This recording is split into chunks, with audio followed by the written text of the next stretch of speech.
This book is an exploration of a new field. During late years, counseling has become increasingly important. Not only the dean who must deal with the brilliant student who is flunking, or the student director who is appealed to by the timid freshman oppressed by an inferiority feeling, but the minister calling in the home, the camp director with his youngsters by the lakeside, the teacher with sixth graders or college seniors. In short, an infinite number of persons in innumerable vocations are realizing that they are called upon to do counseling, to mold personality, whether they wish it or not. Guide, counselor, and friend, that is what we all are whenever we deal intimately with people. Which may be 100 rhymes a day. Out of this new importance of counseling has arisen the need, expressed particularly among leaders in student work, for a book in this field. Counseling is an art, yes, but an art which can be peculiarly stimulated and developed, even more than one's painting and music. For P.O. not. PLE are the medium in which we all work. In the following pages is utilized the new understanding of personality offered by the modern authorities in the field, the psychotherapists Freud, Jung, Rank, and Kunkel. Particularly does this discussion owe a debt to the humble and penetrating wisdom of Alfred Adler, with whom I have had the privilege of studying, associating, and discussing intimately. In counseling one does not, of course, use the technique of the psychotherapists as such, but one can well profit from their discoveries in one's own adventure in the understanding of people. This material is a development from lectures originally given at the seminars of student workers on counseling and personality adjustment of the Methodist Episcopal Church, South, in North Carolina and Arkansas in the summers of 1937 and 1938. To the members of those seminars, for all their kindness and help as we explored together this field, and especially to Dr. W. M. Alexander and Mr. Boyd McEwen, I express gratitude. I have retained the more direct and personal approach of the seminar, and I hope the citing of examples from my own experience will be pardoned as an endeavor to make the material more living and useful for other counselors. It is my hope that this book will give to the reader, in addition to assistance in the technique of counseling, aid in the understanding of his own personality problems. Particularly the first and third sections are planned to assist the reader in adjusting his own personality for his most creative work and happiest expression in the outside world. Because of the newness of the field of counseling, our conclusions should be regarded as tentative, pointing toward that time when, through a pooling of experience and knowledge, we shall be able to take advantage of the best contributions of psychotherapy for religious and educational work. Dr. Harry Bone has given indispensable aid in the preparation of this manuscript. And may I also express deep gratitude to Professor Paul Tillich, whose comprehensive learning and affectionate insight into human nature have lent me something of their wealth, and to Dean Henry P. van Dusen, Dr. Victor Obenhaus, Dr. David Roberts, and Dr. E. McClung Fleming for reading and making suggestions on parts of the manuscript. Florence Defries may has given help at every point, and even more valuably, has taught me what great creative potentialities love can release in personality. Verona, New Jersey, Rollo May. Now Limited G. Mentz. The author and the publishers are grateful to the various publishers and holders of copyrights for kind permission to use various quotations in this book. A complete bibliography of books quoted or referred to will be found on page 243. Special acknowledgement is due the following publishers: George Allen and Unwin, Limited, publishers of How Natives Think, by Lucien Levy Bruhl, translated by Lillian A. Clare. Greenberg, publisher of Understanding Human Nature, by Alfred Adler, translated by Walter Baron Wolfe. Harcourt, Brace and Company, publishers of Modern Man in Search of a Soul, by C. G. Jung, translated by W. S. Dell and C. F. Baines, and of Psychological Types, by C. G. Jung, translated by H. Godwin Baines. Alfred A. Knopf, Incorporated, publishers of Truth and Reality and Will Therapy, by Otto Rank, translated by Jesse Taft. Yale University Press, Publishers of Psychology and Religion, by C.G. Jung. Introduction is Part 1. Underlying Principles 1. The Source of Personality Problems 21. Case of George B. The cause of breakdowns. Creative tensions, personality always plastic, right use of environment and heredity, structure of difficulties, neurotic, and normal, from average to creative personality. 2. A picture of personality. 44. Is personality deterministic?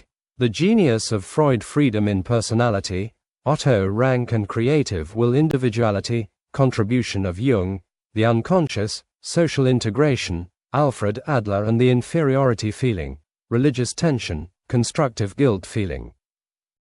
Ill empathy, key to the counseling process. 75. Empathy in all human relations, participation. Mystique, basic in understanding, mental transference, Dr. Rhine's experiments, ethical approach to telepathy, deceit. Self-defeating, the secret of influence, social courage, unconscious influence. Part 2. Practical steps. IV reading. Character 101. The counselor's sensitivity, everyday signs, dress, movements, facial expressions, voice, significance of forgetting and slips, the family constellation, tendencies of oldest children, youngest, etc. Counseling as appreciative understanding. V. Setting up a counseling program. 120. Counseling in educational institutions, ministerial counseling, making contacts, the place of counseling, establishing rapport, avoiding the professional manner, empathy in language. VI. Confession and interpretation. 131. Case of Mr. Bronson, a sample interview, the catharsis of confession, importance of being unshockable, interpretation as a cooperative function, use of tests and records, number of interviews.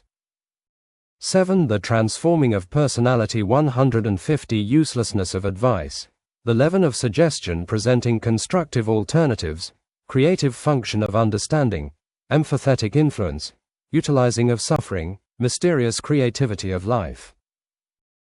Part 3. Ultimate considerations. 8. Personality of the counselor. 165. What makes a good counselor? Insight into one's self, analysis of a typical religious counselor, egocentric ambition, religious worker's sex problem, the ability to judge not, the courage of imperfect not. Morals and counseling. 179. Dangers in moral exhortation, creative individuality in morals, constructive use of instinctual urges, spontaneity, genuineness, and originality, structure in morality, norms of social living, moral archetypes, contradiction in man, logos, the universal structure, morality of grace. Religion and mental health. 207. Neurotic religion, case of Reverend Harold K. The need for meaning, atheism and neurosis, Jung's archetypal God, psychotherapy needs theology, the grace of God, courageous affirmation of life's meaning.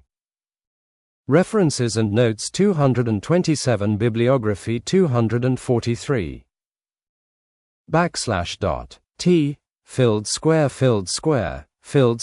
I, filled square V, RIV greater than 1I, filled square. Introduction. The field of counseling. Developments in various fields in recent years have resulted in the emergence of a rather special type of endeavor which has come to be called counseling. The practice of helping by advice, counsel, guidance, sympathy, and encouragement, both informally, friend to friend, and pro-not. Professionally, priest to communicant, doctor to patient, teacher to pupil, is immemorial.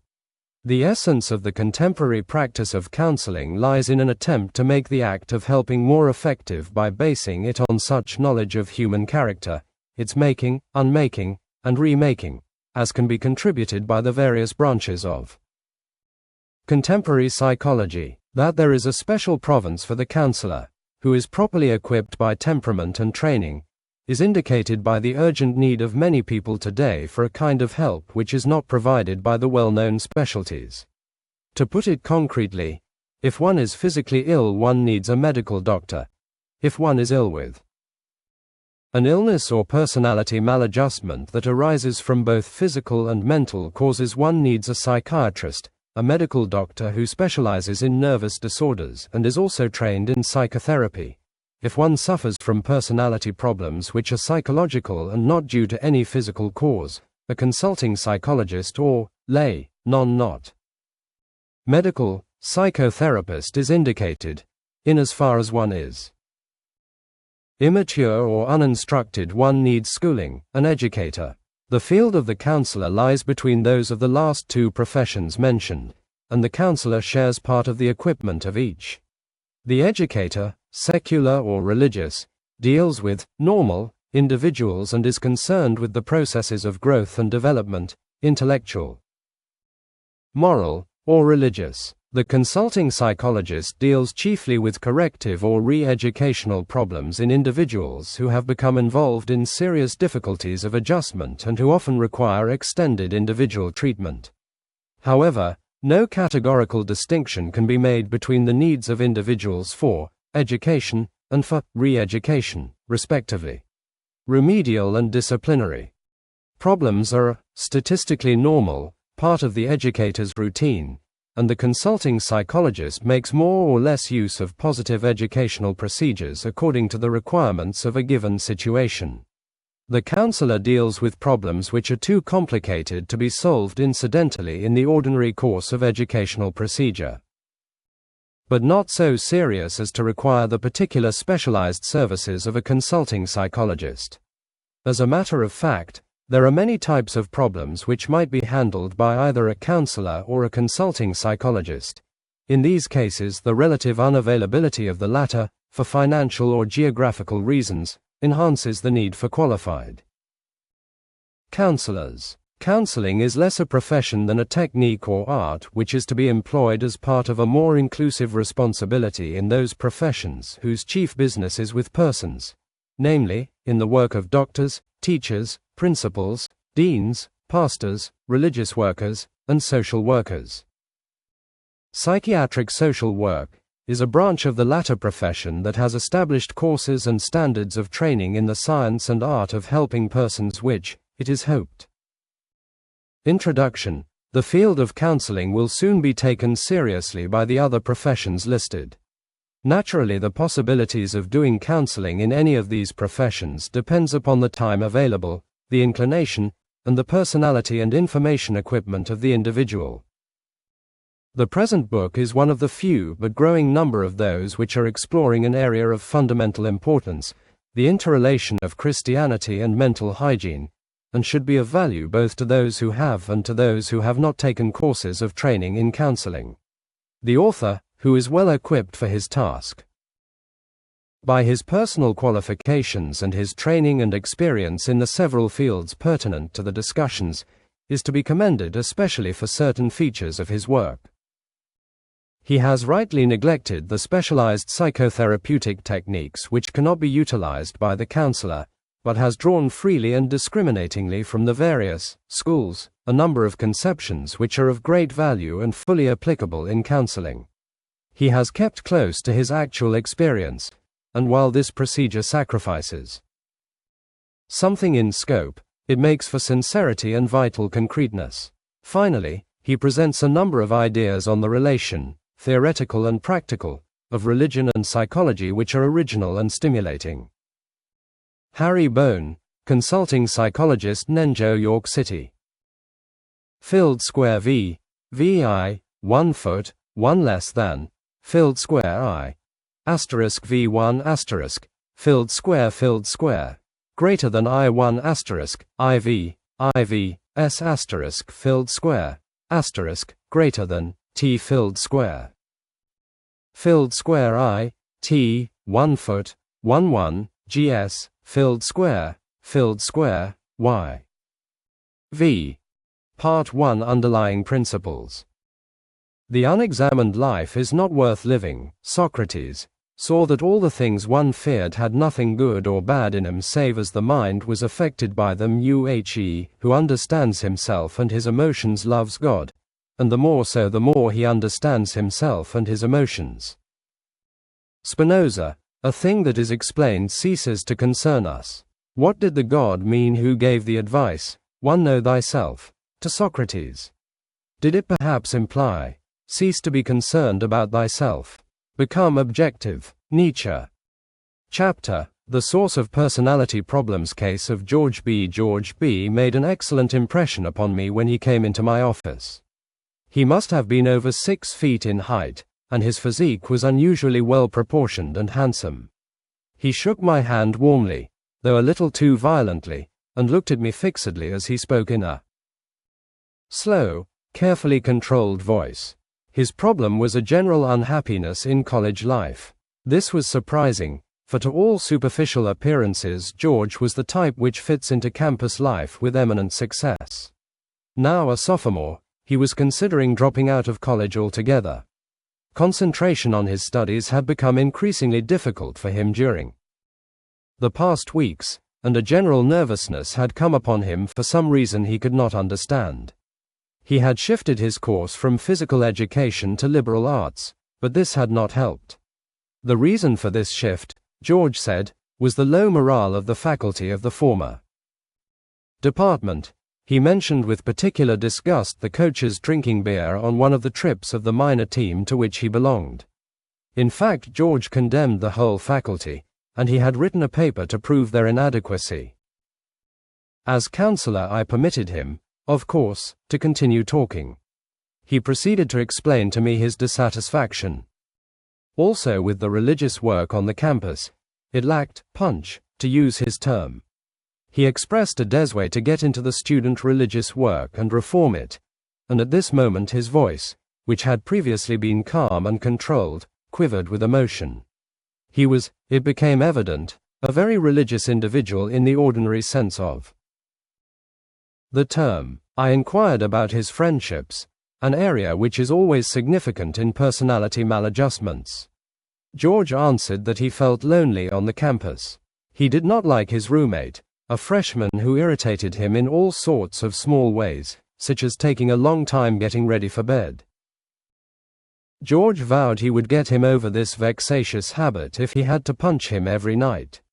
In the area of relationships with the opposite sex, it came out that George was then dating one of the more attractive and popular girls on the campus, but he felt that she was too frivolous and needed to be reformed into taking a greater interest in serious things.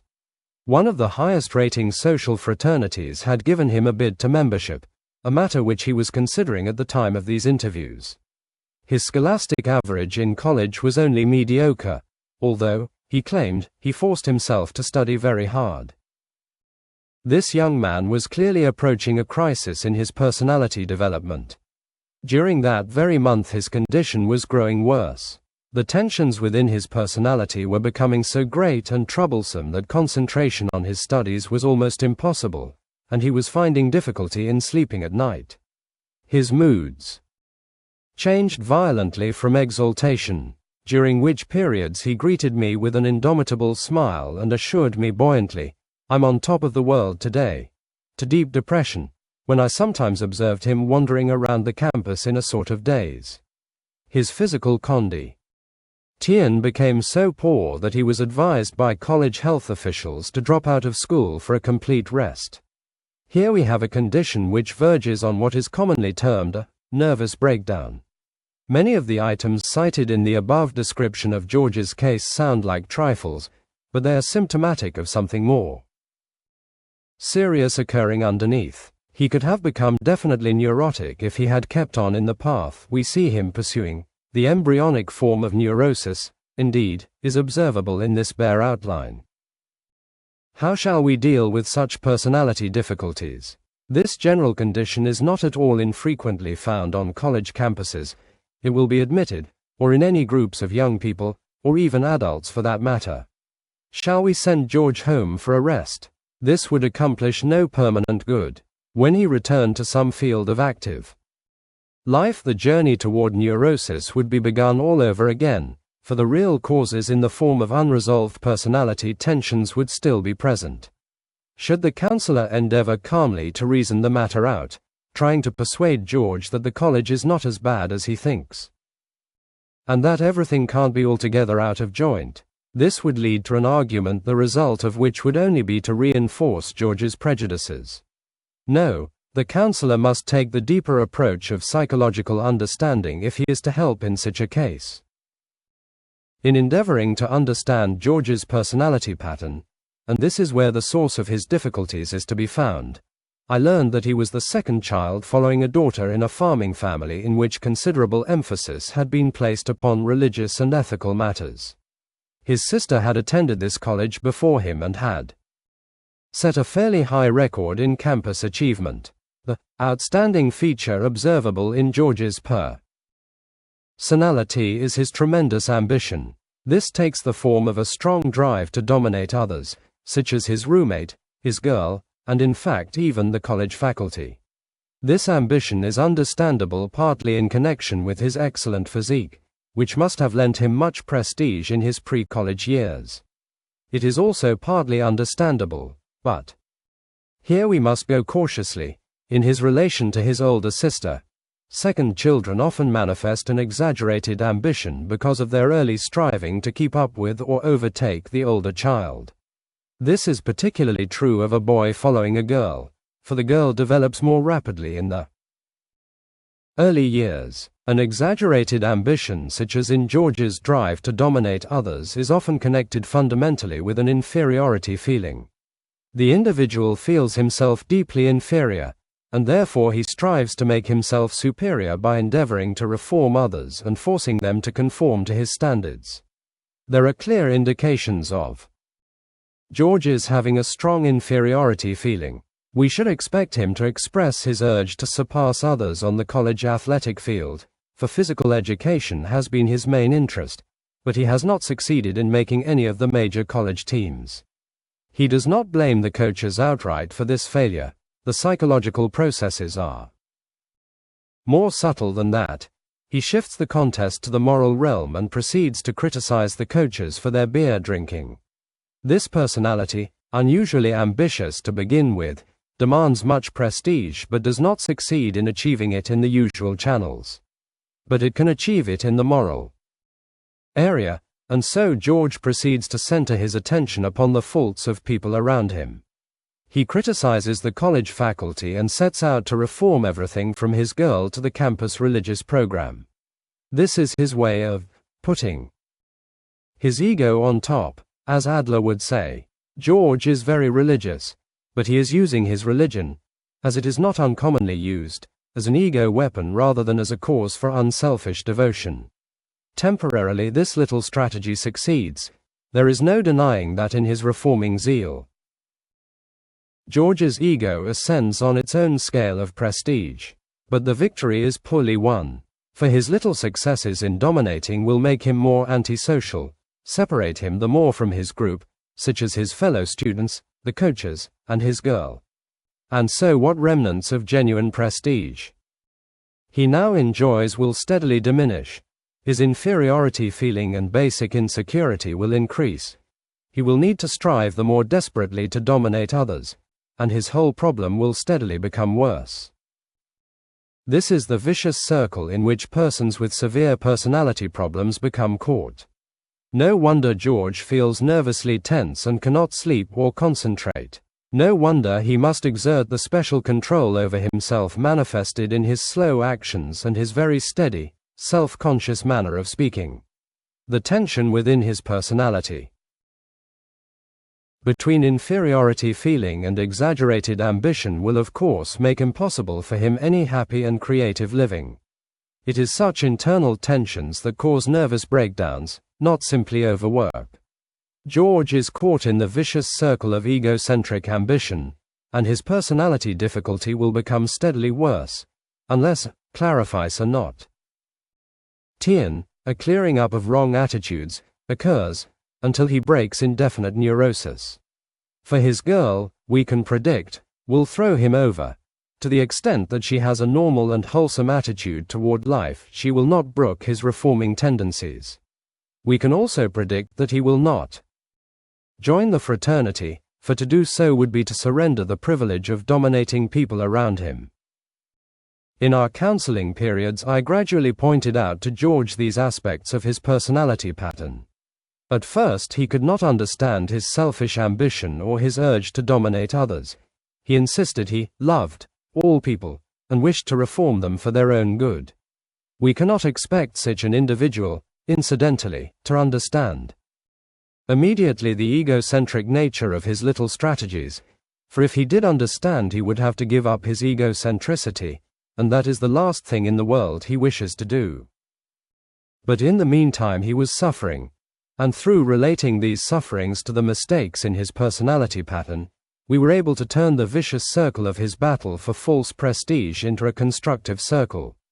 He then began to find socially constructive means of expression for Ill's ambition. He became a member of the campus Chris Not. Tian Association Cabinet, but his zeal to change everything at first made it difficult for the other students to work with him. Having rejected the invitation to join the fraternity, he threw himself into a project for investigating and reforming the fraternities. This was his way of making contact with them without joining. He then organized a house group of his own, but threatened to back out at the last minute when he did not get his way in the choice of a house. As he began to get social recognition for constructive accomplishments, however, he was gradually relieved of the intense pressure of his inferiority feeling. And consequently he did not feel so compelled to dominate. Once started on the constructive circle, George began to develop into as positive and helpful a force in his community as he had previously been negative. Without going into the details in his personality change, may we point out that it was not, of course, a simple and easy matter. The readjustment of tensions within his personality, what we term clarification, was not accomplished overnight or even in a couple of months. And the readjustment brought with it its pain, the throes of rebirth from egocentric ity to the socially constructive attitude toward life. But nature throws its assisting forces behind the individual once he has begun the constructive circle. There is a geometric progression in the respect that the more healthy the personality becomes, the more it is enabled to obtain new health. This was so for George. As soon as he gave the campus a chance, it quickly recognized his creative able not at ease, his physical attractiveness, and his unusual energies. The very powers which had led him to the brink of neurosis now worked to increase his genuine leadership and prestige. The relationship with his girl could not be salvaged. She broke off with him, but although he suffered greatly, he did not slip back into his old moralistic isolation.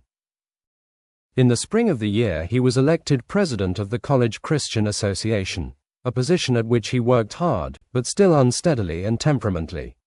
But by the next year his efforts had grown so socially constructive that he became prominent in the Men's League and was eventually elected to the Student Council as one of the outstanding student leaders on the campus.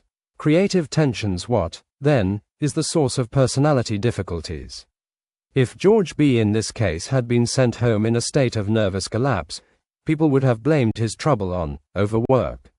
But we have observed through our psychological understanding of George's personality that the real reason for his breakdown would not have been too much work, but rather unadjusted tensions within his personality. The old custom of explaining nervous breakdowns with an apologetic, he carries so much responsibility, or he tries to do too much, with the conclusion that all the individual needs is a good rest, is in most cases false. The more pertinent question is, why does he take on too much work? What tensions are there within his personality which will not permit him to carry the work which he has assumed? It is evident that persons often throw themselves into a great bulk of work as an escape from not solved personality problems. The source of personality problems is a lack of adjustment of tensions within the personality. In George's case, we observed a too egocentric ambition, manifesting itself in his striving to dominate, on one hand, and a too weak social interest, evidencing itself in a failure to cooperate with others, on the other. The more unbalanced these tensions became in George's personality, the closer he would come to a nervous breakdown. The greater this lack of adjustment, in other words, the more neurotic he would grow. Only when the tensions were adjusted into some kind of functional accord would George be able to express himself creatively and effectively in the outside world and thus achieve the genuine prestige which he craved. Each of us has experienced this process of adjustment of tensions within his own personality. It is something dynamic, creative, going on at all times. A man walks down the street, for example, and in talking to the first person he accosts he experiences a readjusting of the tensions between his desire to dominate and his interest in the other as a fellow human being. Or he comes home and reads a book, and every idea that catches his attention sets his personality tensions into a new adjustment. Every time one experiences a feeling that one ought to do this or that, or a feeling of inferiority, or of triumph or despair, one's personality tensions are being readjusted. Thus, personality is never static. It is alive, ever-changing, mobile. It is plastic, variable, almost protean. We should not therefore speak of balance in personality, or equilibrium, for these imply that one's personality tensions can be set once for all. Becoming static is in this realm synonymous with death. Life is not like tuning a radio set and leaving it there. It is rather like continually tuning it to a varying wavelength, namely, the new experiences of each day which, flowing out of the infinite creativity of life, are always fresh and different. At the same time, this does not mean that one is an altogether different person from what one was yesterday, or that the individual is blown hither and yon like a wisp in the wind. There is a certain continuity because of the tendencies in the unconsciousness of the individual which reach deep down into his past experience. What he was a month ago, or a year or 5 or many years ago, leaves a certain psychic force within his unconsciousness which affects his tensions today. But these tendencies surging up from unconsciousness are also mobile and dynamic. One has an infinite number of them available at any given stance. That is why even habits cannot be static. It is doubtful whether there is any such thing as a real habit in healthy living, for there is no situation that does not bring in a new element of experience which affects the tensions within one's personality. Life is much more creative, much more variable and pregnant with possibilities than most people realize. We use the word tension advisedly, for there is always a certain stretching, even a stress and strain in one's personality. There is a pull, for example, between where one is now and where one must be in an hour, and this awareness of obligation to be some other place exerts a certain tension in the mind.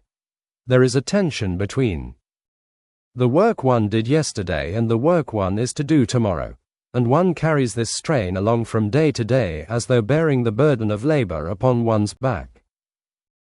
The great tension, of course, is that which we speak of broadly as the tension between what one is and what one feels one ought to be. Personality is like a web, to venture a very imperfect simile, for it consists of lines of tension between an infinitely larger number of points, the tensions, and the points of attachment being continually subject to change. It is a serious mistake, therefore, to speak of personality without tensions, to inaptly, for example, that the healthy mental condition is a blissful absence of tensions. To be sure, tensions which are seriously maladjusted and are therefore stretched to the breaking point do result in mental breakdown. But the thing desired is adjustment of tensions, not escaping of them. One could not get rid of personality tensions even if one wanted to. The neurotic attempts it, by such schemes, for example, as remaining indoors and never meeting other people, but the result is stagnation and ultimate breakdown. One must courageously accept the necessity for tensions and then work out the most effective adjustment so that one's personality will express itself most creatively in the outside world. The point deserves emphasis that the locus of the personality problem is the adjustment of tensions within the individual. Outside factors play a role, of course, but their importance lies in the fact that the personality draws them into itself and uses them as pivot points. The talk about the need for adjustment to environment, which was so common among the dilettantes of the new psychology several years ago, implying that a person's main concern should be making himself over to fit his environment, falsifies the problem and belittles human personality. As though a man were a piece of rubber useful only because it can be stretched to fit anything. Yes, adjustment is necessary, but not merely to something outside the individual. It is a creative, dynamic, primarily inner process.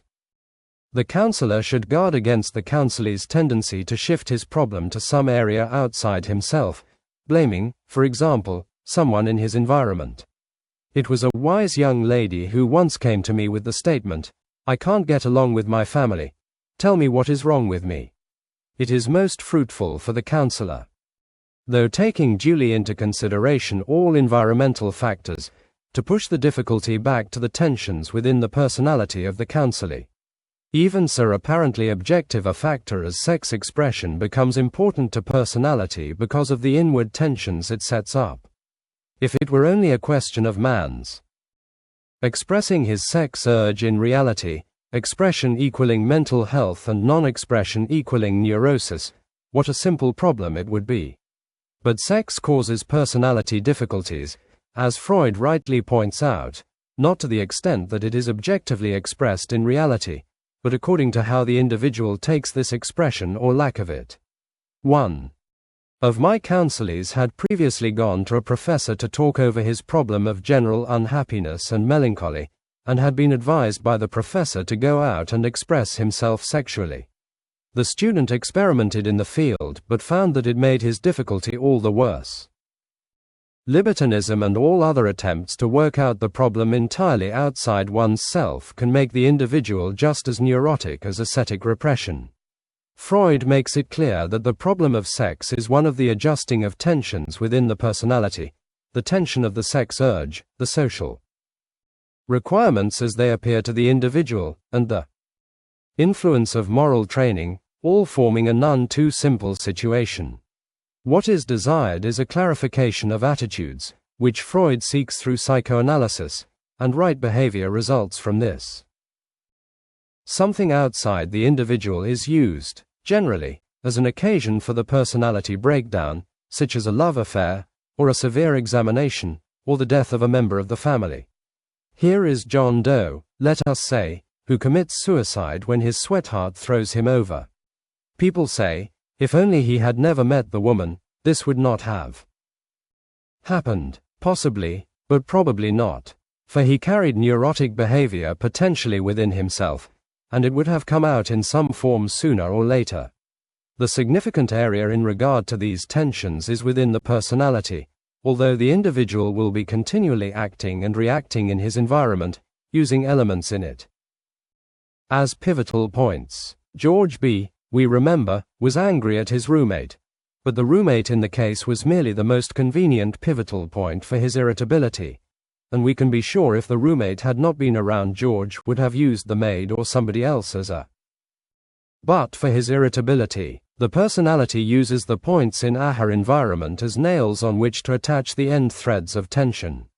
Thus, these outside elements become important because they are related to the personality tensions within. The personality, we may say, takes these elements of the environment into itself and uses them in its own structure. The tendency to blame heredity or environment for personality difficulties should be avoided. The unattractive girl may say, well, I just wasn't born beautiful, but the counselor can often indicate to her that her not attractiveness is due to mistaken attitudes and therefore wrong use of the physical form with which she was born. Neuroses, the general classification of personality difficult ties when they become severe, are not inherited but are wrong ways of using what one inherits. Environment is extremely important as the arena in which the individual struggles for his adjustment, but to regard environment as causal is neither fruitful nor accurate. Environment furnishes the chessboard and in fact, most of the pawns with which the game is played. Given the board and pawns, however, one cannot predict how the game will be played.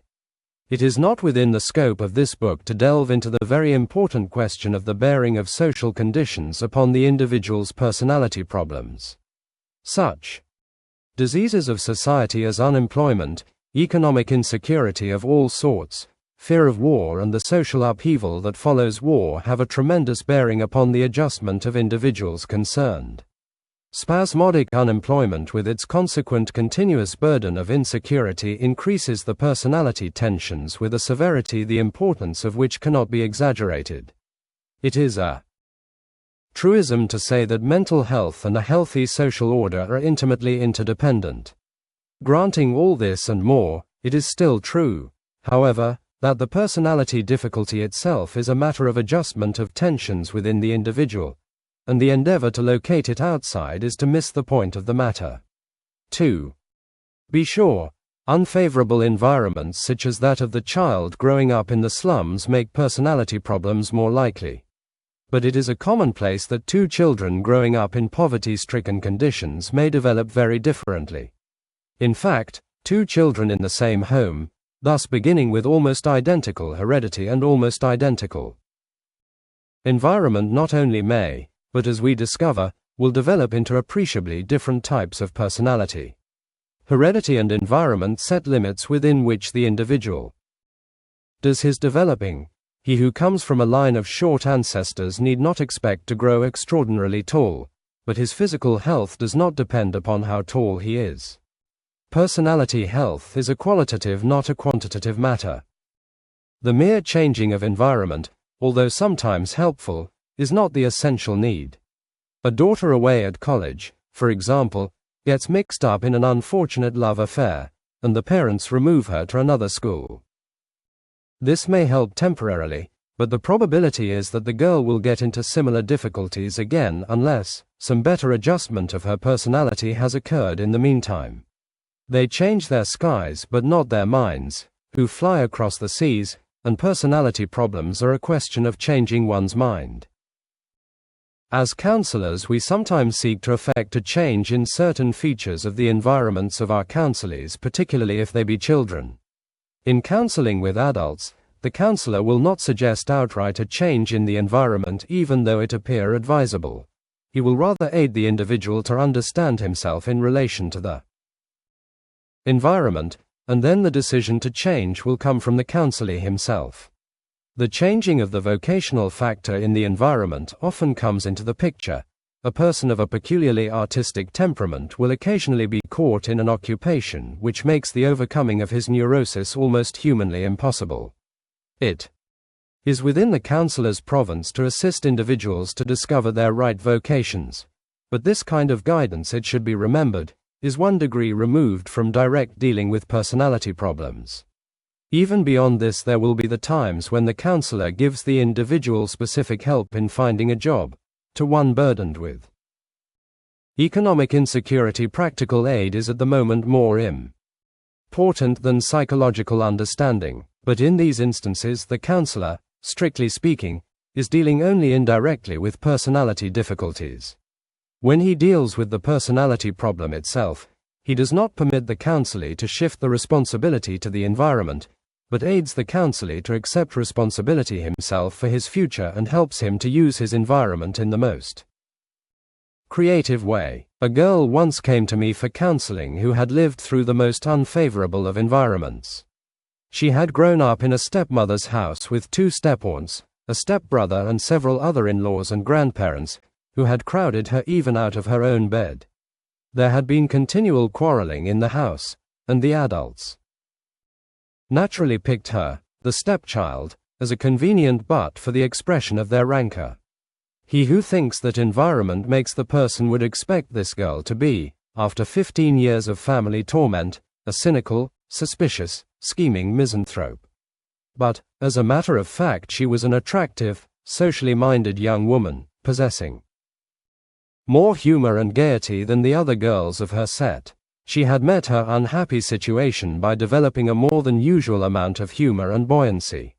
We could cite many similar cases where the individual has used an unfavorable environment as a ladder to climb to an unusually not effective personality adjustment. Bad environment increases the possibility of neurosis, but Che individual may use this very potentiality for a more creative adjustment to living. To assist in the accomplishment of this latter is the function of the counselor. Structure of difficulties. Let us now get more clearly in mind the structure of personality difficulties. The lack of adjustment of 10. Signs within the personality may manifest itself in all sorts of symptoms, such as embarrassment, timidity, extraordinary shyness, continuous worry and anxiety, fears of meeting people, special fear of failure in one's job, and inability to concentrate.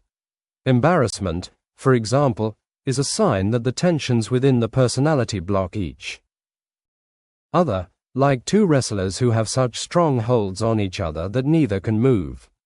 Consequently, the individual cannot speak or think freely and cannot express himself effectively in the outside world. Individuals who are not able adequately to adjust the tensions within their personalities may consequently be severely handicapped in the execution of their work, or be unable to make normal social contacts and thus solve their love and marriage problems, or in other ways fail to develop and utilize their potentialities. The individual with such a personality difficulty has a conflict within himself which to some extent paralyzes him. He is, as the expression goes, at odds with himself. Because he is at odds with himself, he is also at odds with his social group. The two are conflicts on two flanks of the same battle. George B. could not get along with the other students because he insisted on reforming him, but this was in turn connected with his inner drive to do me not. Nate, attaining mental health meant in his case, as it does in all cases, a simultaneous adjustment of the tensions within himself and the adjustment of his relations with his fellows. Adler makes the social adjustment the criterion, the fruits, by which the personality clarification is judged. But this runs the danger of glorifying superficial adjustment to society. Actually, behavior toward others results from attitudes, and there is only one seat of attitudes, namely the mind of the individual in question. The person who has made his adjustment to society without clarification of his attitudes, that is, at the price of hypocrisy, has made no adjustment at all, and his little structure will collapse ere long. Likewise, it is possible for an individual, such as a Socrates or a Saint Francis, to have attained a creative adjustment of his inner personality tensions and be for that very reason out of harmony with the imperfect society of a particular period. When a personality problem becomes so severe that the individual cannot carry on in his work or his relations with other people, we describe it by the term neurosis. A student, for example, had the relatively common problem of studying at a high nervous tension before examinations.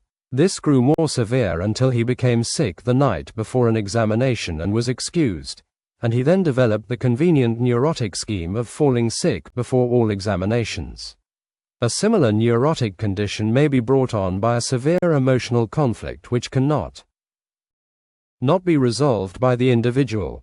The term neurosis springs from the root word nerves, because mental disorders were first observed through the nervousness which they generated in the form of anxiety, worry, or even actual trembling of parts of the body. But the term does not imply that anything is wrong with the nerves organically. It refers, rather, to a personality state.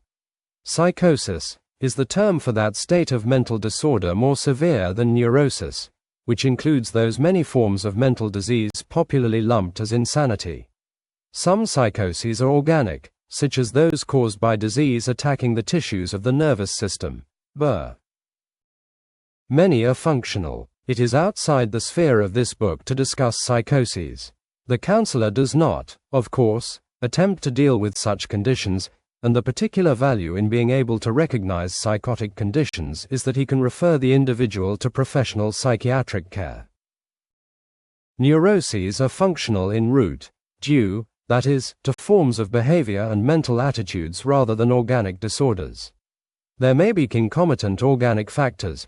An organ inferiority, as Adler has demonstrated, may be a causal factor in a neurosis. Many organic states are results of neurotic states of mind, such as low blood pressure or, to cite the classical illustration, blindness coming with shell shock during wars. The counselor should be aware of the physical condition of his counselee so as to bring into the picture all the relevant organic factors, either causal or resultant. He can often get aid in this through consultation with the family doctor of the counselee, or the col not. Liege health officials in campus situations. The counselor concerns himself with the functional aspect of the difficulty, namely, the making healthy of the attitudes and behavior patterns of the individual. Generally recognized in modern psychotherapy that there is no hard and fast line between so-called normal people and neurotics, nor between neurotics and psychotics. Many types of psychotics are required by law to be confined to institutions for the insane, but psychiatrists and judges admit that the decision as to whom to adjudge insane and whom to dismiss as merely a little off is at times unavoidably arbitrary. It is possible for an individual to progress from a simple personality problem to neurosis and from neurosis to psychosis, and then back again. One could cite many cases similar to that of Mrs. D, who had had personality difficulties in her youth, but had moved with a fair degree of success through O-grade school and high school. Her personality conflicts became more pronounced in college, and we should then have classified her as neurotic. Several years later, in the course of an emotional and physical strain, she suddenly devil not OPED, a case of schizophrenia, split personality, and 38. Was confined to a mental hospital. She is now out of the hospital living fairly healthy fashion, and is to all appearances as normal as people around her. Everyone has personality problems, and everyone is continuously in the process of readjusting the tensions in his personality. No one is completely normal. For example, we all have had the wish at some time not to meet a certain other person. We may have crossed the street, though we were probably ashamed of it afterwards to avoid encountering this person. Now if this grows into a desire to avoid a number of persons, or possibly every body, so that we remain always behind closed doors at home, we shall have regressed into the neurotic state. In each of us, there is the urge to dominate that drove George to the brink of neurosis. The difference is that those of us who are called normal have this tendency better adjusted in the constellation of our personality tensions. To speak frankly, I have never dealt with a counselee in whose difficulty I did not see myself. At least potentially every counselor, theoretically, will have this same experience, e.t.e., a matter of, there. But for grace of God, go I, there is no room for arrogance or self-righteous ness, but all the room in the world for humility in the counseling occupation. It is only wise for each of us to get acquainted with his little neurotic tendencies, even if they be no more severe than the common practice of running other people down gossip or taking a drink of liquor to brace one's self for an important occasion. As Adler puts it, minor difficulties equal normality, major difficulties equal neurosis, or, phrased probably more accurately, emotional conflicts which can be managed equal normality, those conflicts which the individual cannot manage equal neurosis. If one recognizes one's special neurotic tendencies, one is more able to guard against their throwing the personality into definite disorder at some time of emotional crisis. We have used the word normal in quotation marks, for it is an ideal rather than a reality. The norm is a standard drawn from our knowledge of the possibilities in a situation. It is partly based upon the range of expectation, but like physical health, it is not a limiting category. It is possible to measure what is wrong or unhealthy in personality, for the neurosis leads the sick person into all kinds of errors, but we cannot measure rightness in this area.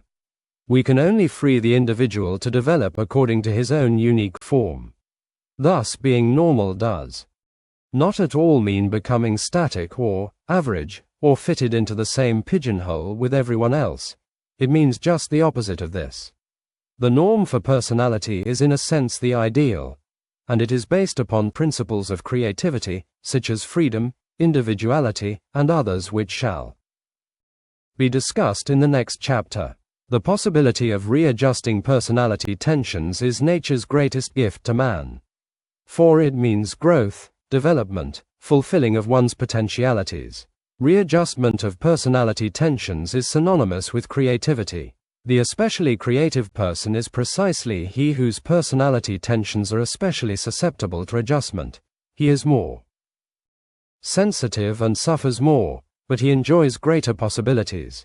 The neurotic individual is one who has the special possibility of readjusting his personality tensions, who is required by the situation, in fact, to do so, but who because of his fear refuses and attempts to freeze himself into static training formulae. Once he takes courage and begins the process of readjustment, he may suddenly become an unusually creative individual. It is not an accident that persons who are most sensitive to others, who may dread most meeting other people, are often precisely those who, when they turn this sensitivity into constructive channels, become most likable and effective in personal relationships. One has only to glance through history to see that the most creative individuals are often the most obviously neurotic in tendency. Van Gogh was neurotic during most of his life and held off psychosis only by means of his tremendous creativity, by which he was able to effect a pre-not Cario's adjustment of the terrific tensions in his personality. He existed on the thin, knife-blade edge of sanity only with difficulty, and this is connected with the creativity that made him a great artist. The great artists have a greater neurotic potentiality. They appear like Dostoevsky and Nietzsche to fluctuate between more and less neurotic conditions. The more sensitive the inward balance of tensions, the greater the creativity. This is not to glorify neurosis, nor is it to say, with the title of a modem book, "Be glad you're neurotic," but it is to say that neurotic tendencies, if confronted courageously and constructively, do mean possibilities for special creative development.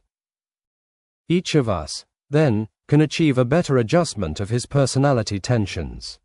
No man has arrived. The difference between the neurotic who can barely keep his job and the average individual who does his work passably well is certainly no greater than that between this average person and the one who has become so clarified in his personality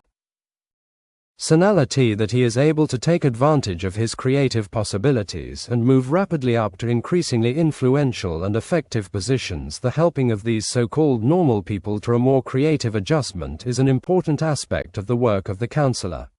He not only helps individuals below the average to come up to it, even more importantly, he aims to assist those who appear to be average to take advantage of their unique possibilities and grow up in richer development. The following case may illustrate this. When this young man, whom we may term John C., came to college, he passed as a typical freshman, possibly a little above average. During his freshman year he appeared more than usually shy. He blushed often and sat in committee meetings stiffly and soberly. In his sophomore year he came to me with the request for a psychological analysis. Though the process of counseling should scarcely be called that, we did arrange for a series of consultations. In the course of the counseling it came out that he had been brought up by a grandmother, and though he had been rather successful in his small high school as student council member and editor of the annual, he had always lived in rather solitary fashion. He could not remember playing much as a child, but he did remember mowing the lawn regularly and doing his little duties by himself. He was even then writing poems to death. John C., evidently, was the type we customarily term introvert.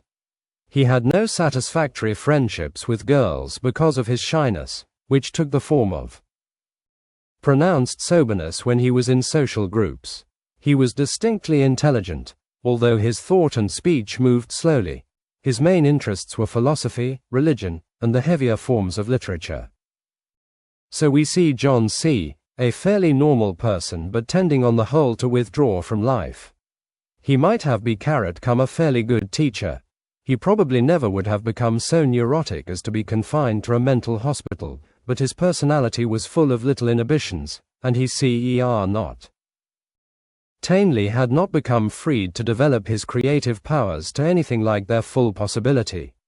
Like the great majority of people, he would have pushed along through life, carrying such an internal burden of inhibitions and petty conflicts that he would have ended up merely, John C., a little above average. A year after our consultations I received a letter from him saying, "I've had a swell time in school this last year, better than during any other year. Do you remember the series of talks we had a year ago relative to my outlook on life? Well, they've made a huge difference in me this year, in more ways than one.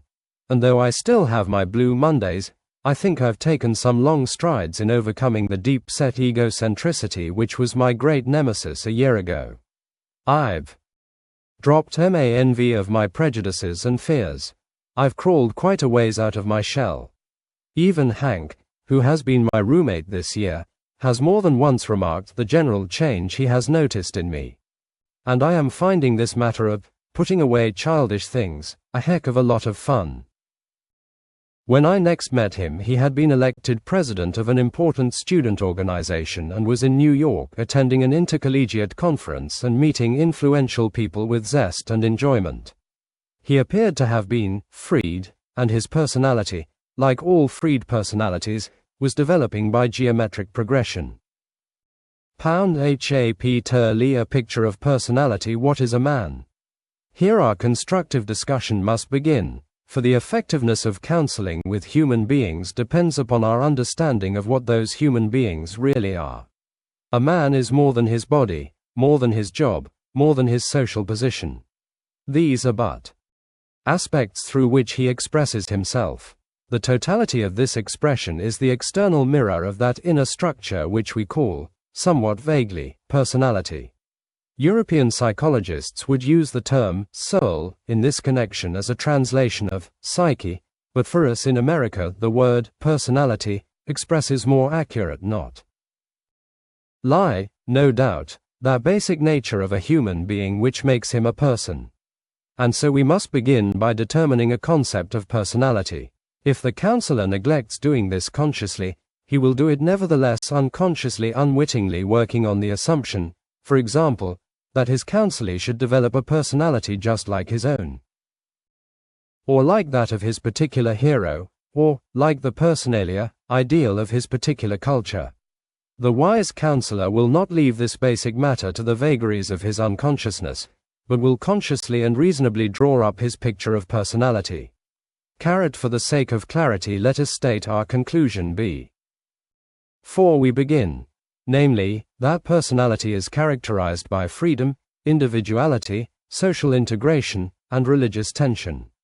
These are the four principles, as the following discussion will indicate, which are essential to human personality. To make a more complete definition, it could be stated, personality is an actualization of the life process in a free individual who is socially integrated and possesses religious tension.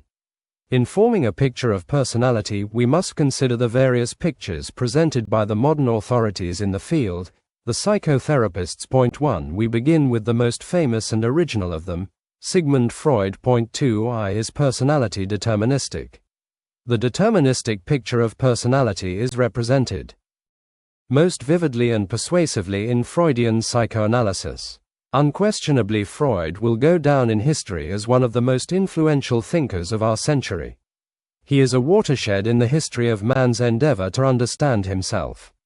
Indeed, Freud has to an extent robbed man of the luxury of being hypocritical and dishonest, which partly explains why he has been so bitterly attacked. Freud was born into an age which was calling for psychoanalysis. The 19th century had so parceled up human nature, had so compartmentalized life and reduced moral living to a matter of superficial decisions, that Freud's psychoanalysis was greatly needed. Only thus can the wide influence of psychoanalysis be explained. Freud came along to show us that there was much more to personality than our little systems had allowed. He discovered the depth in human nature as contained in the profound and powerful realms of the unconsciousness. His centering upon sex as the most influential of human instincts, while too extreme a position to be true in detail, is an inevitable reaction from the hypocritical Victorian moralism which had assumed it could ignore the sex factor in life, cut it out and throw it away, and then go blithely on in innocence.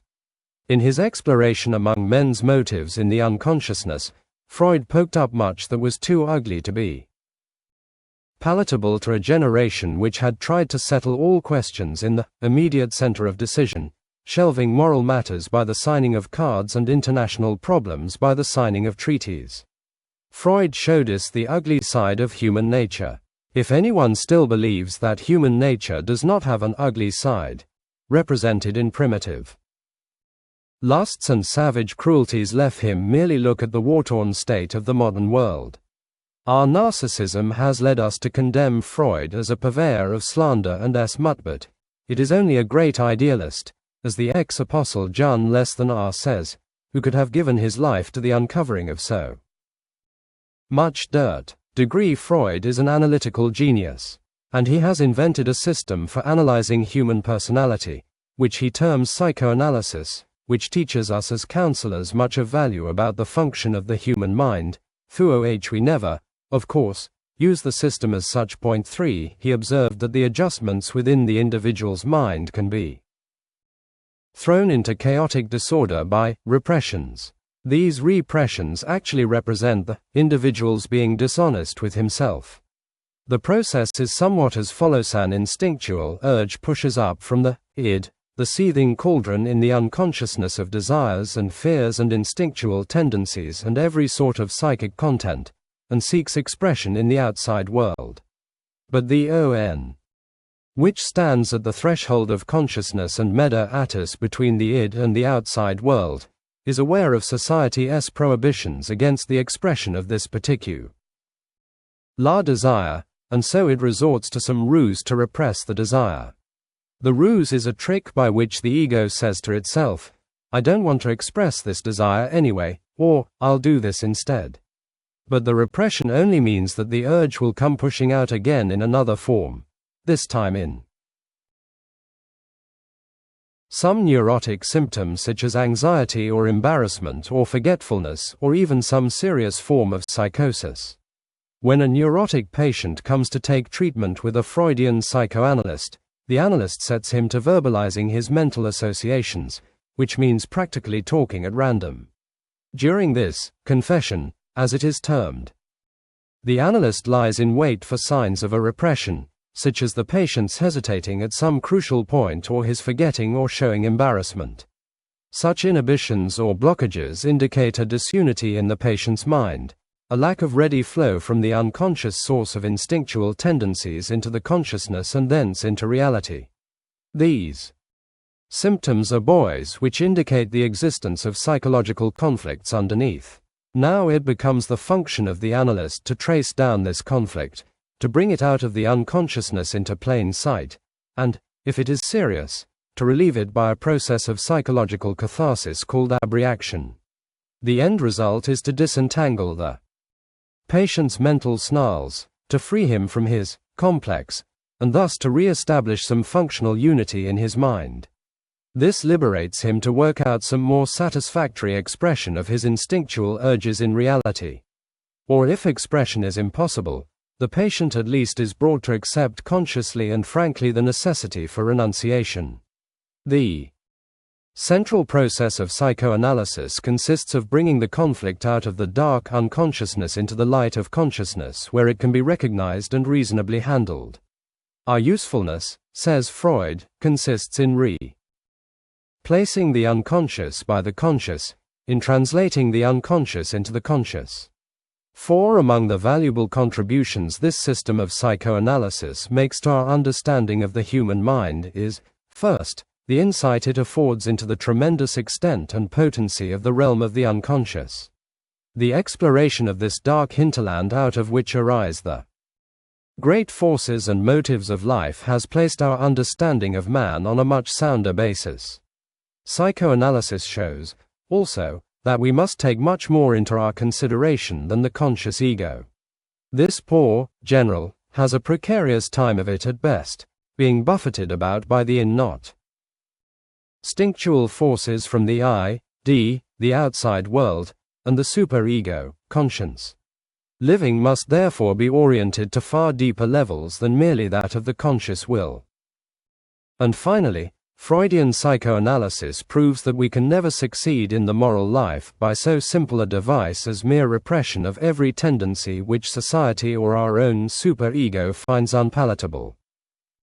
But the danger in the Freudian system of analysis arises when it is carried over into a deterministic interpretation of personality as a whole. 5. The system can become simply a scheme of cause and effect. Blocked instinctual urge equals repression equals psychic complex equals neurosis. And the cure consists theoretically of merely reversing the process. Observe the neurotic symptom, trace down the complex, remove the repression, and then assist the individual to a more satisfactory expression of his instinctual urges. We do not mean to say that Freudian therapy as it is practiced is as simple as this. The therapy has many more creative aspects, and it succeeds precisely because it does not bind itself to the strict causalogical theory. But the danger lies in the influence of Freudian theory in setting up a mechanistic, deterministic view of personality in the minds of the partially informed public, so that people conclude that they are the victims of their instinctual drives and that their only salvation lies in expressing their libido whenever the urge arises. To be sure, the cause and effect system is valid for certain aspects of mind. But it is an error to draw generalizations from this limited area which imply that causalogical, deterministic principles explain the whole of personality.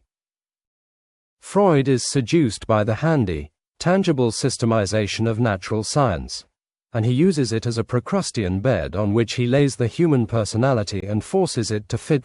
6. This is the fallacy, all too common in recent decades, which arises out of a failure to recognize the limits of the scientific method. Though the objectivity of science aids us greatly in coming to a useful understanding of certain phases of human mental phenomena, to imagine that the whole of the creative, oftentimes unpredictable, certainly intangible, aspects of human mind can be reduced to cause and effect, mechanistic principles is sheer folly.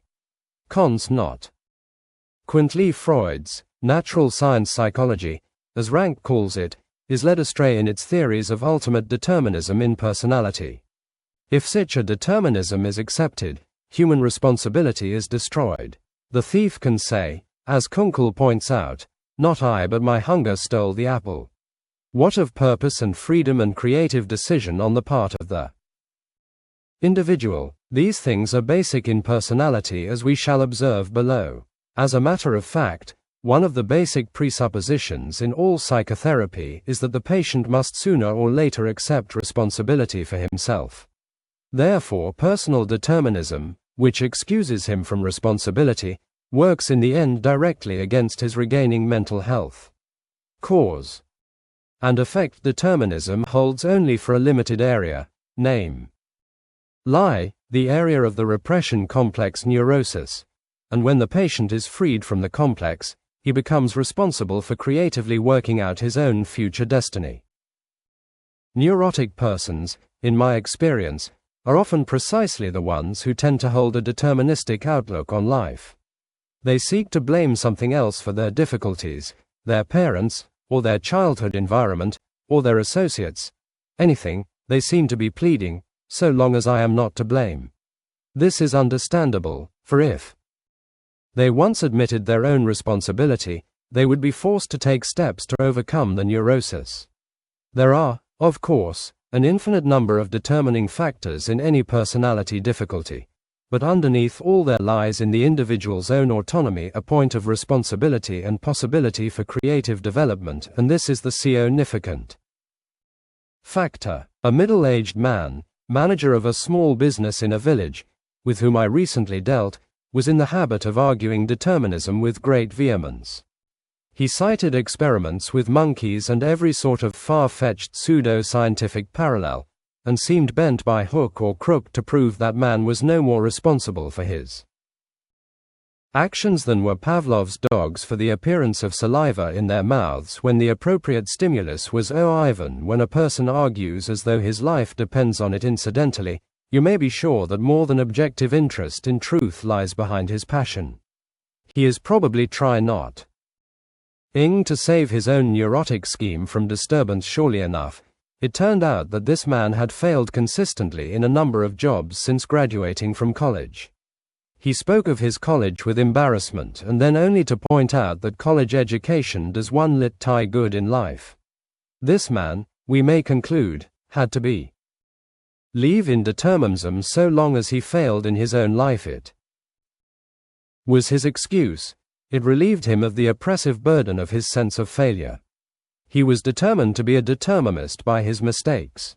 But the very vehemence of his arguing gave proof of his subconscious guilt feeling about his failures, and hence he argued determinism precisely because he had a deep conviction that he was not entirely determined. Mind. Yes, determinism does operate in some cases, but these are the neurotic cases.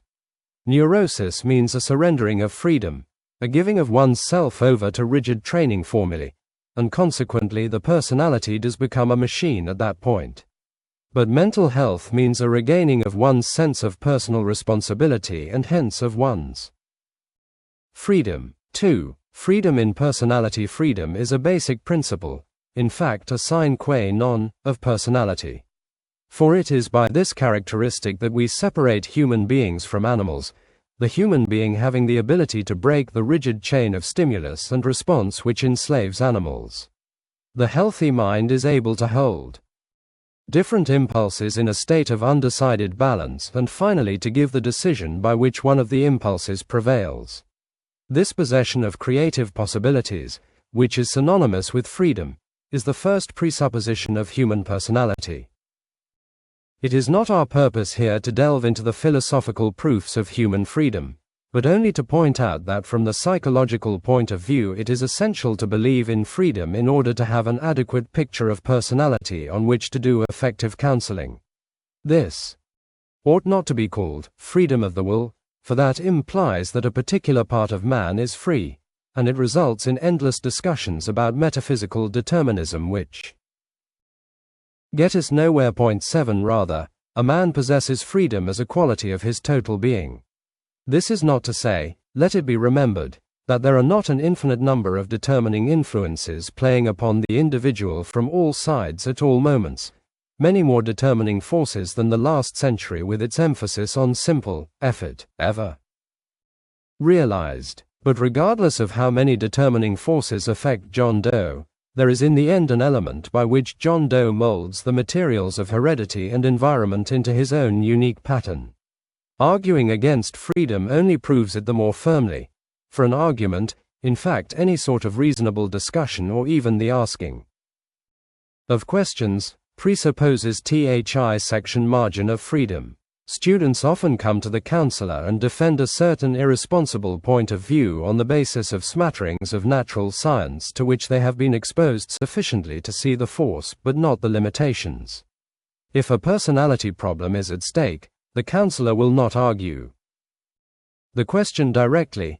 Counseling is never argument, but he will point out possibilities, and thus gradually bring the student to an acceptance of responsibility for his conduct and his future.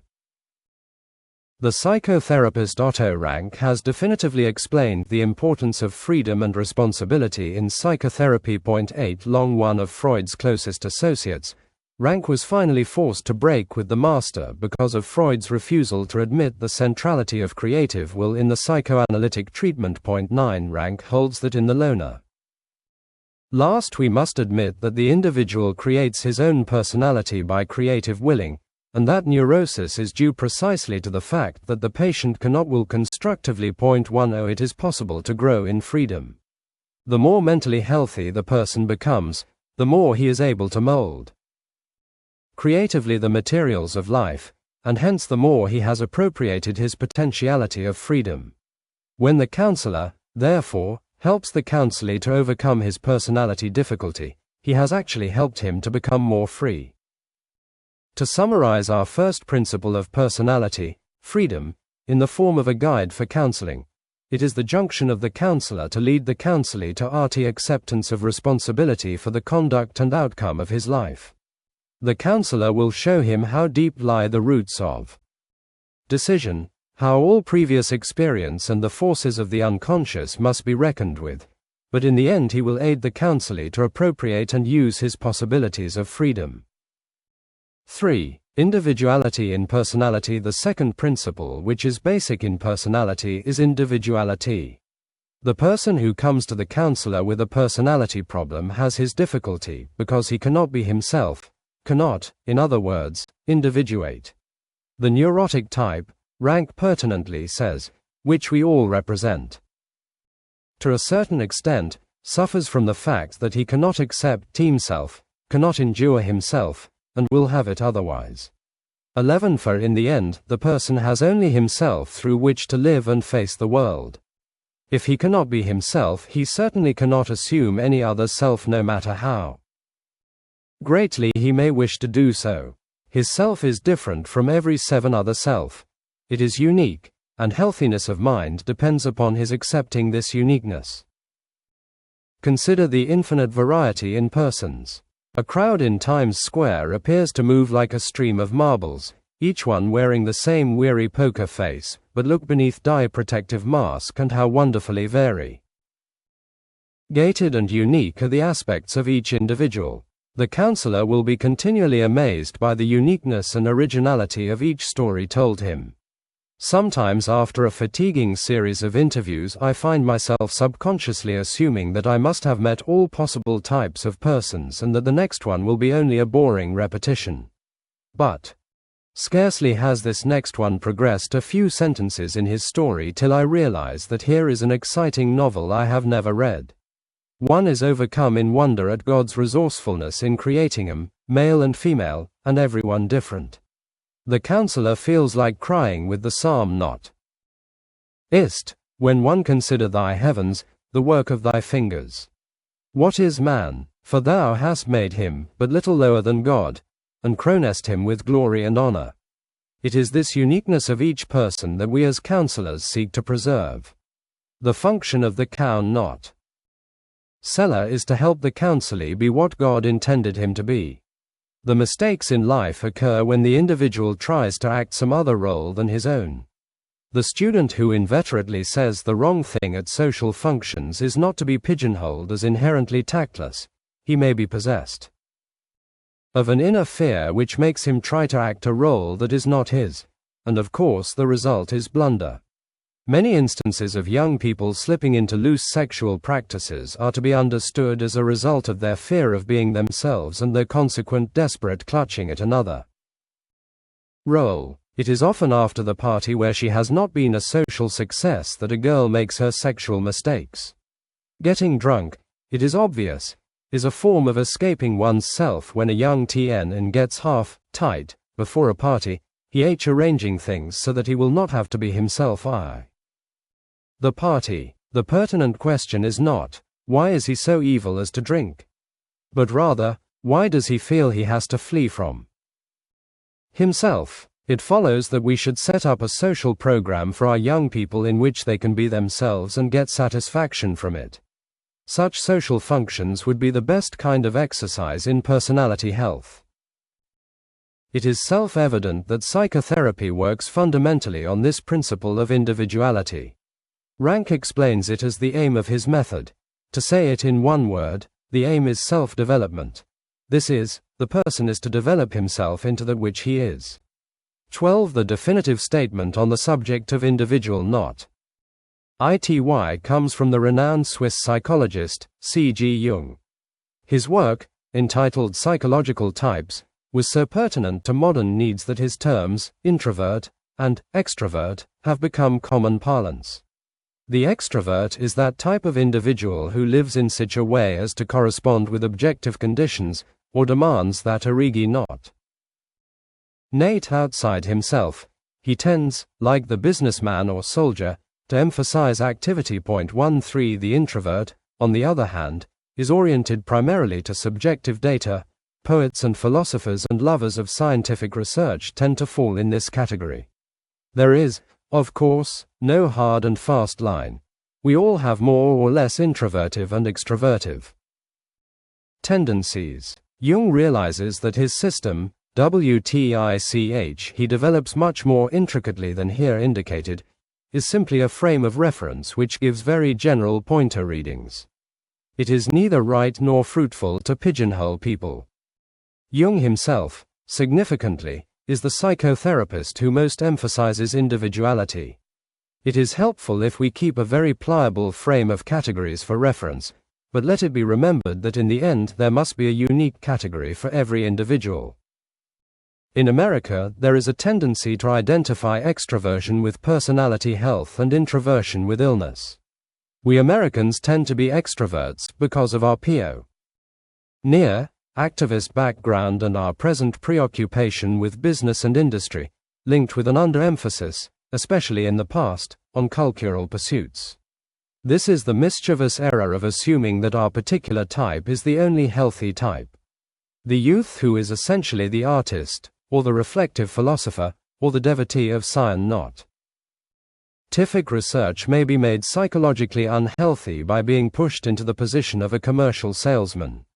Of course, the caution against becoming too introverted is sound, and it is even more dangerous to be too introverted than too extroverted, for society can be depended upon to help beat the extrovert off his egocentric tangents. But the ultimate aim is that the individual find his own unique role. The most vicious mistake many counselors make is in trying to compress their counselees into a particular type, usually the type to which the counselor himself belongs. The counselor did not join a fraternity in college, and so he assumes it is better that the student not join.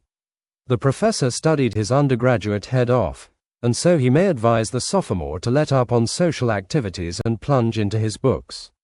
These are crude examples, but the point will be clear, namely, that there is always a vicious tendency for the counselor to view the counselee in terms of his own attitudes, moral standards, and general personality pattern, and consequently to project these upon the counselee, thus violating the autonomy of the counselee, individuality.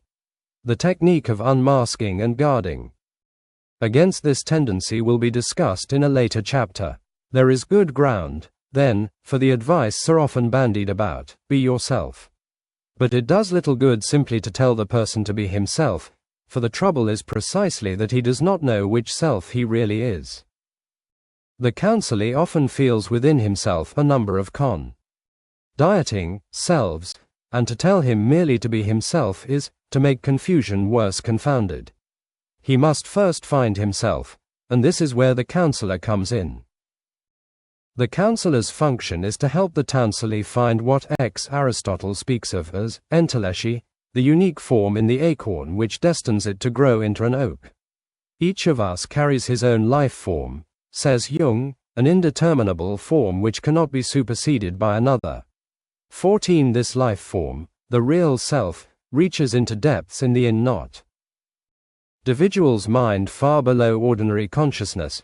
Consciousness may even present a distorted mirroring of it. The individual finds himself by uniting his conscious self with various levels in his unconsciousness. At this point it is necessary to describe and define more clearly this important realm of the unconscious. Everyone has experienced the fact that only a small portion of his mental content is conscious at any given moment. Mental content moves through consciousness in a stream, possibly to be compared with the moving of a film in a reel across the light of a movie projector which throws an ever-changing picture on the screen. The old simile has it that the conscious portion of mind compares to the unconscious as the tip of the iceberg rising out of the water compares to the much larger bulk of it floating under the surface. Certainly our minds reach infinitely deeper than any momentary area of consciousness. How deep we cannot determine, for unconscious means unknown. We can only postulate the unconscious and observe how it manifests itself functionally. Persons who have become habituated to thinking only in the limited terms of calculable science sometimes hesitate to postulate the unconscious, but to do that is to cut off the great bulk of our mental life. For what of all the memories, past experiences, knowledge, ad infinitum which are not in our conscious minds at this particular instant but which we could summon there at a moment's notice? No experience is ever lost, theoretically. Nothing is really forgotten, and childhood experiences leave their force upon the person even though he may shrug his shoulders and think the matter lost and gone forever. Memory and forgetfulness and other problems of the unconscious are intricate matters, and there is still much knowledge to be gained about them. Our functional interpretation pictures the unconscious as a great storehouse, including every sort of psychic content, fears, hopes, desires, and all kinds of instinctual tendencies. But it is a dynamo even more than a storehouse. For out of it come the drives and tendencies which consciousness merely directs. The great decisions of life, Jung rightly says, have as a rule far more to do with the instincts and other mysterious unconscious factors than the unconscious may be viewed as a series of levels. This concept corresponds with actual experience, for an experience of childhood seems to be much deeper than one of yesterday. Freud speaks of the preconscious as that portion of the unconscious just below consciousness. We may term this preconscious material that can rise immediately to consciousness, plus childhood experiences and not pressed material, the personal unconscious. As we plumb deeper into the unconscious, we find more and more material which the individual possesses in common with other individuals. Jung gives the useful term, collective unconscious, to these deeper levels. The Frenchman or the citizen of the United States, for example, holds much material in his unconscious which he did not experience himself, but which he absorbs from his national group. This will have a certain connection with the his Torv of the national group, but it is transmitted in much deeper ways than through history classrooms and textbooks. The pioneer experiences of early Americans carry through with some force into the unconscious of a modern American, though the latter is several generations removed from the actual pioneer life. In primitive societies where the collective consciousness is greater, it is quite difficult to tell where the experiences of the forefathers leave off and those of the present begin. An even deeper stratum of the unconscious is that which we possess in common with all other members of our race, or deeper still, that held collectively by members of the Western world. And, finally, there are certain patterns in the unconscious which the individual possesses in common with all mankind. Jung calls these archetypes, or primordial images, defined as the patterns or ways of thought which a man possesses simply because he is a man. These archetypes have a relationship to the basic structure of man's mind. This explains why mythology, though springing up among peoples of diverse races and periods in history, exhibits certain common patterns. Is the collective unconscious inherited or acquired from one's culture? Jung's answer is direct. We mean by collective unconscious, a certain psychic deposition shaped by the forces of heredity. 16 As a matter of fact, the source of the collective unconscious is not the pertinent problem. We observe how it works functionally, and it certainly is true from this viewpoint that these basic ideas, as they appear even in the mythological creations of children, come from something deeper and more organic than what the individual could have learned from his educators.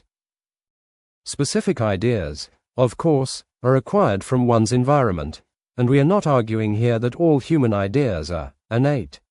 But there must be something structural in mind, comparable to the structural form of body which would develop along certain general lines, even though the individual were isolated on Crusoe's island.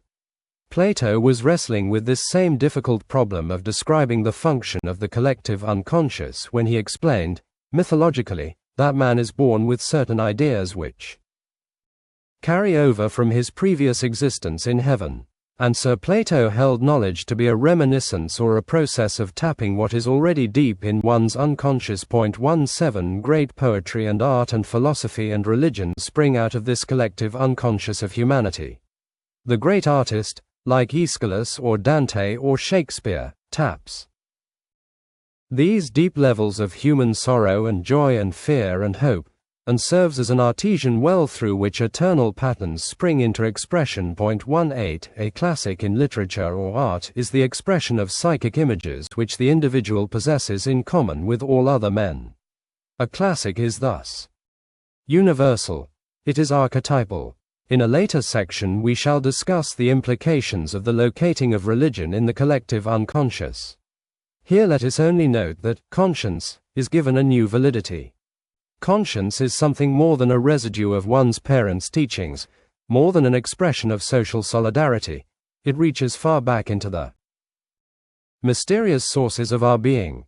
To get back to the individual who comes to the counselor with a personality difficulty, he needs to find his true self, and this is accomplished through his arriving at some degree of unity of his consciousness with the unconscious levels of his childhood experience, the deeper levels of the collective unconscious, and ultimately with that source of his mind which is in the very structure of the universe. It now becomes clear why the neurotic individual can never be healthy as long as he blames his childhood training for his trouble, for he is to some extent that childhood training, and in fighting it he is fighting himself. And likewise the individual who is continually at war with society can never attain personality health, for he is struggling against certain forces in the collective unconscious of his own mind. Finally, he who struggles against the universe, who denies meaning in the universe and tries to break off his connection with it, as do the agnostics and atheists, is actually struggling against the deepest point in himself where he is connected with the universe. This is another way of saying not that the individual has the roots of his collective unconscious in that creative structure of the universe which we call God.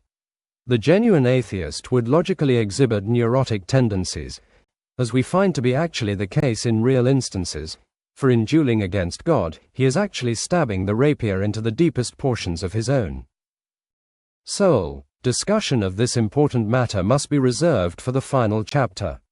Suffice it to say here that when the individual truly finds himself, he finds his society, and in one respect he finds God. From the second principle of personality, individuality, we derive this guide for counseling. It is the junction of the counselor to assist the counselee to find his real self, and then to help him to have courage to be this self. IV. Social integration. Personality cannot be understood apart from its social setting.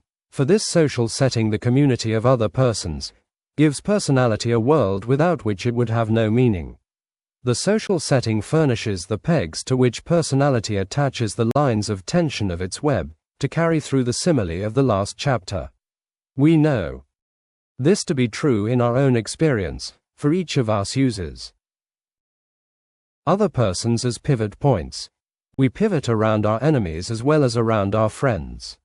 Thus, the third aspect of healthy personality is social integration. So important has this aspect been considered that people have fallen into the habit of assuming that personality difficulty means social difficulty, and that if an individual is a social success, he must have solved his personality problems. This of course presupposes a too superficial view of personality, as when the word is profaned in cosmetic and cheap, how to be a social success, advertisements. But profoundly viewed, a meaningful social adjustment is basic in personality, for the person must move in a world which consists of other people. A chief characteristic of the neurotic is his inability to get along with other people. He is highly suspicious of others. He feels society to be his enemy, and he moves through life as though in an armored car. A man recently explained to me that he had spent his vacation trying to get away from his relatives, and then remarked incidentally, "I never trust anyone." Even though this is a common remark, it is a bona fide sign of a neurotic attitude towards society. Such an individual is bound to be lonely, for he forces himself into as isolated and comfortless a position as a machine gunner fighting all for himself on a mountain top. In this matter of social integration we are most indebted to Alfred Adler, 19, that other Viennese who, with Freud, has made Vienna the mother city of psychotherapy.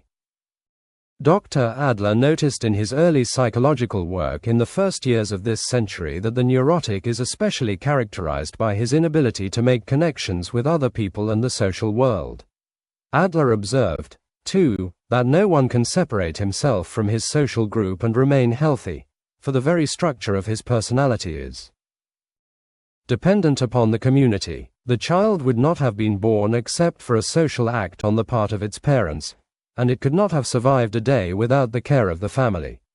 At any given instant, Every individual is dependent upon countless other persons of his age and every previous age. To get a vivid glimpse of this social interdependence, simply call to mind the long train of persons upon whom you are dependent for the bread on your dinner table, or for your ability to say the multiplication table.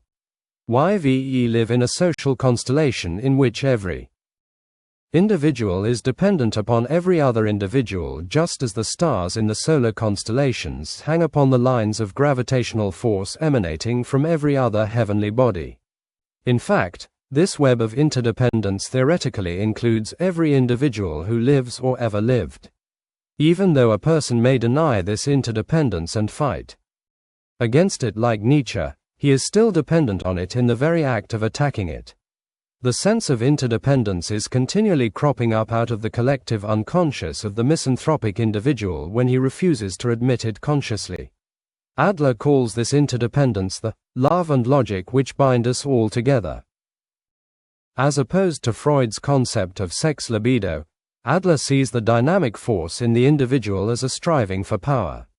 There is an urge within the individual, in the center of the self, which we term the ego, to gain superiority over his fellows, to attain a position of security, which cannot be threatened. Point 2. This is similar to, but not identical with, the will to power concepts of such philosophers as Nietzsche and Schopenhauer, but Adler's will is more a will to prestige. It is that basic impulse in the individual which makes him tend to break out the web of social interdependence and set himself, by not competitive ambition and vanity, above his fellowmen. Point 2.1. This brings us to the most famous contribution of Adlerian psychology to modern thought, the concept of inferiority. The inferiority feeling, it should not be called complex, until it has become definitely neurotic, is universal. Every individual has it as part of his function as a human being. John Doe feels inferior to the people around him at a social function and is embarrassed. He forgets that they, too, feel inferior to him.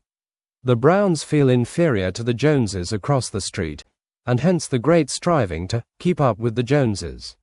Salesman Black has a feeling of inferiority about his job and so becomes jealous of others' successes, and the business world, shot through with every businessman's effort to climb over the others, becomes a melee of merciless competition.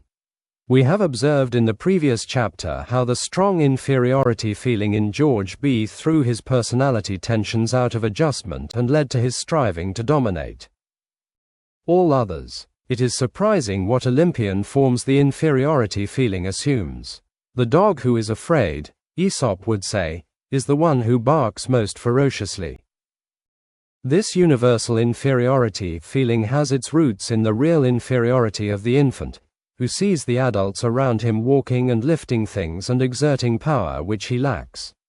It is also traceable in part to the real inferiority of primitive man as he strove against animals. Tooth for tooth and claw for claw, man was an easy prey for not males, and hence it was necessary that he compensate for his physical weakness by mental agility. The development of civilization is to be understood to some extent as compensatory, i.e., a result of man's striving to overcome his inferiority. Since we all have the inferiority feeling, it is not to be considered abnormal in itself.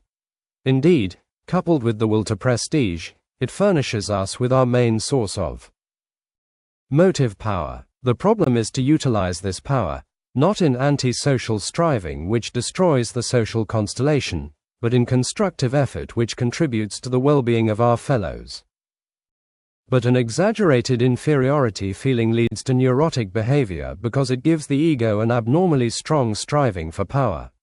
The more under or minus the individual feels himself to be, the more desperately will he struggle to put himself on top. The inferiority feeling and the will to prestige are merely two aspects of the same drive within the individual. Thus we can infer that behind a tremendous ambition there lurks a deep, though possibly unconscious, inferiority feeling. Historical instances prove this time and again. What is called a superiority complex is for the same reason merely the reverse side of an underlying inferiority feeling. Because the ego feels itself inferior, it assumes a special front of superiority and makes sure that everyone notices it. In this scheme of striving for prestige, the lowering of other persons is equivalent to the raising of the individual himself, for as they go down he automatically gains more superiority. This explains why people derive pleasure from gossiping. Everyone has felt this tendency within himself to lower others for the sake of the raising of his own prestige. The normal individual keeps the tendency under control and aims to direct his efforts socially, but the neurotic directs his striving antisocially and attempts to climb up a ladder made of other persons. Thus he is Rhino against the very structure to which he owes his existence. He cuts away his own roots, and such could not help ending in mental ill health. Adler therefore defines neurosis as antisocial striving for power. The chief human sins, which are, according to Adler, continually destroying human culture and happiness, are vanity and ambition, the two expressions of the dominating ego. The latter is difficult one to understand in America, for we have made ambition a virtue. What Adler actually means, however, is antisocial ambition, and we must agree with him that exaggerated ambition, as it is manifested in the historic conquerors or modern captains of industry, is rooted in the ego's striving for power rather than in the desire to serve humanity. The normal striving for power should be differentiated from the neurotic. Normal ambition proceeds from strength, is a natural function of the living being, and is not necessarily antisocial. Neurotic ambition proceeds from weakness and insecurity, and derives its satisfaction from the debasing and dominating of others. This brings home the need for courage in healthy living, for when the individual is given courage, he is relieved from the compulsion of his inferiority feeling and therefore does not need to strive against others. Fear crescent not. Attis gria, havoc in human relations. Give the misanthropic individual basic courage, and he finds himself suddenly relieved of much of his insecurity and able to cooperate unselfishly with the group. In addition to courage, the highest virtues, according to the Adlerian system, are social interest and cooperation. These mark the healthy individual who realizes and cheerfully accepts his social responsibility. By expressing himself in socially constructive ways, he is able to achieve and realize himself, whereas the misanthropic individual seek not to save his life, in egocentric striving actually loses it. The healthy individual becomes socially integrated, which literally means attaining wholeness.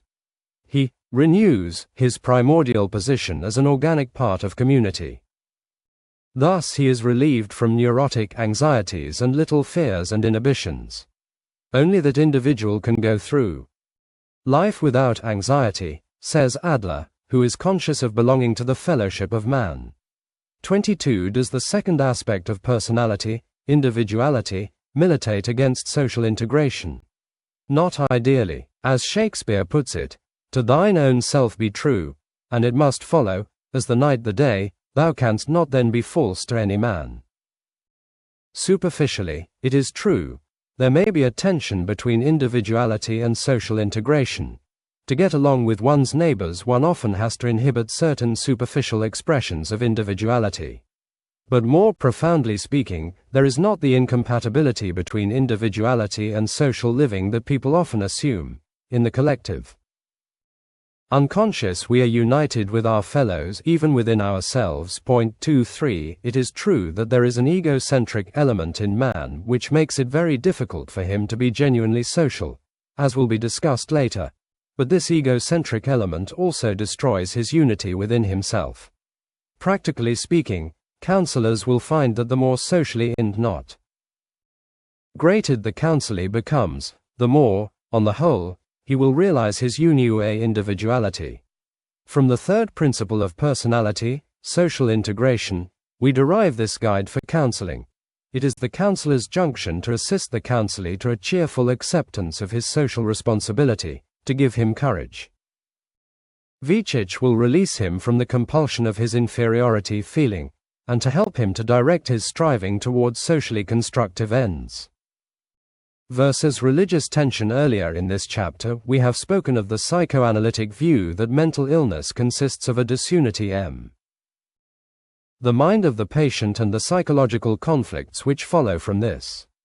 And we have mentioned that the aim of psychoanalysis was to reunify mental life by bringing the conflict out of the unconscious into consciousness. This emphasis of psychoanalysis upon mental unity has been taken by many people to mean that the more unity one can achieve in one's personality, the healthier one is, that the ideal is a final unity, and that psychological conflicts are therefore unhealthy in themselves. The Jungian emphasis upon the unifying of the individual's conscious not-ness with various substrata in his unconscious, and the Adlerian goal of integration of the individual with society, likewise lend themselves to the interpretation that a unity within the mind of the individual is the ultimate desideratum. It is perfectly true that the neurotic person suffers from a breakdown in unity of his mental functions, and it is likewise self-evident that guiding him back to a more effective adjustment with its accompanying condition of new unity is a step in the cure. But it is not true that a simple and ultimate unity within personality is the ideal. The amateur devotees of psychotherapy and a portion of the public at large, down to which a smattering of the ideas of psychoanalysis has percolated, misinterpret psychotherapy and oversimplify personality when they assume that the goal is a state of complete relaxation, in which one can readily express all his instinctual desires in reality and live the life of the lotus eaters or the inhabitants of the Mohammedan heaven. Some people tend to think that the aim of psychotherapy is to put everyone into a Garden of Eden where all urges are satisfied and one wanders about in a bliss which is undisturbed by moral and psychological conflict. All this is of course quite foreign to the human situation, and no reputable psychotherapist would admit such an ideal. A final unity in the human personality is neither possible nor desirable. Existence in the Garden of Eden or in the heavens of the blissful and placid type would mean death to personality as we know it. For personality is dynamic, not static, creative, not vegetative. What we desire is a new and constructive adjustment of tensions rather than any final unity. We do not wish to wipe away conflict altogether, that would be stagnation, but rather to transform destructive conflicts into constructive ones. It must be admitted that the psychotherapists have given room for this popular misinterpretation. Freud has given room for it in his natural science presuppositions and his tendency to reduce personality to cause and effect determinism. Adler has similarly erred in his rationalistic faith in the idea that knowledge will lead to virtue. There are certain rationalistic, romantic, naturalistic presuppositions underlying the historical development of psychotherapy which lend themselves to this oversimplification. The temptation is to view personality as something which grows as simply and naturally as plants, as is illustrated in the remark of a therapist of the Adlerian school who do not find the function of psychotherapy to remove the obstructions from the path of the personality as you remove the stones obstructing the growth of a flower, thus letting the flower grow up naturally toward the sun. Such a confidence in the natural growing of the human being toward his perfect state reminds us of Rousseau, and it is certainly to be viewed as a romantic faith lacking sufficient realism. This tendency toward oversimplification is evidenced in the handling of the problem of guilt feeling. Some psychotherapists aim to wipe away guilt feeling entirely, treating it as a symptom of mental ill health, and reproaching religion for increasing the morbid guilt feeling of many people. To be sure, they are right in the respect that exaggerated guilt feeling is often connected with neurosis, and also that unenlightened religion has altogether too often abetted morbid guilt feeling in its adherents. An example of the latter is the case of a minister who was burdened for 27 years by an obsession of sin which turned out in the end to be purely subjective and without relation to reality. It is quite understandable that Freud, specializing in sexual phenomena, should treat guilt feeling as unhealthy, because the nine not 19th century had attached a tremendous amount of morbid guilt to sexual phenomena. 24 Psychotherapists and counselors will unite in the endeavor to free people from morbid guilt feeling. But guilt feeling can never be wiped away entirely, nor would it be desirable to do so. There is a normal element of it that is compatible with, yes, even necessary for personality health. Let us get more clearly in mind what guilt feeling is. It is not to be defined in such negative terms as is and the tendency in our utopian-minded culture. Guilt feeling are actually a positive, constructive emotion. It is a perception of the difference between what a thing is and what it ought to be. Everyone experiences a guilt feeling an infinite number of times a day. When one passes an cripple begging on the street or a drunken man in the gutter, when by neglect or conscious deed one does harm to another person, when one is aware of war going on even in another country. In short, the individual experiences guilt feeling whenever HT has a feeling of ought, a sense of the discrepancy between what he is and what he ought to be, or what he does and what he ought to do, or what the situation is and what it ought to be. This should not be confused with conscience. Guilt feeling is the much broader aspect of human experience of which conscience is one expression. In the example of the beggar, the guilt feeling does not depend on whether or not one gives him money. It may be sociologically better not to give, but the feeling of guilt inheres in the realization that here is a situation, a human being degraded into begging, which is far from any norm or ideal of human living. If there were any act in life in which the individual could attain unity in self and thus transcend the guilt feeling, it would be the act of pure creativity such as occurs in that most intense moment in painting when the artist is earned up into a kind of ecstasy. But artists very often have the most poignant and vivid feeling of guilt about their work. While he is intensely engrossed in painting, the creative process seems to grasp the artist and carry him along like a chip on a wave with such speed that he is for the moment conscious of nothing outside the creative act itself. But when the picture is finished, he has two emotions. One is the satisfaction and the sense of psychological catharsis which all creative effort brings. The other is the guilt feeling, bathed and made even more distinct in outline by the catharsis. This guilt feeling is first to realize not that the picture is not as perfect as it should be, i.e., that it falls short of the ideal vision the painter had in mind. And in the second and more significant respect, it is a realization that something great has taken place which the artist did not merit. Great artists have this curious realizer not that they are dealing with something dangerous. 25 They have come for a moment to the porch of beauty itself, and the reaction is like that in primitive religions when touching the altar of God made one guilty. One has only to look through classical literature, mythologies of various peoples, and primitive religions to discover how universal is this guilt feeling among men. The ancient Greeks were certainly not a morbid people. Indeed, it is often said that they did not know the meaning of our word, sin, yet this realization of guilt runs centrally through their dramas and gives them their profound meaning not. The implication is that this guilt is inherent in man's situation. Man is stationed below the gods, said the Greek dramatists, but he is always tending to raise himself to the divine position. What is the source of guilt feeling? In the first place, we can immediately see why it is inescapable in personality, for it is inseparably connected with freedom, autonomy, and moral responsibility. Free will, Rank aptly says, belongs to the idea of guilt or sin as inevitably as day to night. 26 Since the individual possesses creative freedom, he must all the time be glimpsing new possibilities, and every new possibility brings with it not only a challenge but an element of guilt feeling. In fact, challenge, the movement toward achieving the new possibility, and guilt feeling are two aspects of the same thing. Guilt feeling inheres in every state of tension in personality. Guilt feel not is the perception of a gap. It is, to use a crude simile, as though one were standing over a deep cleft in a mountain with one foot on one side and one on the other.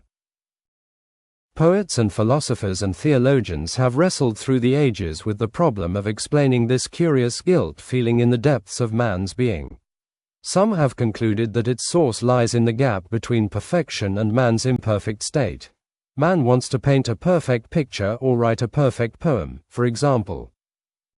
But because he is fated to an existence in the human realm where everything is imperfect, he always falls short of his goal. Other thinkers, particularly the poets, have said that this guilt feeling has its source in the conflict between the animal and the spiritual natures of man. Greek Platonic thought makes it the conflict between body and mind. The psychotherapist Fritz Kunkel locates the guilt feeling in the subject-object tension within the individual. Rank holds that it arises from man's moral self-consciousness, and N.E. cites the biblical story of the fall to prove this. When Adam ate of the tree of the knowledge of good and evil, which signified the birth of his capacity to perceive the difference between right and wrong, he began to feel shame and guilt. However we attempt to explain this guilt feeling, we must admit that it proves that there is some contradiction in man's nature. It means that man is both of the earth and of the spirit, to use popular but inaccurate terms. It means that if man tries to live only in earthy, natural terms, like the animals, he becomes neurotic. And if he tries to escape entirely into the spiritual world and deny that he has a body, as spiritualism and certain extreme forms of Christian Science do, he also becomes neurotic. This situation is what people in past ages have had in mind when they spoke of man's being caught between two worlds. It is in reality not a matter of two worlds, but of two aspects of the same world, and this is precisely what makes the problem so complicated. For man must hold within himself the tension between these two opposite aspects of the world, the unconditioned and the conditioned. Man is not a horizontal creature entirely, nor a vertical creature. He lives both horizontally and vertically. 27 And the intersecting of these two planes is what causes the basic tension in man. No wonder his life cannot be a simple unity. Out of this ultimate tension comes man's religion, at the point of intersection between the vertical and horizon. Arises man's sense of the absolute moral commands which Kant and many other thinkers have emphasized. At this point man also gets his conception of perfection, behind or implied in the imperfect beauty of a particular tree or painting. For example, man glimpses the form of perfect beauty. The contradiction in man, thus, is proof of the presence of God in human nature. The Christian way of expressing the tension is in terms of man's sonship to God. Man as we know him existentially is conditioned, finite, imperfect. But he is essentially connected with God, and this relationship brings in the elements of the unconditioned, the infinite and perfect. In the light of such a tension, it is perfectly understandable that man should experience some guilt feeling at every moment, for it is the manifestation of God's continual impingement upon man's temporal life. So guilt feeling, far from being something morbid for which we are to be ashamed, is actually a proof of our great possibilities and destiny. Man should rejoice in it, for it means that a spark disturbs our clod. More highly developed personalities feel this sense of guilt more keenly than the average, and utilize it in their further development. Therefore, any picture of personality which leaves out the aspect of religious tension is incomplete.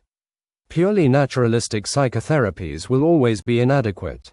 We can conclude that the healthy individual must have a creative adjustment to God, and that a sound religion is indeed not pensable to personality health. From the fourth principle of personality, Rollo IOUS tension, this guide for counseling is derived. It is the counselor's function, while aiding the counselee to free himself from morbid guilt feeling, to assist him courageously to accept and affirm the religious tension inherent in his nature. Chapter Il Empathy. Key to the counseling process. Having discussed the nature of personality, we are now confronted by the subsequent question of how personality functions. More precisely, how does one personality meet and react upon another? The answer lies in the concept of empathy, the general term for the contact, influence, and interaction of personalities. Empathy comes to us as a translation of the word of the German psychologists, Einfühlung, which means literally, feeling into. It is derived from the Greek, pathos, meaning a deep and strong feeling akin to suffering, prefixed with the preposition, in. The parallel with the word, sympathy, is obvious. But whereas sympathy denotes feeling with, and may lead into sentimentality, empathy means a much deeper state of identification of personalities in which one person so feels himself into the other as temporarily to lose his own identity. It is in this profound and somewhat mysterious process of empathy that understanding, influence, and the other significant relations between persons take place. Thus, in discussing empathy, we are considering not only the key process in counseling, but the key likewise to practically all the work of preachers, teachers, and others whose vocation depends upon the influencing of people. To begin with an example, let me describe the case of a certain student who came into my office for a counseling interview. He approached rather timidly, shaking my hand in a clammy manner and smiling apologetically. Though large in stature, he gave one the impression of a big child, and as he spoke he blushed continually and gazed down at the floor. Soon he was relating in a low, hesitating voice certain occurrences in his childhood and other aspects of his home background that lay behind his present perplexities. While he talked, I sat perfectly relaxed and let my eyes rest on his face. I permitted myself to become absorbed in his story, and soon I was so completely engrossed that I was unconscious of our physical surroundings in the room and aware only of this boy's frightened eyes, his tremor not lose voice, and the fascinating human drama which he was describing. He told how his father had used to beat him during his boyhood on the farm, and how he had grown up without parental love or understanding. During this moment I felt the pain of his father's beatings, curious as it may seem, as though I myself were receiving the blows. Then he told of running away to high school, where he had supported himself alone under great handicaps. Through high school he had been burdened by an overpowering sense of inferiority. And as he described this inferiority feeling, a depression occurred in myself as though the inferiority had been my own. Then the young man spoke of his early wish to come to college, which had been met by his parents' sarcastic prediction that he would not be able to last it a semester. With bulldog determination he had nevertheless arrived on the campus, practically penniless. Since then he was now a sophomore. He had been working his way while struggling at the same time to keep up in studies for which he was poorly prepared.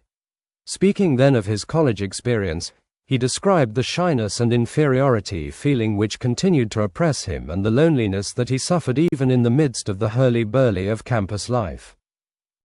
The point to be observed in this illustration is that the psychic states of the counselee and the counselor were to some extent identified.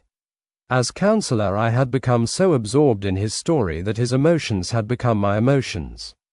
His feeling of desperation as he struggled through high school, his realization of the loneliness of existence and the harshness of destiny, became my own experiences, felt on my pulse as they had originally been on his.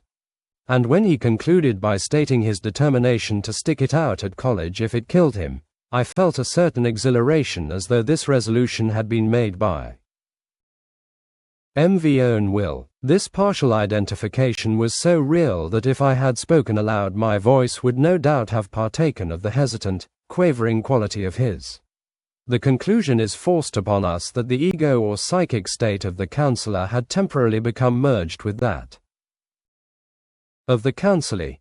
He and I were one psychic unity. This is empathy. It is the feeling, or the thinking, of one personality into another until some state of identification is achieved. In this identification real understanding between people can take place. Without it, in fact, no understanding is possible. It is clear that the experience of empathy comes into every counselor's day dozens of times, whether it is recognized as such or not. Empathy is not a magical process even though it is mysterious. It appears difficult to understand precisely because it is so common and basic. As Adler points out, This identifying of one's self with the other person takes place to some extent in every conversation. It is the fundamental process in love. Most persons have never taken the trouble to analyze their capacity to empathize, and consequently they possess the ability only in rudimentary and undeveloped form. But ministers and teachers and others who deal intimately with persons had best endeavor to understand it, for their success depends upon their ability to accomplish this walking with another person into the deepest chambers of his soul. Empathy is experienced, in the first place, with inanimate objects.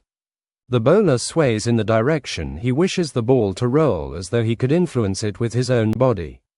Whole grandstands of people will heave with a football team, each person bracing himself and grunting as though he himself were making the tackle. In artistic experience, empathy is also basic, for the individual must in some way identify himself with the object if he is to experience it aesthetically. Thus people speak of music carrying him away, or of the violin playing upon the strings of their emotions, or of the changing colors of the sunset creating a corresponding change in their emotions. Jung makes empathy the center of his theory of aesthetics. The person looking at the artistic object, he says, becomes the object. He identifies himself with it, and in this way gets rid of himself. This is the secret of the cathartic power of art. The aesthetic experience does actually take the artist or the spectator out of himself. Aristotle has classically described how seeing a great dramatic tragedy purges the soul of the observer, precisely for the reason that the tragedy is enacted on the stage of the observer's own soul as he watches it on the real stage. Drama is the form of art in which empathy is most easily understood, for there occurs the very obvious identification of the actors with the fictitious characters they are representing, as well as the more subtle identification of the observers with the actors. This cathartic quality, resulting from empathy, is present in good conversation. We even might, in fact, judge the merit of a particular conversation by asking how much it has taken us out of ourselves. Counseling has the cathartic function superlatively. The counselor has to go out of himself almost completely. That is why a period of genuine and intense counseling will leave him curiously freed from his own problems. At the same time he will feel strangely fatigued, just as the artist is fatigued after 2 hours painting. Adler recognizes empathy as one of the creative functions in personality and goes on to say, empathy occurs in the moment one human being speaks with another. It is impossible to understand another individual if it is impossible at the same time to identify one's self with him.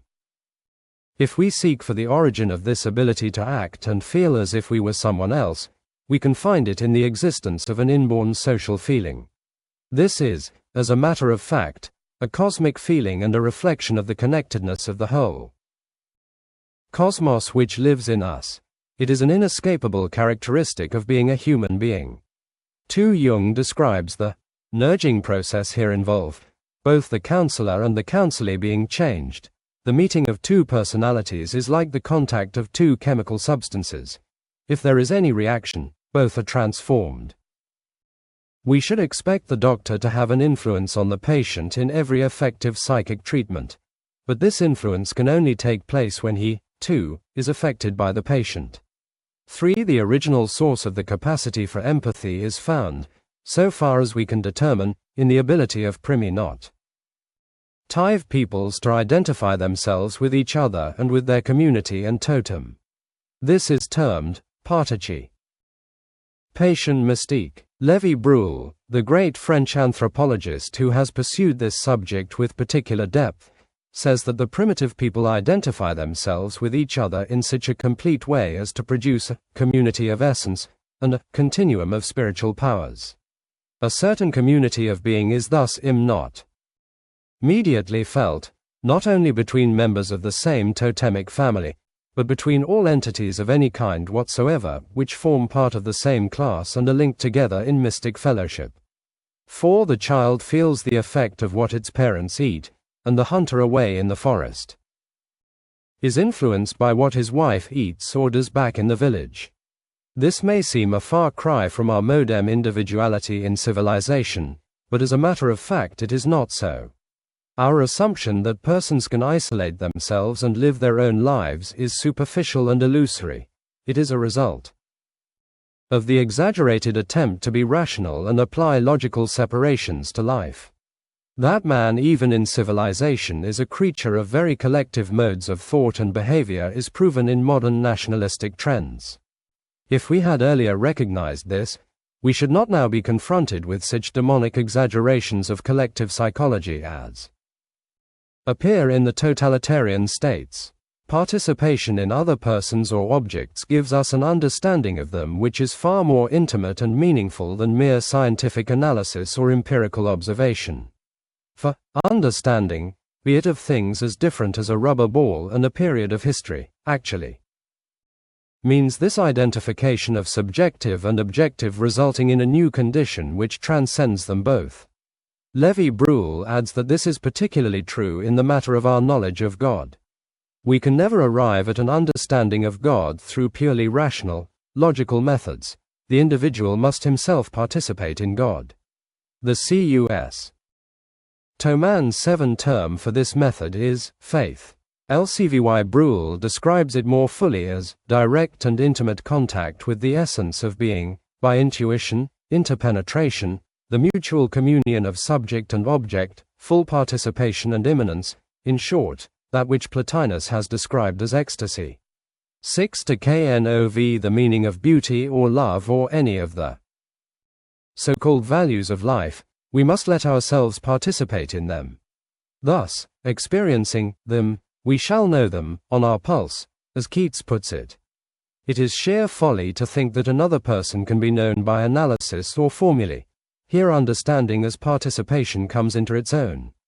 In other words, it is impossible to know another person with not out being, broadly speaking, in love with him. But this state means that both persons will be changed by the identification * which the love brings about. Thus it is literally true that love works a change in the personalities of both the lover and the loved. It may tend to make them be not come more alike, or it may draw the loved one up toward the ideal in the lover's mind. Love therefore carries tremendous psychological power. It is the greatest force available in the influencing and transforming of personality. 6. The counselor works basically through the process of empathy. Both he and the counselee are taken out of themselves and become merged in a common psychic entity. The emotions and will of each become part of this new psychic entity. Consequently, the problem of the counselee is dumped on the new person, and the counselor then bears his half of it. And the psychological stability of the counselor, his clarity, his courage and strength of will carry through to the counselee, thus lending him great assistance in his personality struggle. Let it be clearly understood that empathy does not the art of counseling mean identifying one's experiences with the counselee, such as occurs when the counselor remarks, "Yes, that happened to me too when I was such and such an age." There is no place in true counseling for the reminiscences of the counselor. All of this comes out of egocentricity, and empathy is precisely the opposite of egocentricity. The previous experiences of the counselor do not come into the counseling situation as such. Understanding the counselee according to his own unique pattern is the goal. And if the counselor says or thinks, "I had that problem myself and I met it in such and such a way," he will be projecting him not self into the situation in a way which may be very vicious. The counselor's previous experience will aid him immeasurably in understanding the counselee. In this regard, previous experience is indispensable, but such experience will contribute indirectly.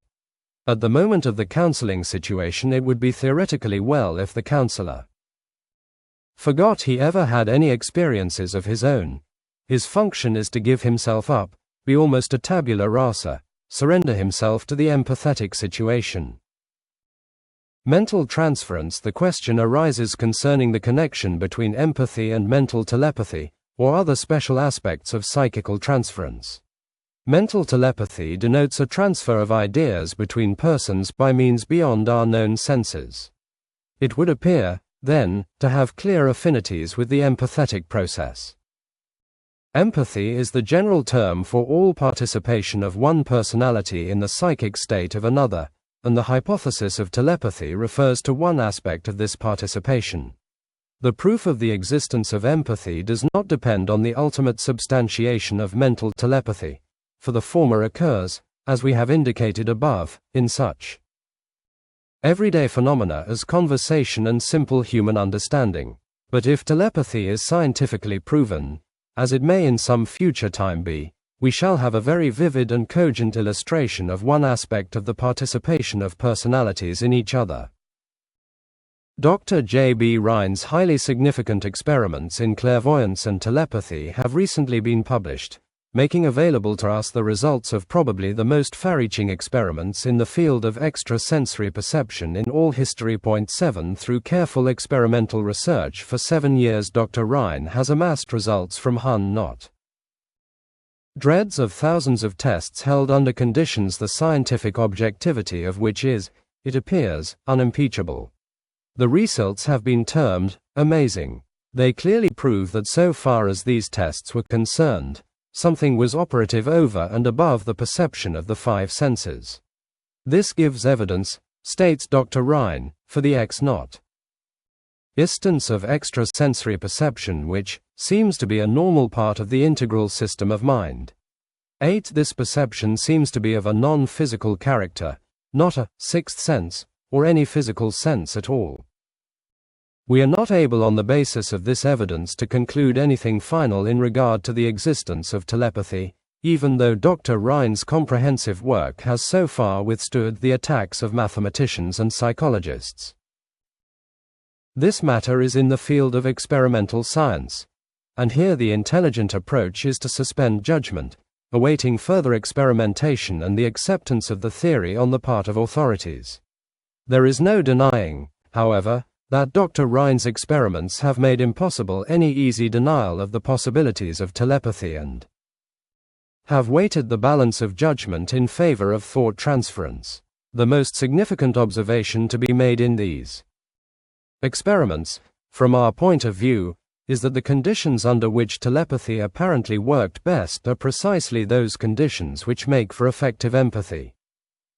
The person taking the test had to have confidence and a hopeful and zestful attitude toward the experiments. The whole procedure requires confidence and the best of personal relations. 9 These qualities are likewise the ones upon which empathy depends. Empathy requires good rapport between the persons concerned, and works ideally between persons in love. Surely enough, Dr. Rhine's tests indicate a parallel in telepathy, for they worked best between the young man and woman who were shortly thereafter married. Another point of similarity is that both telepathy and empathy are functions too creative to be controlled to any great extent by conscious willing. The person taking the tests, for example, could not improve his score simply by putting forth more effort. In empathy, as a matter of fact, conscious striving may block the process rather than aid it. The most one can do is to make the conditions right and then allow the mind to respond, as when listening to music. Telepathy, according to Dr. Rhine, appears to be the highest function of mind in the respect that it is most sensitive to stimulants and gives way most quickly to fatigue. Empathy is certainly also a delicate function of personality and requires by definition a high degree of sensitivity. Whether one puts great credence in Dr. Rhine's results or not, and we have suggested that from the scientific point of view it is best not yet to draw final conclusions, it is certainly true that much more psychical transference occurs between persons than is ordinarily admitted. All through history people have had the suspicion that transference of thought by means beyond the word and gesture was occurring even though they could not prove it.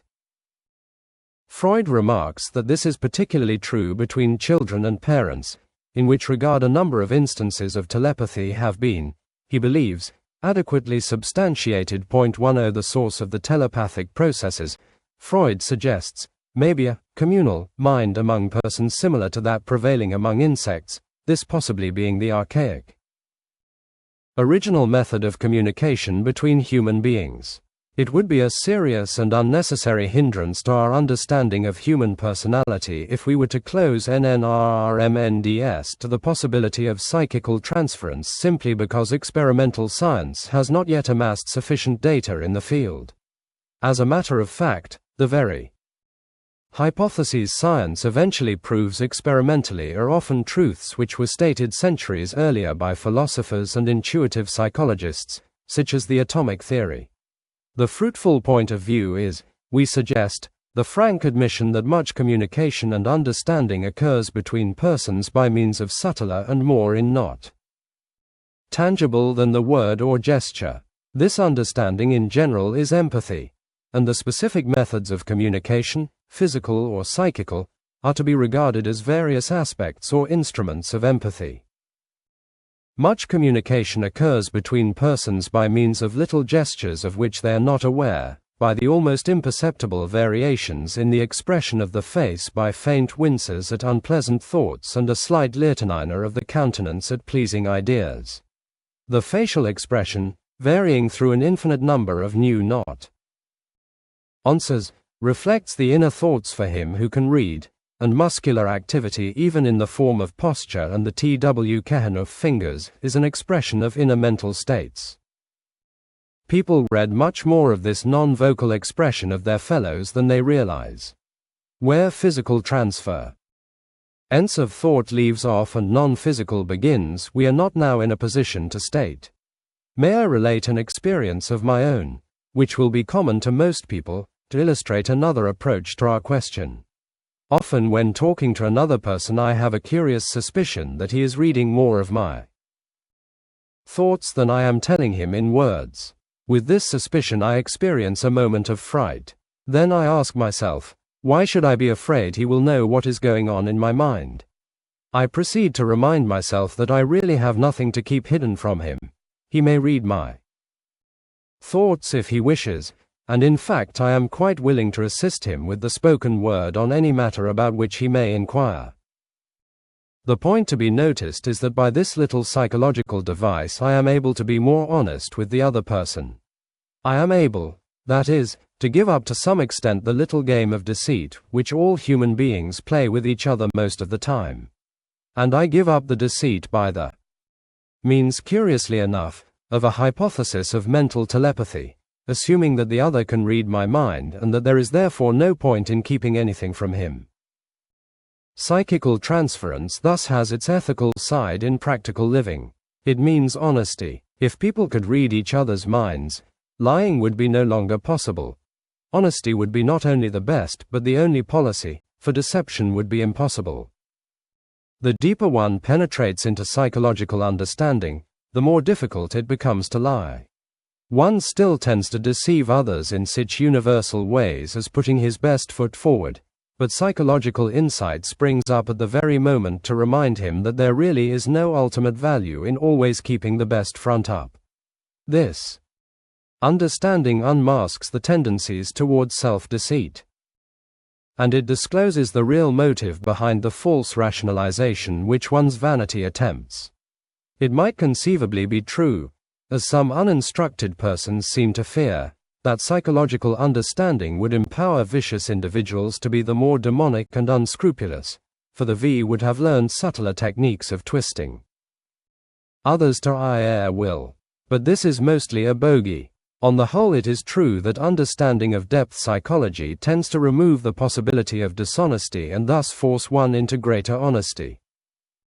It may cause general astonishment, writes the Venerable Sigmund Freud, to learn how much stronger is the impulse to tell the truth than is usually supposed. Perhaps it is a result of my occupation with psychoanalysis that I can scarcely lie anymore. 11. Every human being has the tendency to deceive others, because his ego is always striving to raise its own prestige at the expense of others. In so-called ethical persons this does not take the form of outright lying, but rather the form of the continuous endeavor to appear something different from, usually better than, they actually are. The purist who does not recognize his tendency to deceive others is twice deceived. His ego has learned the game so well that it has completely deceived the man himself, and therefore has an open highway through which to deceive the world.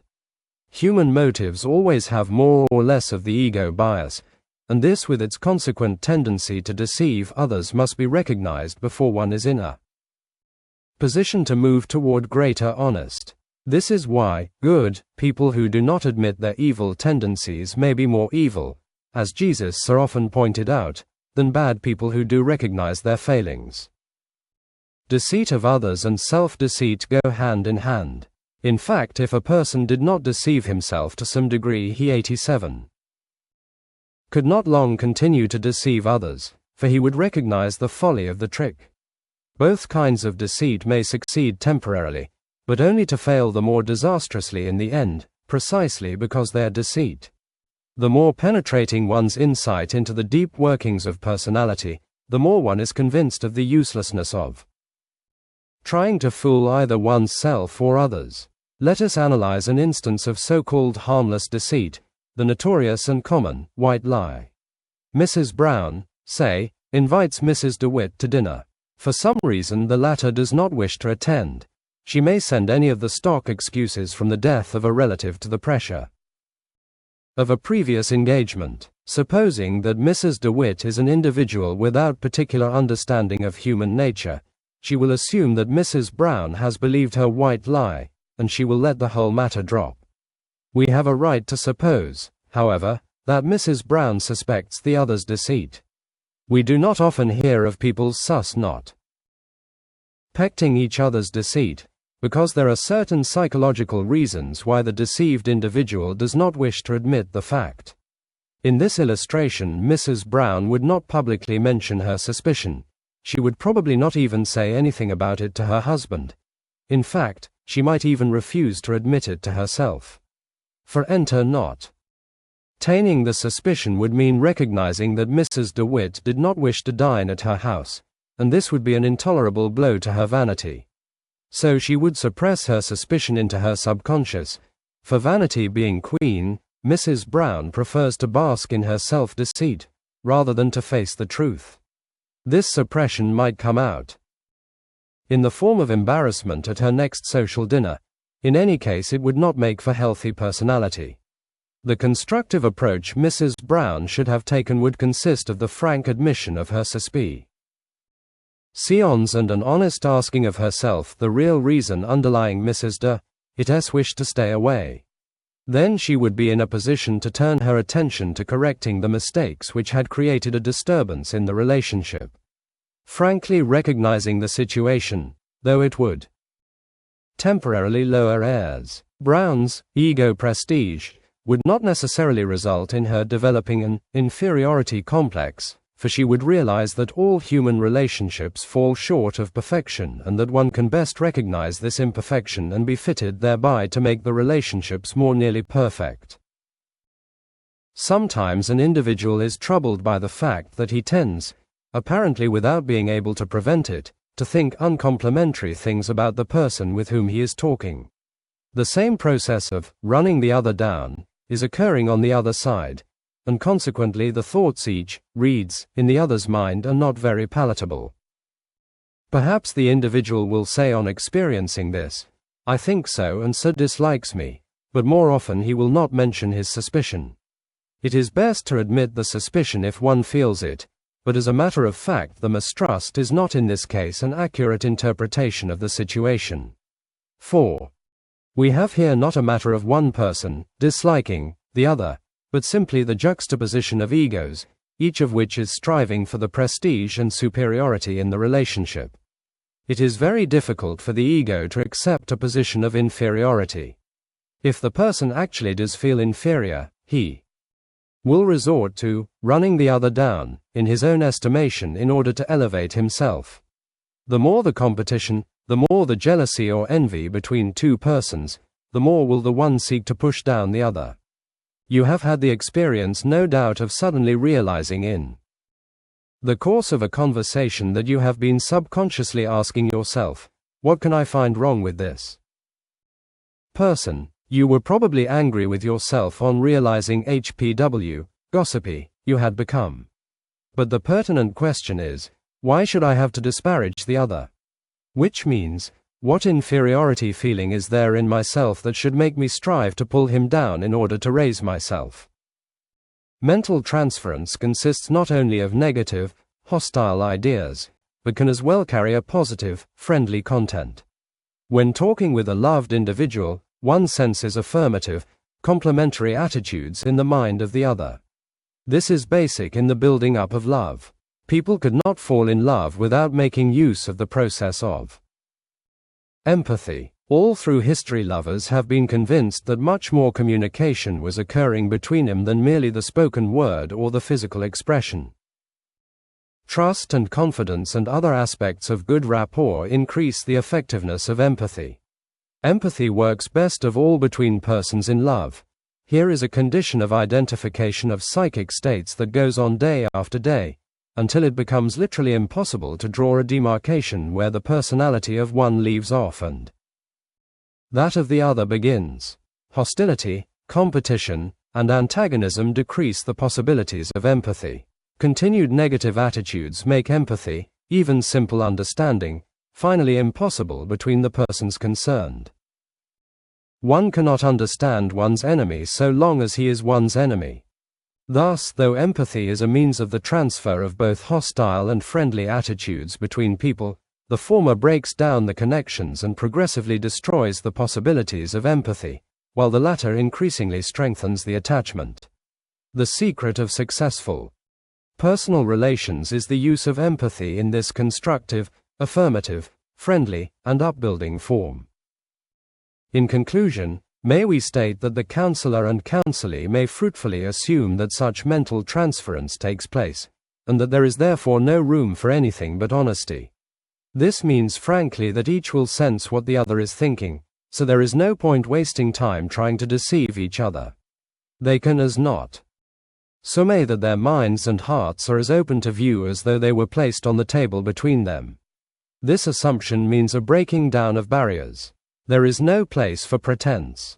The counselor then refrains from playing any little game of deceit with the counselee, and the latter realizes that he will accomplish nothing by semi-not la devices. This is the real meaning of honesty, a demolishing of barriers until a man takes another for what he really is. It amounts, of course, to nakedness in the presence of the other, but there is no more cleansing experience in the world than psychological nakedness. And finally, this is the real meaning of sincerity, a being without wax. It is an attitude very close, if one may say so, to what Jesus had in mind when he spoke of the single-minded, the pure in heart, and those whose answer was a simple yea or nay. The secret of influence. The discussion of empathy brings us finally to the subject of influence. This word is glibly bandied about by educators and ministers and others who realize that their aim is in the end to influence people, but rarely has the meaning of the term been given careful analysis. The popular writings on how to influence usually exhibit a very superficial understanding of what the process actually consists of, and thus much of their advice may be downright dangerous. Influence is a process which works chiefly in the unconscious. Better understanding of it would enable 91. Us more to protect ourselves and others from the insidious and vicious effects of the various waves of propaganda which attack our civilization like diseases. Influence is one of the results of empathy. Wherever there is empathy, some influence will be occurring, and wherever there is influence, we can expect to find some. Identification of psychic states. The word has its root in the primitive astrological idea that an inflowing of ethereal fluid from the stars affected the actions of men, which is the early mythological recognition of the fact that influence occurs in deep levels of the unconscious. Dictionary definitions include such synonyms as induction, effusion, emanation, all of which are definitely empathetic processes. Let us endeavor here to analyze influence as it appears in its different forms. There is first the influence of ideas. At the beginning of a year, to cite an example, I addressed a young people's group to which I was acting as advisor, on a certain subject. This same subject came up again for discussion somewhat by accident 6 months later. The young people presented back ideas almost identical with those I had suggested months earlier. they had forgotten. In the meantime, the origin of the ideas and defended them vehemently as their very own brain children. Everyone working with people will have observed similar influence of ideas, in which the other persons absorb the ideas and make them their own. A second form of influence is that which we might term the temporary influence of personality. One often notices the curious fact that two persons talking together tend to take on the gestures, tones of voice, and general psychic states of each other. If the one has burst into the room heatedly and blurts out his words in an excited voice, the other tends to take on this nervous tension. But if the second pulls himself together, refuses to become excited and talks in a calm, leisurely manner, the first person gradually loses his nervous tension and absorbs some of this poise. The same form of influence is evidenced in the way embarrassment spreads in a social group, one embarrassed person passing on the contagion to the others, until all become tense. This is all quite understandable. According to the principle of empathy, it is impossible that two or more persons engage in genuine conversation without approximating each other's psychic states. A hint for counselors arises from these observations. The skilled and sensitive counselor can put his counselee into a given mood, within certain limits, by assuming that mood himself. This is also the secret of many a successful hostess' ability to put her guests at ease. There is thirdly a general influence of personality, the more permanent form of what we have described above. This occurs when one individual assumes to some extent the personality pattern or role of another. The student, for example, will take on the tone of voice or peculiar manner of gesturing of his favorite professor. Members of a church often assume the mannerisms of their minister, and whole groups will exhibit behavior patterns, oftentimes very petty and inconsequential, which they have taken on from their leader. When one meets a disciple of a certain leader, one often has an uncanny, eerie feeling on observing that some small gestures of the disciples are actually not his own but his leader's, and one feels that it is the leader and not the disciple standing before one, just as it is Hamlet and not the actor one sees on the stage. The significant point is that this influence is ordinarily unconscious, the student or the disciple not realizing that he has taken on the gesture or tone or voice of the master. How are we to explain influence? 12. Not as the suit of mere contact, like water becoming blue when ink is poured into it. To be sure, the influencing is accomplished by certain items in the individual's environment, but he selects these items, and by a very creative and mostly unconscious process. Since there are an infinite number of elements in every environment, an infinite number of persons can each receive a different influence from the same general environment. Each individual, struggling as he is to attain a position of higher prestige and power, clutches at every rope in the form of a behavior pattern which gives promise of aiding him in his upward movement. He sees other individuals succeeding in their movement toward the goal he has picked for himself, and he adopts their behavior patterns by unconscious or partially conscious imitation. It is along the line of the ego's striving for power that the individual is most open to influence.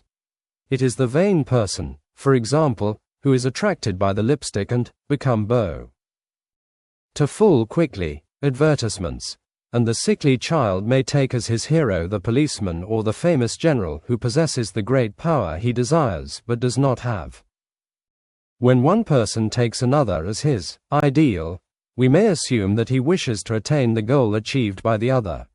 This is a definitely emphatic process, the individual partially identifying himself with his ideal personality and thus playing the role and assuming the behavior patterns of the ideal person. In religious and ethical education, it is well to remember that the youth will not take the ideal held up before him as abstractly good or recommended, but rather the one which gives the most promise of aiding him toward the position in life he wishes to attain. Under pressure, he may superficially and consciously accept the ideal held up by his educators, but the ideal that deeply influences him is that which is selected by processes in his unconscious.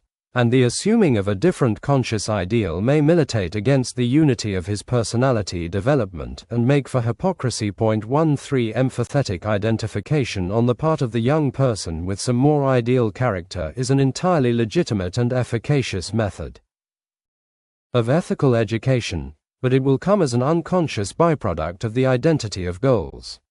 Since influence is a function of the individual's struggle for prestige and power, it follows that the person who has the power in a given relationship will exert the influence.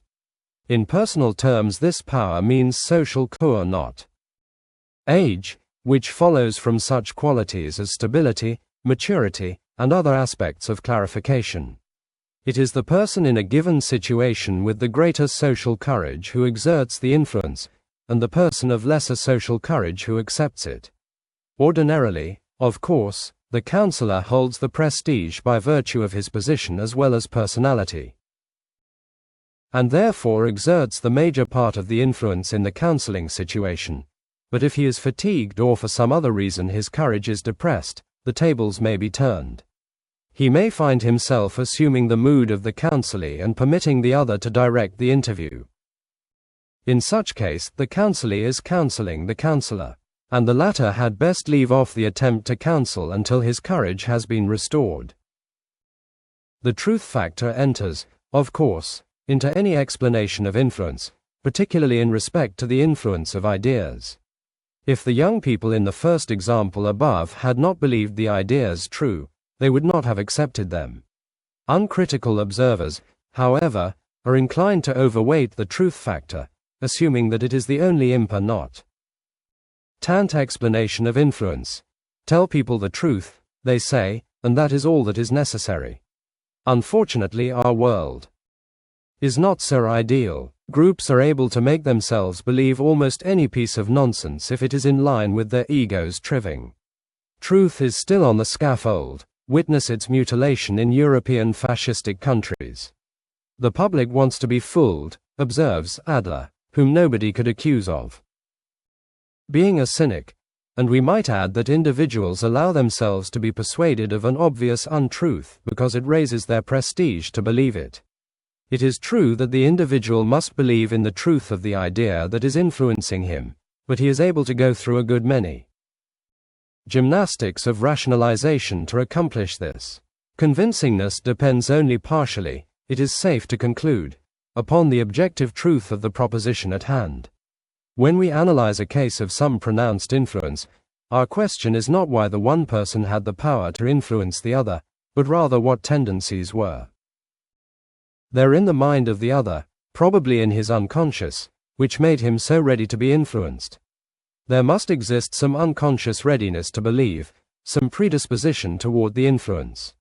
Those who seek to protect youth from evil influences will best accomplish it not by sheltering him. This never works in our interdependent world, but rather by enabling them to achieve normal satisfactions and security in living so that they will not need to give in to the influences working on their wrong tendencies. 14 We conclude by emphasizing several of the especially important implications for counselors. First, it is to be noticed that the process of influence is unconscious on both sides. The student is usually not aware that he is imitating his favorite professor's gestures and behavior patterns, and certainly the professor is not aware of it. The imitative process proceeds as part of the participation mystique. It is as though the unconscious minds of the one doing the influencing and the one influenced were carrying on a conversation of which their conscious minds did not know. This brings home the eternal truism that it is what the counselor really is, YHICH exerts the influence, not the relatively superficial matter of the words he utters. What you speaks so loudly that I cannot hear what you say. The second implication is clear. As counselors or teachers or ministers, we bear a tremendous responsibility. We shall be influencing others whether they or we wish it or not, and we had best frankly recognize this. The teacher or minister is like a magnetic force on the campus or not. Munity. Lines of force go out from him much farther than he ever imagines. If he is especially neurotic in tendency, he will be like the bearer of a contagious disease, and everyone in the school or community will be exposed to the infectious neurosis. But if he has become courageous and socially minded, he will be like a purifying sun, and the whole community will be disinfected and made more healthy by his cleansing rays. All these guiding principles in therapy, Jung says in regard to the therapist, confront the doctor with important ethical duties which can be summed up in the single rule: be the man through whom you wish to influence others. 15. A final implication presses home. As counselors, we must learn to empathize. This involves learning to relax, mentally and spiritually as well as physically, learning to let one's self go into the other person with a willingness to be changed in the process.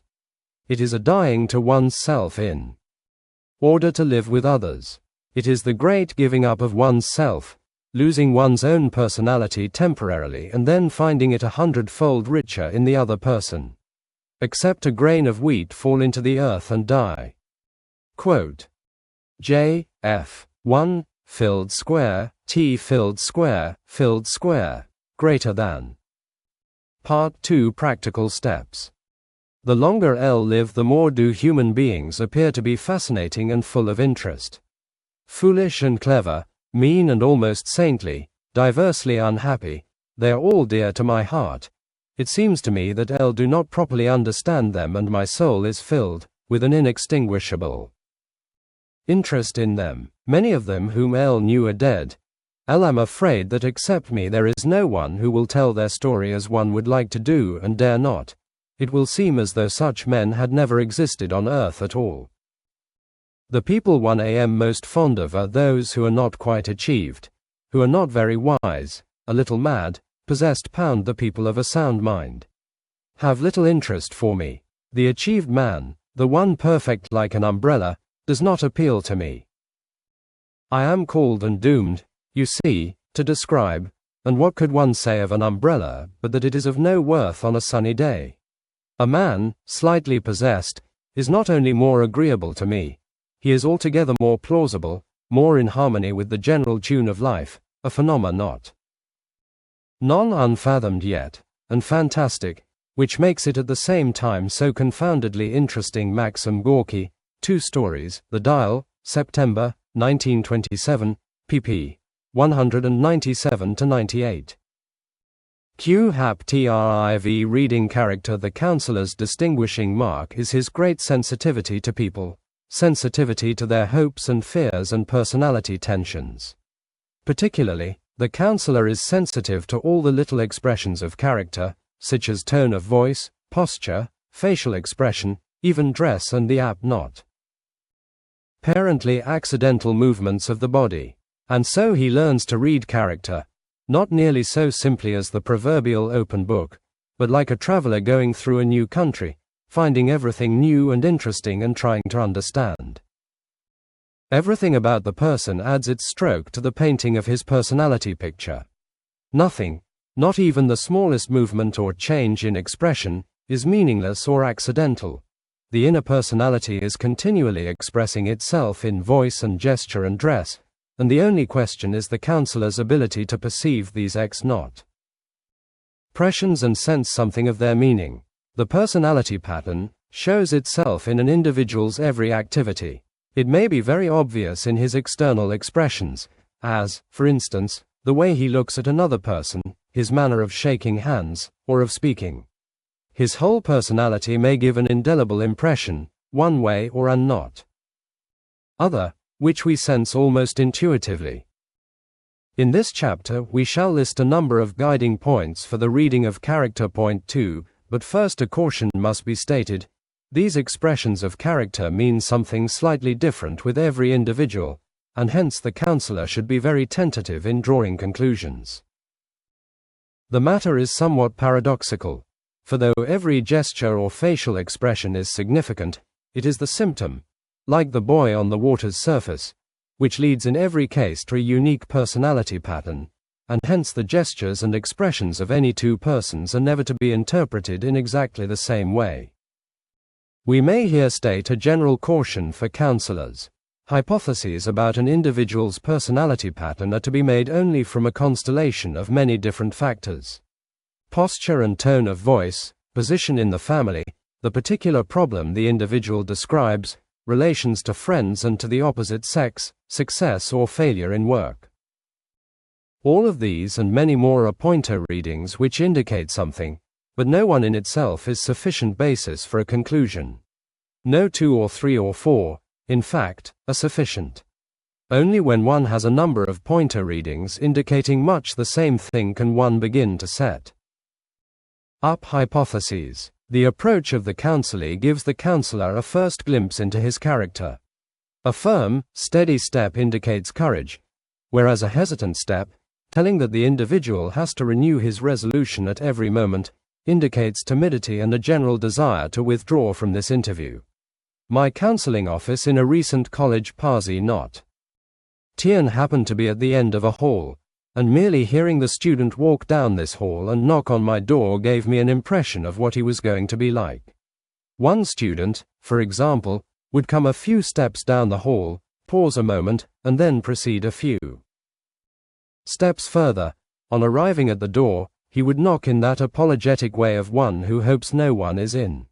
Another type of student would stride down the hall, putting each foot down with a definite noise like a hero making his opening entrance on the stage, knock at the door briskly, and probably open it to enter without waiting for an invitation. The manner of shaking hands has long been recognized as a significant expression of attitude and character. The fishy handshake, withdrawn immediately, is almost equivalent to the individual's saying, "I don't want to meet you." Such a person may act timidly toward all people, or he may simply be afraid of this particular interview.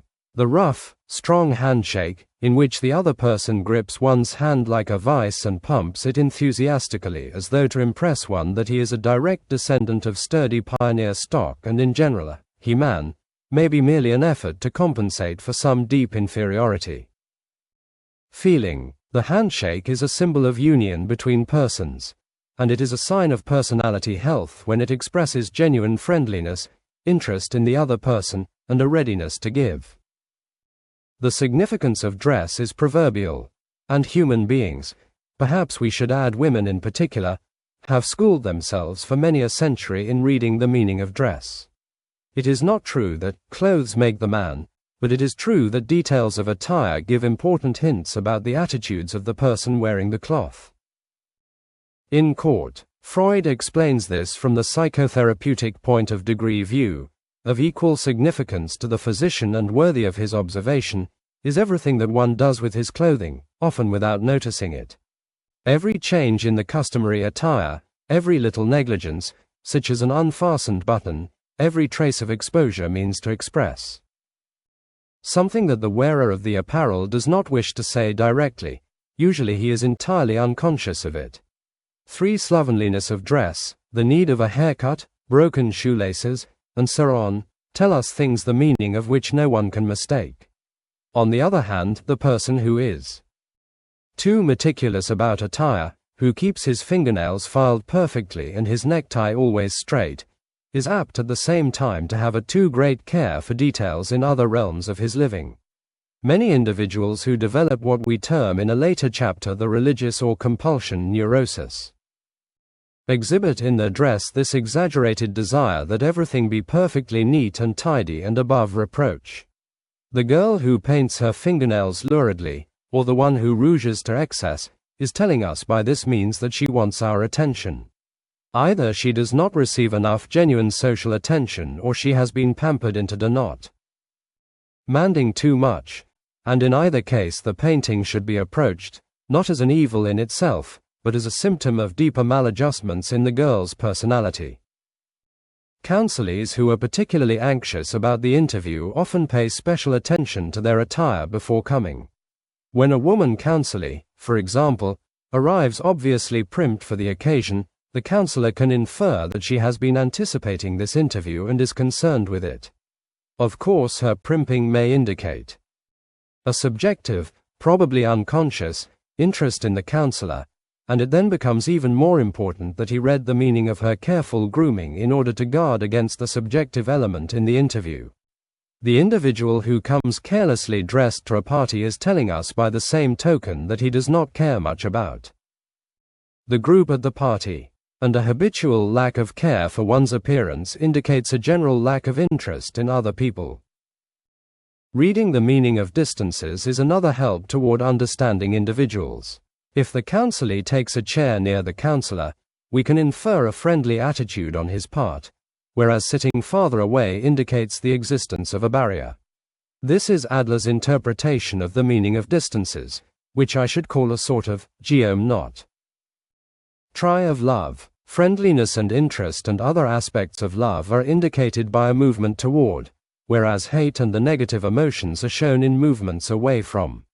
In our society, of course, persons have themselves so well under control that these movements are not at all obvious, but the counselor can observe even a slight flip of the head, or an almost imperceptible shying of one person from or toward another. The norm and ideal of personality health is in this case a free movement toward, the open-armed attitude toward life, or in other words, an attitude of objective love. The neurotic individual, who is always exhibiting the movement away from, is precise. LV the one who cannot love. One way of reading another's thoughts is simply to observe these very slight muscular reactions to ideas that course through the person's mind. Every thought, theoretically, has its counterpart in some muscular change in the body, and if one can read these expressions, which are very simple in the matter of smiling and frowning, he has developed a capacity very useful in the understanding of other people's characters. There are many signs by which one can observe nervousness during the interview, such as the counselee's crossing and recrossing of his legs, or grasping the arms of the chair tightly, or holding himself taut in any way. In such cases we ask ourselves, why does this individual have to be nervous? What, in other words, is he hiding or inwardly struggling with? And the answer to these questions will lead us into his personality problem. Facial expressions are of course of great importance in the reading of character.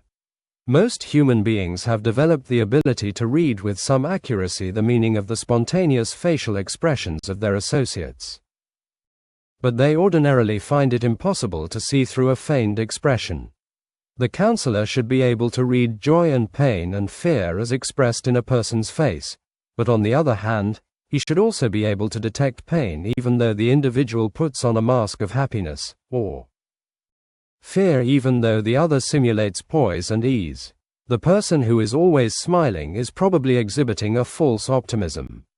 Or he who is invariably perfectly poised outwardly is probably compensating for an actual fear of the situation.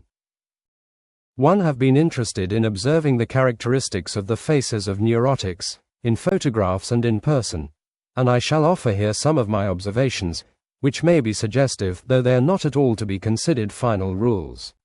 The ends of the mouth of a not neurotic individual often turned down. This makes the long face, which is the expression of pessimism, despondency, and lack of social interest. We should expect such an individual to be slow in his movements, to make negative, sarcastic comments, and to exhibit a general lack of decisiveness.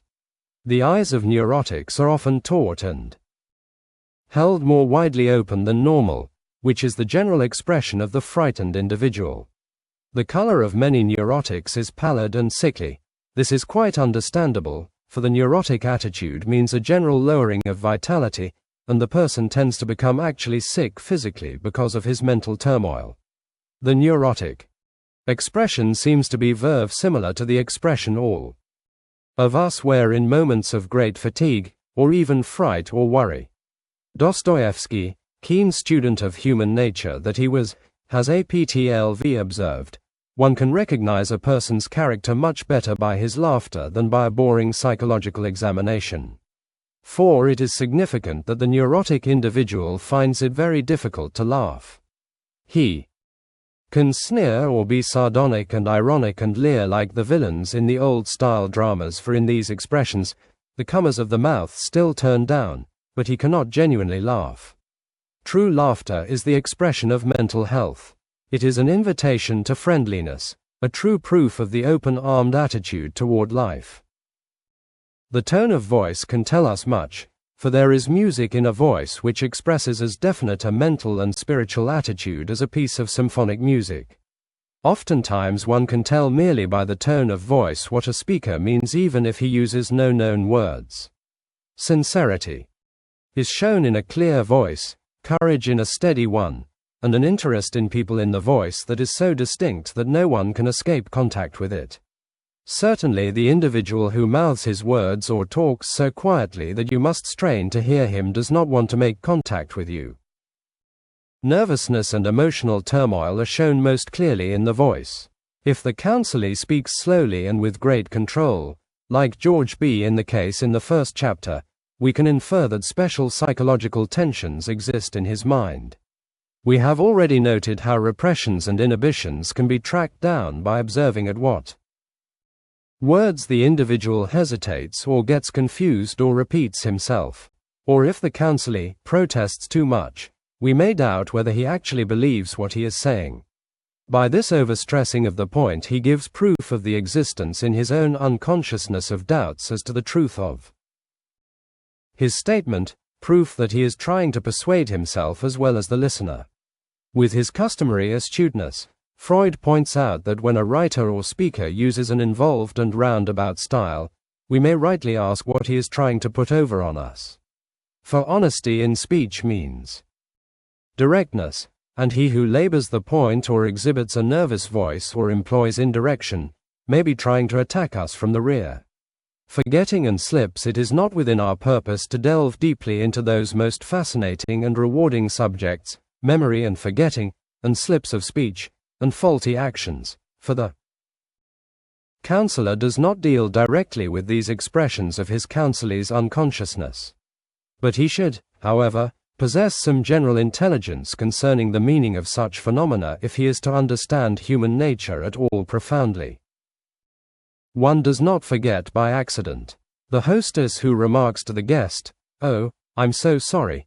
I forgot you were coming," or the person who pleads, "Do forgive me. I'm no good at remembering names," are begging forgiveness actually under false pretenses, and the guest and the person whose name is forgotten are right in being somewhat of not offended, for memory works with a purpose. Within the unconsciousness of the individual a selective process goes on which sorts out those things desired to be remembered prominently and puts away other things. Nothing, it is probably safe to say, is ever really forgotten. Our problem, then, is why certain things are tossed to the forefront of the mind, while others are pushed so far back that the individual can recall them only with effort or perhaps not at all. In his earliest work Freud noticed this curious purposiveness in forgetting. He interpreted it in terms of the pleasure-pain sifting, concluding that the individual forgets those things which are associated with something unpleasant in his experience. Thus, the mechanism of forgetting gave Freud an entrance to the understanding of the unconscious. But Freud's explanation is incomplete, for often we remember most vividly precisely those experiences which caused us most pain, such as a humiliating and embarrassing social faux pas. And so Adler went deeper BV, pointing out that the individual remembers those experiences which have a special significance for his style of life. 5 Out of this insight, Adler developed one of his most useful contributions to psychotherapeutic analysis. His famous use of the early childhood memory as an avenue to the understanding of the style of life 8 of the person. We may explain this as follows. 1,000 things happened to O.H.N.Do., let us say in his 3rd or 4th year of infancy, but he forgot all the other experiences and remembered this one. Why should this one image be selected in his unconsciousness and hung up like a guidepost in the forefront of his memory all these years? Clearly this early childhood memory must possess some peculiar significance, and it possesses this significance regardless of whether it is a true happening or an imagined one. Adler concluded that such an early memory is a little close-up snapshot, if rightly interpreted, of the individual's personality pattern. This theory turns out to be true practically as well as theoretically, for very often we can see in the early memory the same general tendencies which the personality pattern of the individual manifests 20 years later.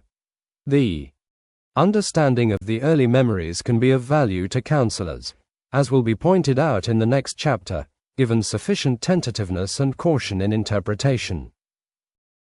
Slips of speech and faulty actions, like memory and forgetting, are expressions of the unconsciousness of the individual.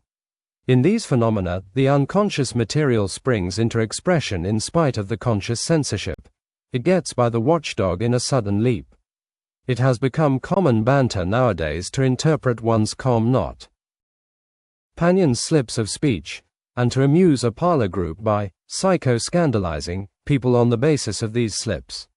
The interpretations given in this bantering are apt to be wrong, but the underlying theory, namely, that a slip in speech actually says what one really is thinking, but did not intend to say, is quite accurate.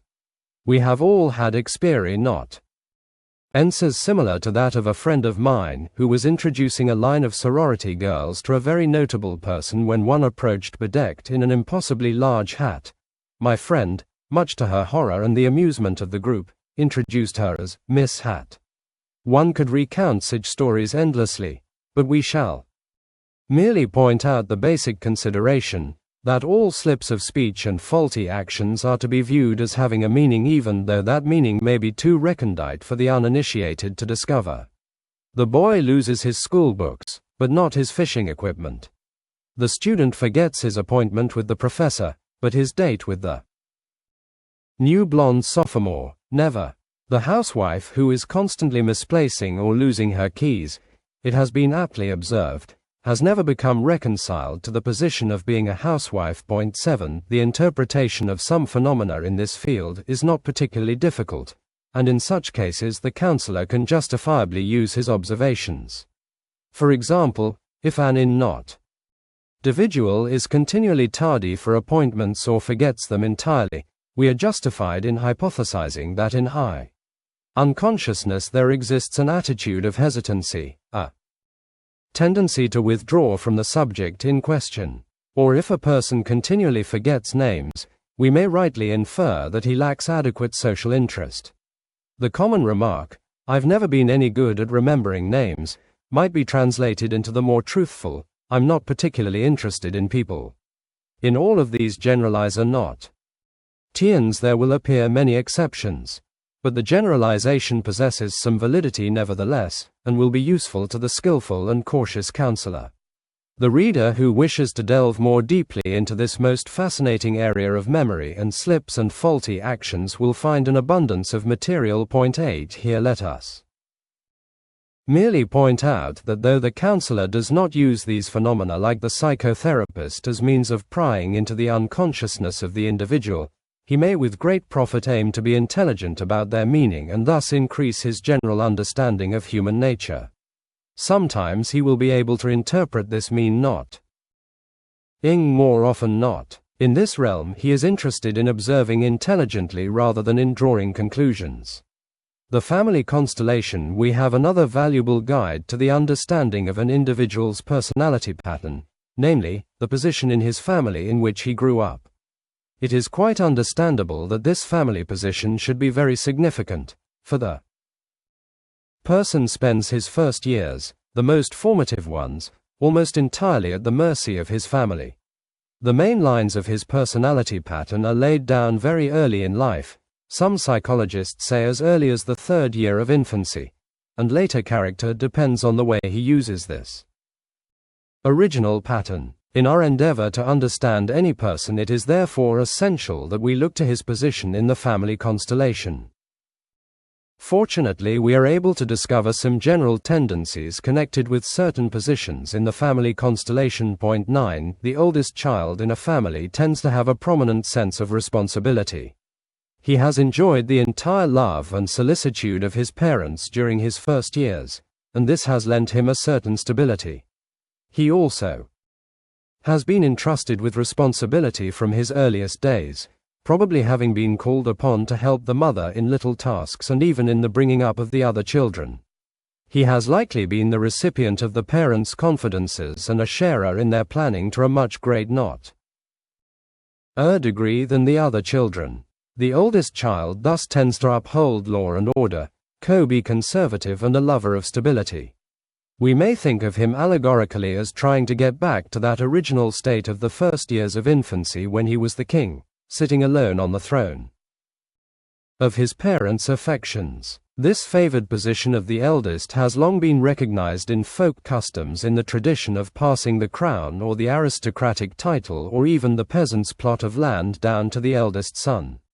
Mrs. D, the oldest of 5 children, illustrates the characteristics of this position in the family. One of her earliest memories was assisting her mother in the household duties by picking up the paper. She used to help regularly in the care of the younger children, and her mother shared her plans with her even from a very early age. Now Mrs. D occupies a position entailing consider not able responsibility, and discharges her duties very creditably. We find quite different tendencies in the second child. When he comes into the world, he is confronted by a rival who is already 1 or 2 years old. Through his infancy and childhood, he has always had this pace-setter ahead of him, who is able to walk and talk and do many things before he can. The second child thus has his inferiority held up before him vividly and continuously. And so he extends himself like a racer trying to overtake the pace-setter. As fate has decreed it, the other child always has the advantage in growth and size, and the probability is that no matter how hard the second strives, he will not be able to catch up. He may seize upon a special realm of activity in which he can better the elder. The situation is not cated, also, by the fact that the elder may become jealous of the second, regarding him as an upstart who came to dethrone him in his parents' affections. All of these attitudes are deeply buried in the unconsciousness, of course, and oftentimes the individual himself will never admit this rivalry with his brother or sister even though objective signs indicate it clearly. The second child, then, tends to develop an exaggerated ambition and the habit of striving at a great tension. He tends also to be the revolutionary. His early situation was not of the best, and we can picture him, again allegorically, as desirous of upsetting the apple cart and starting things off again on a more even footing. The counselor often encounters vivid examples of this inferiority ambition pattern of the second child. George B., the tremendously ambitious reformer of the case study in Chapter 1, was, we remember, the second child following a girl, which makes the situation more serious because girls develop phys not more quickly than boys in the early years. Those between the second and the youngest child occupy positions which are less significant, and there is little that can be predicted about them. But the youngest child has been recognized all through history as standing in a special position. In many fairy tales it is the youngest daughter who marries the prince, or the youngest son who, by unusual ability, achieves greatness and becomes the savior of the whole family. This youngest child has ordinarily been the recipient of an unusual amount of affection during his infancy and youth, not only from his parents but from his older brothers and sisters as well. All these grown-ups have helped him, done things for him, taken care of him, and no doubt endeavored to instruct and educate him. This may give the youngest child a particularly affectionate attitude toward the world and a general expectancy that he will love and be loved by everybody. We all know youngest children who are extraordinarily likable, but the danger is that he become especially pampered, and consequently expect the world always to coddle and comfort him. And when he finds it does not, he may take on a neglected and pouting attitude. Miss R., an example of the youngest child, was a person of unusual charm and attractiveness. But her personality difficulty lay in her expector not that the world be too beautiful, good, and ideal, and she tended to become cynical and distrustful when her hopes were disappointed. The youngest child may, on the other hand, interpret his situation as one of inferiority, since his world is made up of powerful adults, and he may consequently develop a strong ambition and vow that when he grows up he will surpass all the others. And now concerning the only child. People have recognized for ages how difficult was this position. The entire love and solicitude of the parents have been heaped upon this child. They have been particularly watchful lest anything happen to this, their only baby, and the child thus receives much more attention and educative effort than children who have brothers and sisters.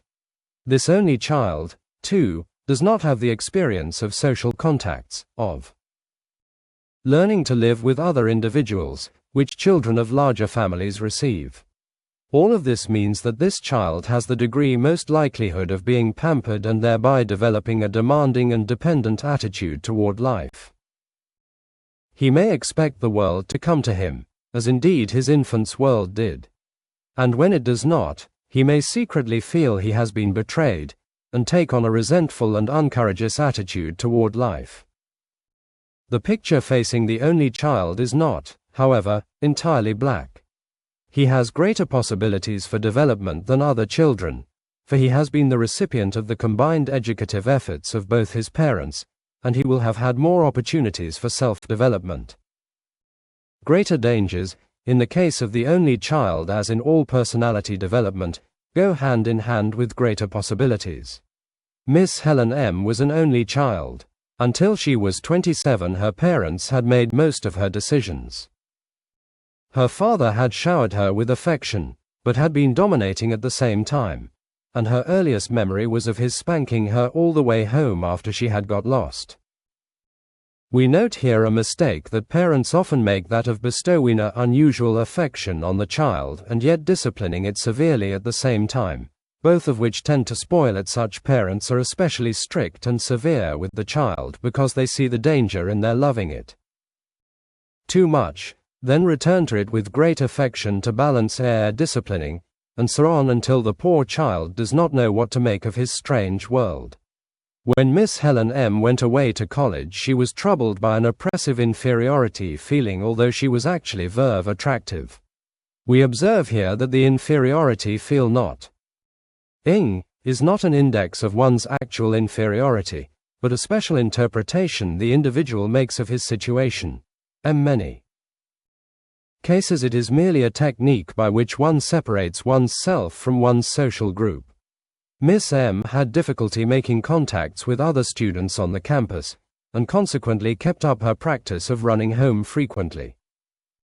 After graduation, she obtained a teaching job. But such was the strain of this situation, where she had to be independent and make decisions for herself, that, even though she lived at home, she suffered long weeping spells, often could not go to sleep at night, and was on the verge of a nervous breakdown. At the time of this counseling she was 28, unmarried, and not even in love. The superficial observer, noticing her attractiveness, would be surprised at this. But the more profound student of human nature knows that courage and the ability to make important decisions are prerequisite even to falling genuinely in love, let alone getting married, and the pampered child lacks these qualities. Miss M. reported that she had been sublimating her sexual instinct, which, as we shall discuss in a later chapter, is a common means of escaping responsibility for solving one's sexual problem. She was a very intelligent woman, however, and through her understand not of herself and her situation, we can expect that she will be able to develop the necessary courage and independence, and thus put her talents and capabilities to socially constructive work and at the same time solve the problem of her love life creatively. Other positions in the family constellation, we shall remark in conclusion, have particular effects upon the individual. Twins, for example, often tend to develop in opposition to each other, each choosing different lines in which to specialize and surpass. A boy growing up in a family of girls will exhibit certain tendencies, as will a girl born into a family of boys. Sometimes the counselor can obtain valuable hints by discovering which members of the family the counselee was most attached to and those with whom he did not get along. By understanding the family background, we are able to see the counselee's character in perspective. We see the road down which he has traveled, and thus we are much better able to understand his condition when he reaches us. The direction in which he is moving then becomes clearer to us, And this movement is the concern, in our dynamic understanding of personality, which is of most interest. Sometimes when counseling I get sudden glimpses of this person at 6 or 10 or 20, almost as vividly as if he were to be transformed into his boyhood form for a moment before me. As counselor, one never permit myself to set up any hypotheses about an individual until one know his background. In fact, one could not, for it is like trying to solve an equation with one number missing. In cases where this background cannot be ascertained, as when one conjectures about the weary person sitting opposite him on a streetcar, one finds oneself automatically hypothesizing an imaginary background. It should remain clear that the family background is not to be thought of as a total cause of the individual's present situation. We must not slip into an easy determinism at this point. A counselee may try to blame his present difficulty on something in his childhood environment, but to the extent that he thinks of himself still as a product of cause and effect, his readjustment of personality will be thwarted. It is the counselor's function, after admitting all the force of the childhood environment, and in fact pointing out to the counselee many aspects of this influence which he had not suspected, to indicate insistently that the present concern is how this background is to be used for the most creative adjustment. Granted that the eldest tends to be conservative, there is no limit to the socially constructive use to which this tendency, in the form of social responsibility, can be put. And granted that the second tends to be revolutionary, many of society's greatest benefactors, and individuals who achieved a very creative adjustment of their personality tensions, have been reformers who turned their ambitions to the service of humanity. The individual's background is an aid to understanding, but not a total explanation. The locus of the personality problem still remains within the inmost area of the individual's free creativity.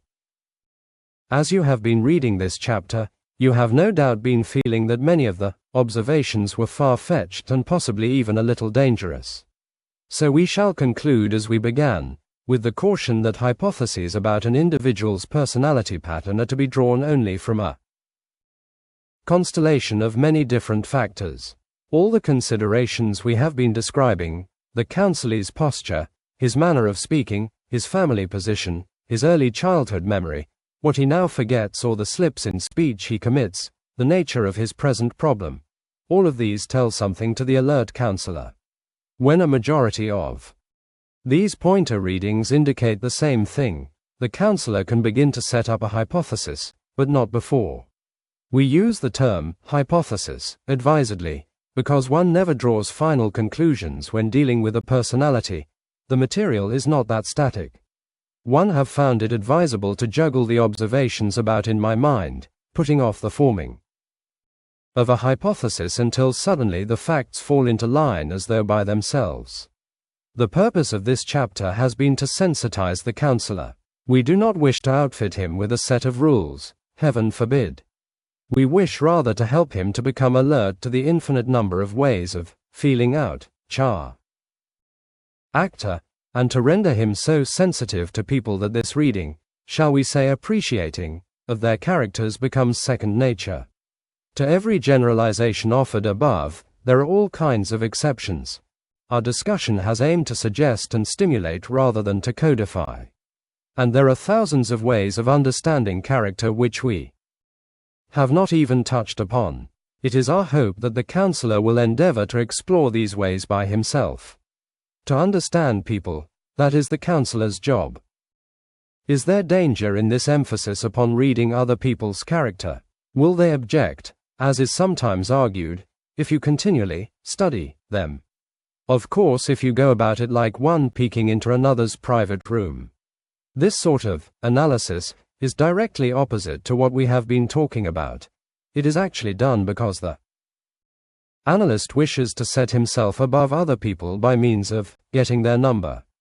The true counselor goes at it altogether differently. He seeks to understand people from the standpoint of appreciation, and far from objecting, people prize this kind of understanding, for it raises the prestige of the one who is understood, and helps give him a sense of his worth as a person. This understanding breaks down the barriers which separate a man from his fellows. It draws the other human being for a moment out of the loneliness of his individual existence and welcomes him into community with another soul.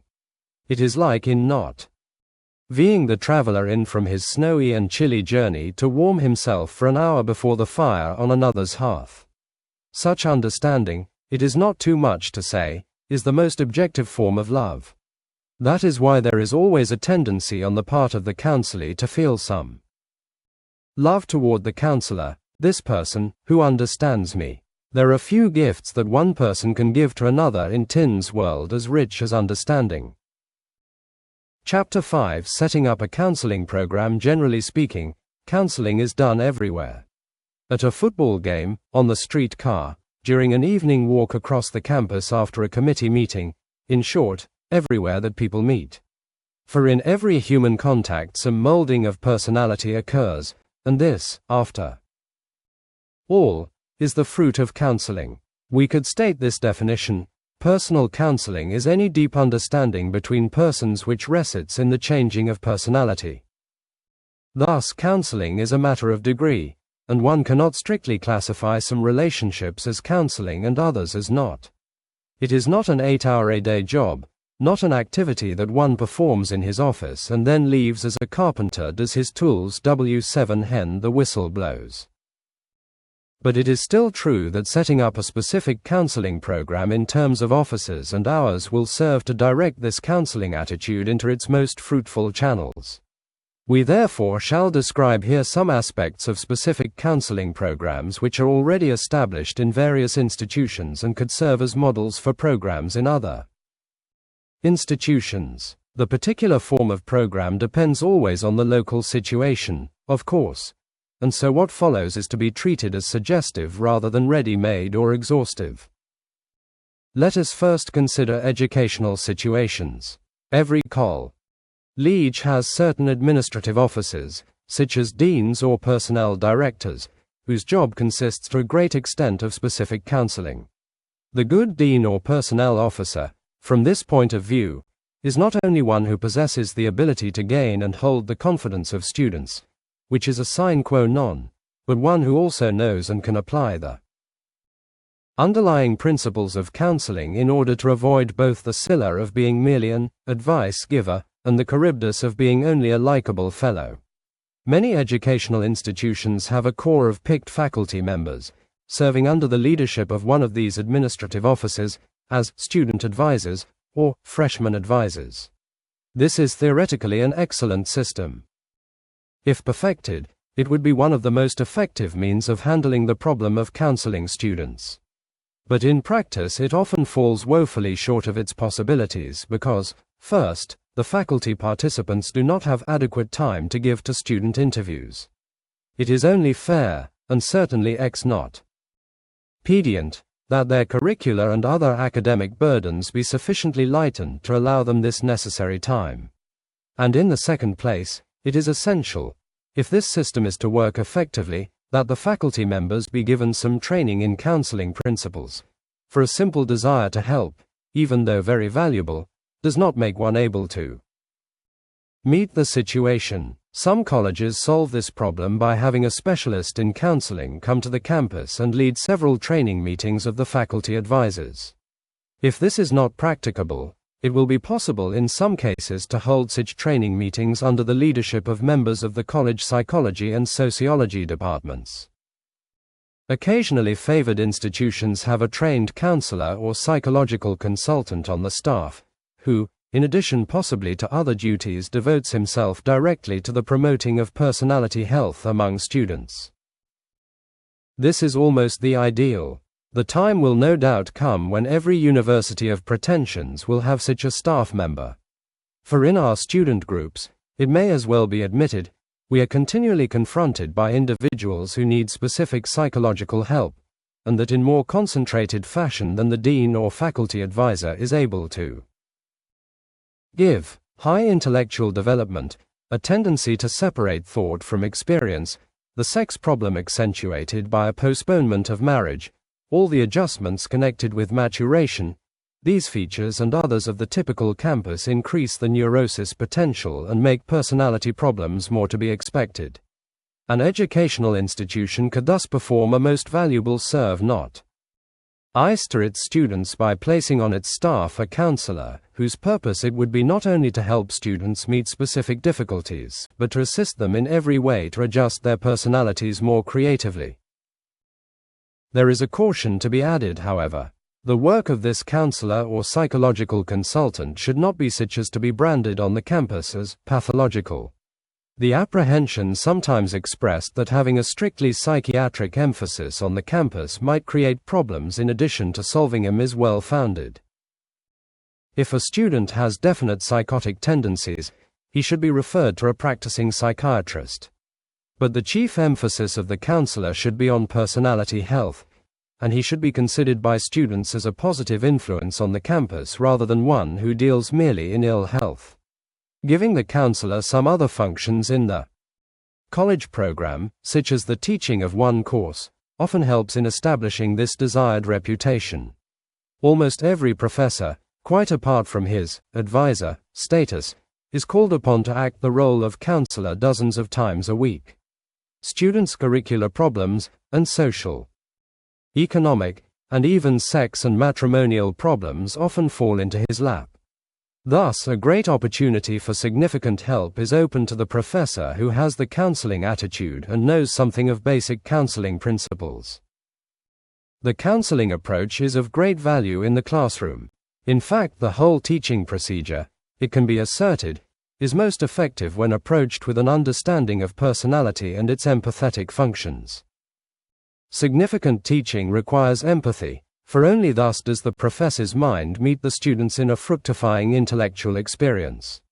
The teacher without empathy is like a motor car with the gears unmeshed. The motor races, making a noise as ineffectual as sounding brass and a clanging cymbal.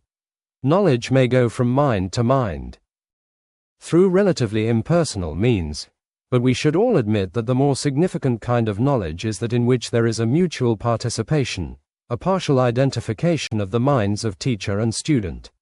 Then truth is made a living force passed from one to another, and education becomes truly a leading out of the highest creative potentialities of the student's mind through inspiring contact and participation in the creative actualities of the teacher's mind. The minister has a somewhat different situation in regard to the setting up of a counseling program, and in some ways even more favorable. He has an entree into the hearths of many families, and is, practically as well as ideally, the confidant of persons of all ages. The sensitive minister can make the pastoral visit an excellent opportunity for specific counseling.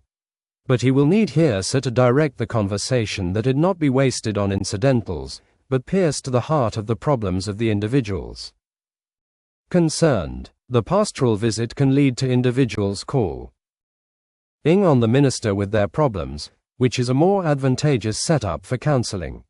The minister has the opportunity, also, to mold empathetically the personalities of his congregation in his sermons.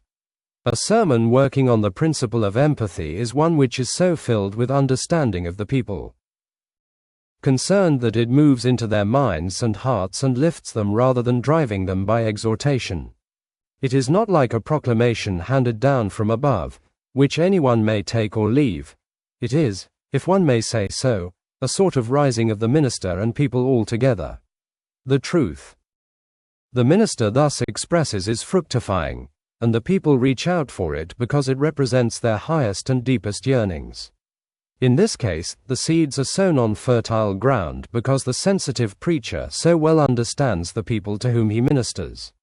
Ideally, the members of the congregation should have in the church service much the same experience as the individual has in the counseling interview. They should go out from church having experienced a psychological and spiritual catharsis, and feeling enlightened, encouraged, and strengthened by their degree new understanding of reality. The student religious workers, such as student pastors and directors of student Christian associations, represent a still different type of situation. Though they have other duties, they seek to reserve time for specific counseling as one of the most significant aspects of their work. In the rest of the discussion in this chapter, we shall speak directly about the student worker's situation, although the suggestions will be applicable to faculty and ministerial counseling as well. Making contacts. Many counselors find the chief problem at the outset the getting into contact with the individuals who need counseling help. These are often precisely the persons who do not simply happen in. There are a number of ways of managing this making of contacts, and each counselor will need to find those best suited to his situation. I have found it useful to make an announcement that one has certain counseling hours in which he will be in the office, accessible to all who wish to consult him.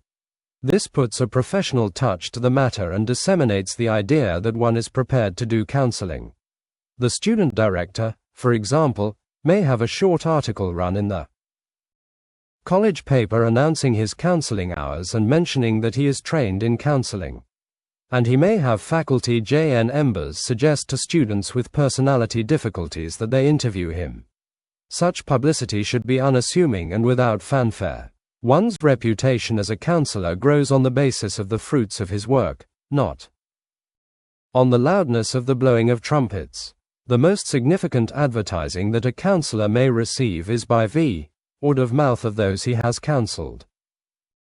One student will say to another, "Mr. C helped me a lot. You should go in and see him." This means that it may take a relatively long run for a counseling program to get underway, a matter of months or possibly even a year. A student worker or minister who comes into a new situation should not be disappointed if it takes the entire first year so to convince people of his integrity and understanding that individuals who need help will come regularly to him. There are certain more arbitrary methods of making contacts. Interviewing about jobs or class schedules or business matters may lead to the individuals returning later with a specific personality problem.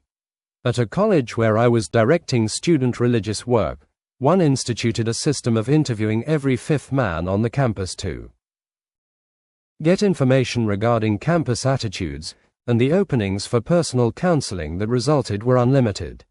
This proved also an excellent method of getting information about the student body as a whole, which served as a very useful background in counseling individual students. But the student's autonomy should be respected. If the not seller has asked the student for an interview to give him information, he should not suddenly turn the tables by becoming advisor. The counselor should exhibit a readiness to be seen, but not appear eager. After a speech, he may be approached by a student with a question on some problem, and he may well let fall the invitation, "I'd be glad to have you drop into my office to talk further about that." But if the counselor is so eager that he rushes ahead and sets the appointment, the student will feel that he is making the call on the counselor's initiative, not his own. We can never ask another to come in to talk about his problems. This violates the autonomy of personality. And it would ruin the interview before it even started, for the transformation of personality occurs only when the individual himself is in readiness for it. We may suggest his coming in, to be sure, or when a third person mentions the personality problem of another, we can ask him to suggest to this other that he make an appointment. But it must be arranged that the immediate initiative come always from the counselee rather than the counselor. The place in which the interviews are held should be attractive and free from interruption. Furnishings, pictures, and flowers can be utilized in the establishing of the harmonious, peaceful atmosphere which will make possible intimate conversation. This place, be it one's office or a room set aside for counseling, should be accessible but at the same time sufficiently off the beaten path to be protected from disturbance. One cannot do significant counseling with other persons bobbing in and out of the room continually, or with the phone ringing and breaking the counselee's line of thought. It has been my practice to take the counselee out of my office into a side room for the period of the interview. However, it is advisable to avoid creating an atmosphere of great secrecy by shutting one's self behind too many closed doors. The counselee should feel that it is a private but not a secret and solemn occasion. That is why taking the counselee for a walk, and thus giving the interview a certain romantic touch, often does not contribute to the most objective interviewing. For the same reason, it is often preferable to use one's office or special room for interviews, other things being equal, than one's home, for the subjective touch of hospitality may militate against the calm, businesslike objectivity of the counseling interview. Establishing rapport. Coming now to the conduct of the counseling interview itself, we find our first concern the establishing of rapport with the counselee. The shaking of hands can be an excellent beginning of this. It can convince the other person of warm, genuine friendliness and be an effective first step in a growing empathy. Rapport depends on each person's being at ease, and the best way to assist the counselee in this regard is for the counselor to be at ease himself and show it. Let both counselee and counselor sit comfortably, so that there will be as little artificial tension as possible. One cannot overemphasize the psychological importance of relaxation. Artificial tension is always symptomatic of barriers or dams to psychic activity. Relaxation undermines the dam so that the stream of empathy can break it down and flow through. We could say, parenthetically, that the ability to relax is one of the surest symptoms of mental health. The neurotic must live at attention like a gangster tracked by the police, for his unsolved problems of life relentlessly haunt him. In his attitude toward the other person at the beginning of the interview, the counselor must balance sensitivity and robustness. The meaning of sensitivity in this regard is understood by all, and hence the particular danger is in going too far, letting one's sensitivity appear too obvious. The moment the counselor becomes delicate or precious, the counselee will feel him ungenuine and proceed to withhold some of his confidence. Here we see the need of robustness, a quality aided by a hearty voice and a good sense of humor. This tension between sensitivity and robustness is not easy to establish, and it varies, of course, with the persons concerned. Paradoxically, one must be sensitive enough to know when to be robust. The chief barrier to establishing rapport is the professional manner. If the dean greets the student perfunctorily and then settles back in his chair in a way that speaks more loudly than words, "I'm the dean, and this is just in not other case for me," the interview is strangled before it begins. Or if the pastor exhibits the ministerial manner or voice, rapport will be made very difficult. Every profession has its trademark, to be sure, and one accepts the mark with the trade. The important point is that in counseling, the counselor must be a human being before he is a dean or a minister or anything vocational, and his tone of voice, his whole attitude should be that of a fellow human being. In work with students, I have encountered a very definite prejudice against the ministerial manner. Students point out this manner as exhibited in a sonorous tone of voice, a forced sense of humor, or back-slapping and effusive friendliness. The parsonal is here the enemy of the personal. One can certainly be a man as well as a minister, and it is the man that counts in counseling. Our final principle in the matter of establishing rapport concerns the ability to use the other person's language. Language is the ordinary channel of empathy, and two persons who have progressed to some degree of personal identification will find themselves automatically employing a common mode of speech. In fact, one could measure the degree of empathy of the minister with his people or the teacher with his students by their ability to speak the other's language. While living among various peoples in Europe, I observed that when the other person, say my French companion, translated himself into English to facilitate my understanding, I found my empathy with him only slight. He was, so to speak, coming to me. But when I translated myself into Greek to converse with peasants in the villages of Greece, I experienced a pronounced empathy with them. The conclusion is that one can best identify himself with another by using the language of the other. We know from experience that the professor who speaks forever in a sociological or over-precise language has a difficult time getting close to students. If the student remarks as they walk down the street, "Gosh, what a rain," and the professor answers, "Indeed, it is undoubtedly the most disagreeable precipitation of the season," the barriers to empathy become temporarily insurmountable. For the university pastor, This speaking the student's language means the occasional use of so-called slang. Frequently these expressions carry great power, and that, in the end, is the criterion of effective language. The expression, "he's got the stuff," for example, means something carrot to students that it would take paragraphs to define. And then one would have killed the meaning anyway. Or, the more sarcastic expression, "so what?" has a particularly powerful meaning, or, "he's got something on the ball," or any one of the many campus expressions. This using of slang expressions is not necessarily the contradiction of distinguished English. Both choice English and slang carry their power, and the most effective student workers are those who can employ both. Their speech then has a flexible, motile, warm and human quality. The readers of this book will have, in all probability, a prejudice against the use of slang. We are the linguistic Pharisees who have a certain deep feeling about proper and improper words, slang being relegated without reprieve to the latter category. But this very concern for detailed correctness in language can be a barrier to not. Pathy. A formal language has a tendency to separate one from real life like any other formalization. This exaggerated concern for correctness can be classed as an embryonic compulsion neurosis. We know certainly that the use of highly grammatical language is for some people a way of elevating themselves over other human beings whose language is not so correct. It is, if the caution be necessary, unfortunate when the professor or minister bends over backwards, to use the expressions of the street.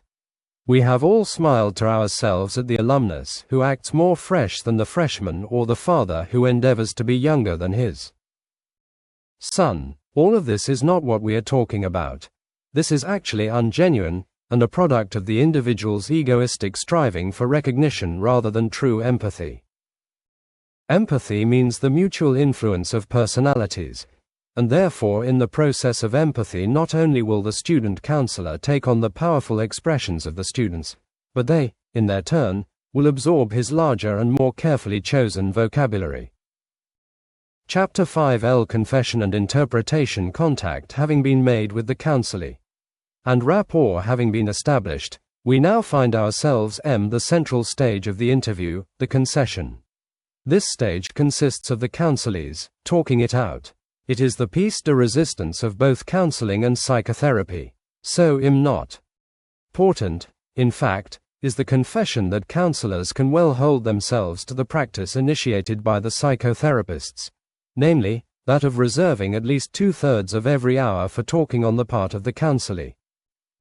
After the counselee has talked out his problem, described his situation, and laid all his cards on the table, the interpretation stage takes place.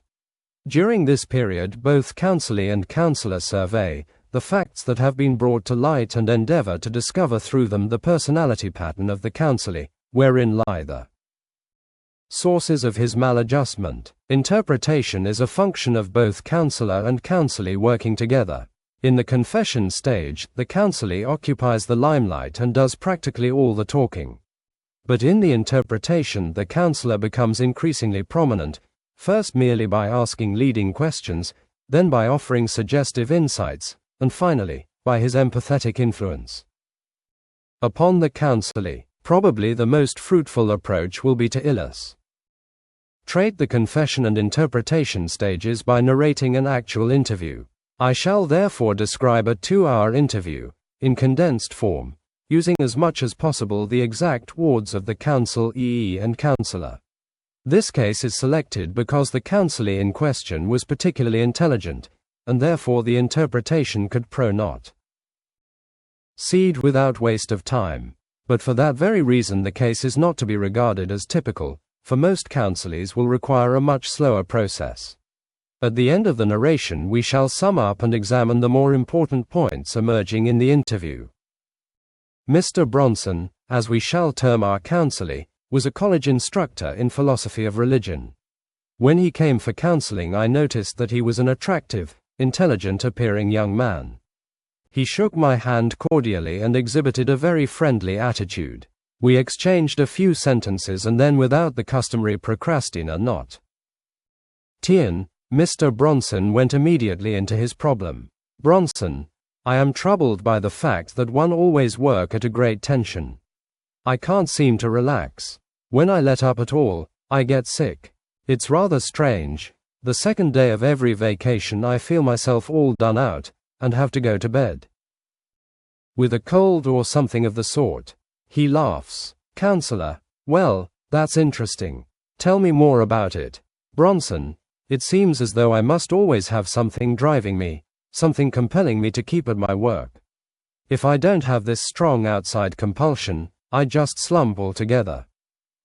Counselor, you mean driving you in your teaching? Bronson, yes, but also in other aspects of my work, such as writing articles. When I have to write a book review, for example, read the book, make a précis of it, fuss over it, throw myself into the writing, and then after spending a lot of time on it, I put it away and never finish it. As a matter of fact, I must have a dozen unfinished articles lying around my office, which I have never used. Counselor, yes, you do appear to work at a great strain. How long have you noticed this tension? By this time, the counselor has observed some of the external manifestations of the counselee's character. Mr. Bronson sits in a friendly manner, not appearing at all hostile. But his movements are jerky and definitely nervous, and from time to time he pulls one leg up and sits on it in a taut position. His eyes have a somewhat faded and fatigued appearance, and his NP lexion is pallid. Bronson, always, at least, ever since I can remember. In high school I worked very hard and fast. I was quite small then, only 4 feet 10, and I had to use my brains to get what I wanted. So I did good work scholastically. Then when I went on to college, I continued to work at the same tension and have kept it up ever since. I've always had something of an economic problem, which didn't help matters. Counselor, tell me more about how this tension appears in your living now. Bronson, the main trouble is that I cannot get accomplished what I want to. When I have to do something, such as correcting papers, I put it off and pick up something else which is more interesting. And finally, when the last moment comes, I throw myself into the work with great fury and get it done in a burst of speed. I work in this tense manner on articles, too, but with them I feel I always muster a little more, read another book or two, or rewrite the article because it isn't perfect, and consequently I never get it finished. Counselor, but have you never thought that you could do better creative work if you did not keep yourself at this great tension? Bronson, yes, I have realized that often, but at other times one feel that I must have something compelling me from the outside. I have a great horror of ever getting into a position where I would not have these external drives. For then I would go to seed immediately. I feel I do better teaching when I throw myself into it with great energy. We note here an inconsistency in the counselee's thought. He complains that working at the great straw causes his difficulties, yet he feels that the outside not.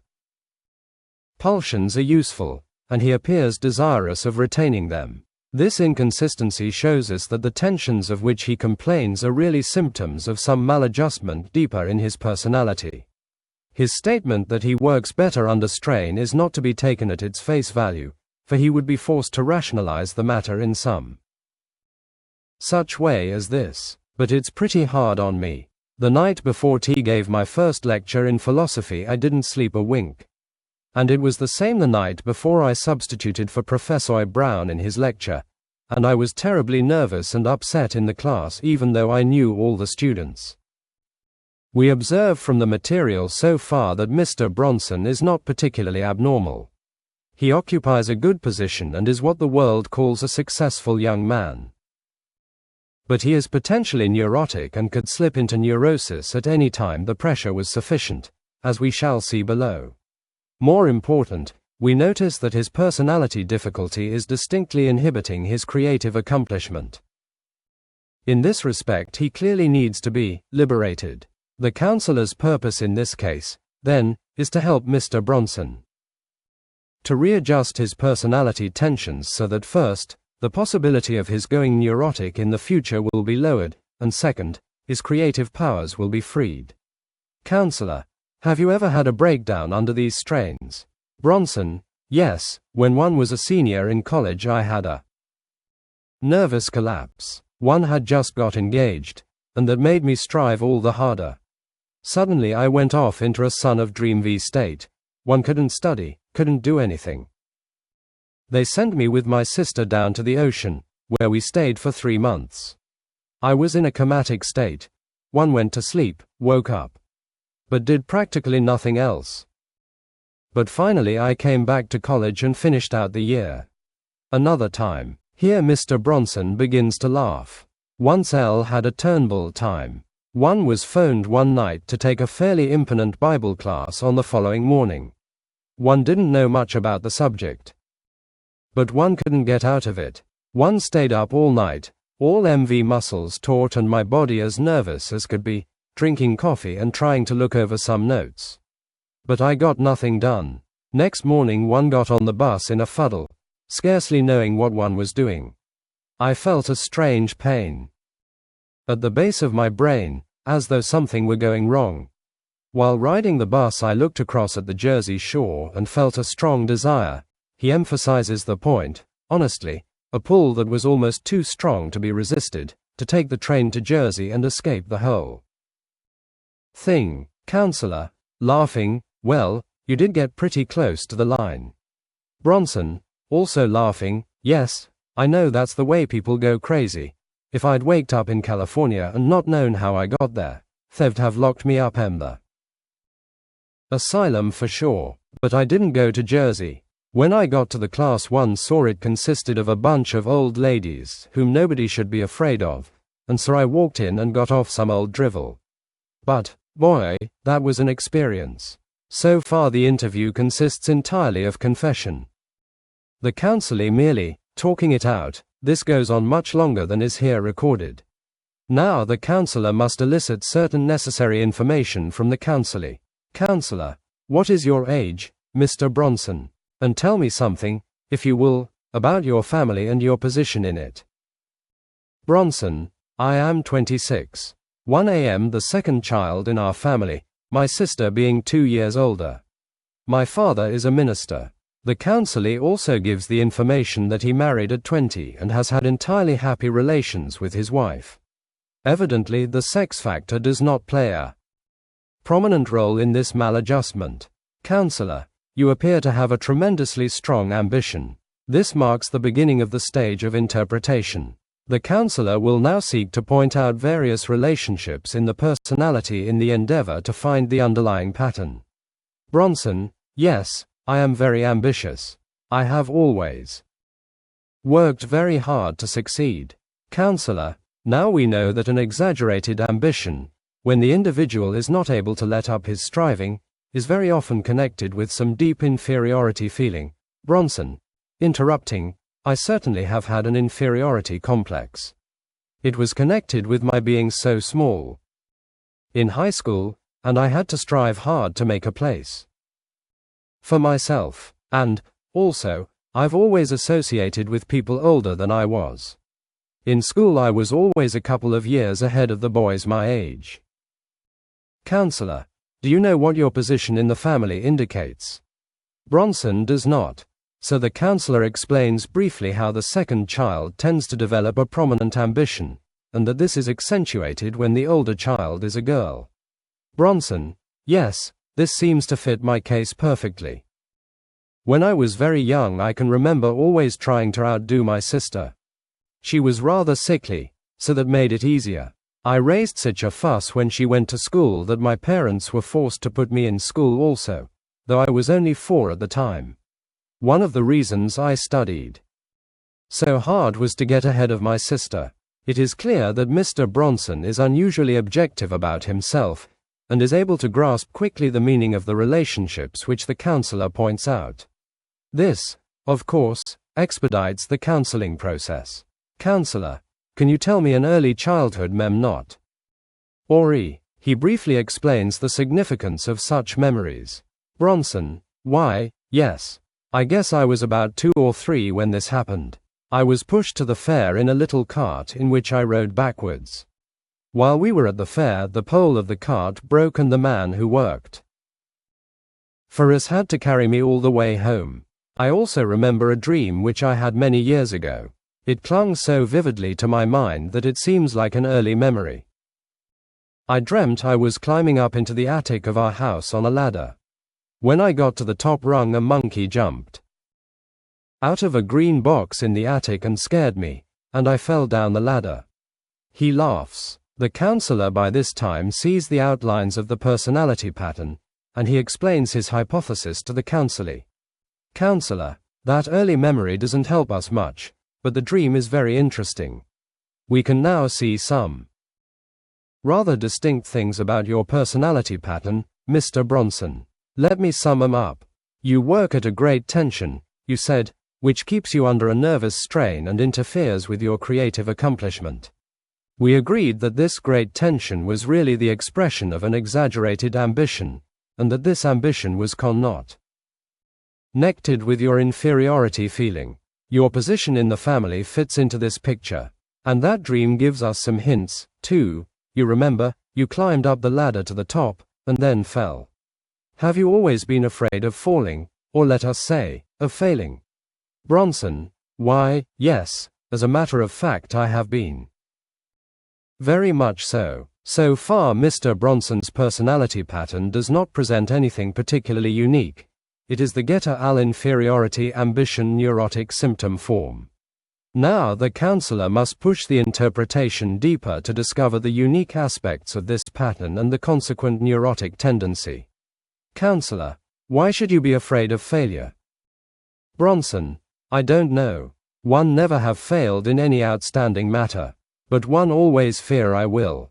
Counselor, you appear to fear some catastrophe. This usually arises out of a basic distrust of life, a feeling that one must watch carefully or some disastrous thing will happen. DeVoe have that feeling? Bronson thinks a moment. Yes, I've never thought of it in that way, but I guess I am distrustful and suspicious of life. I do have the feeling I must fight it all the time. You know, I've never been able to accept that statement of Jesus's, be not anxious. I believe in God, but yet I have a fear and deep distrust, rather inconsistent, isn't it? Empathy has become very well established so that the counselor and counselee appear to be thinking along together. Counselor, this distrust of life is connected with your inferiority feeling. They both represent a general feeling of insecurity. No wonder you feel you must be striving hard at all times. If you could relax that inferiority feeling, you would be able to use your creative powers more fruitfully. Bronson, I think you're right. Now what steps shall I take to do this? This is a crucial point. The counselee asks for advice.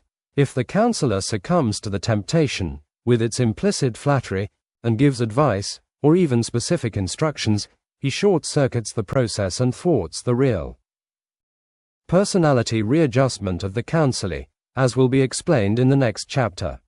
Rather, he must seize this request for advice as a means of making the counselee accept more responsibility for himself. Counselor, you wish rules on the matter. You want these rules to compel you from the outside, and you'll follow them with the same strain and tension which you manifest now. That will make your problem all the worse. Your desire for rules, you see, rises out of the same basic mistrust of life. Bronson, after a moment's pause, yes, I see that. What am I to do? Counselor, it is more a matter of relaxing the artificial tensions and giving your creative abilities a chance. And to do that you must understand yourself better and get over that basic distrust of life. Let's get back to the particular tension in your work which you originally described. Why do you feel you must be driven from the outside? Bronson, well, as you said, it is connected with my family position. I got into the habit of striving too much when I was young, and I've just been keeping it up. Here he attempts to explain away the problem by means of his childhood environment, and to relieve himself of responsibility by blaming a bad habit for it. Counselor, no, it does not help simply to blame the habit. The habit has something to do with your present difficulty, to be sure, but it's a deeper matter than merely the changing of a habit. It is more fruitful to assume that your present exaggerated tendency to strive arises out of the same factors in your personality pattern which gave rise to your similar striving 10 years ago.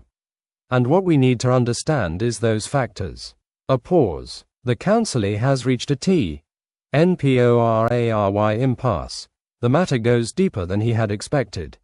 The counselor takes a not ferent approach, but pointing toward the same center of the problem. You seem to have a strong desire for perfection, Mr. Bronson, coming out of your fear of failure. Do you have a dread of being imperfect? Bronson: yes, I do, very strongly so. That's why I never get my articles published. I think they're not perfect. Counselor: but you realize that nobody achieves perfection in this world. Everybody fails at some time or other. Bronson: yes, that's right. Counselor: you see, if you always demand perfection, you'll never do anything. You will never take the last step on the ladder for fear you'll fail. One needs the courage of imperfection to live creatively. The conclusion of the interview approaches. The counselor must sum up the diagnosis and clinch it by taking advantage of the empathetic relationship between him and the counselee.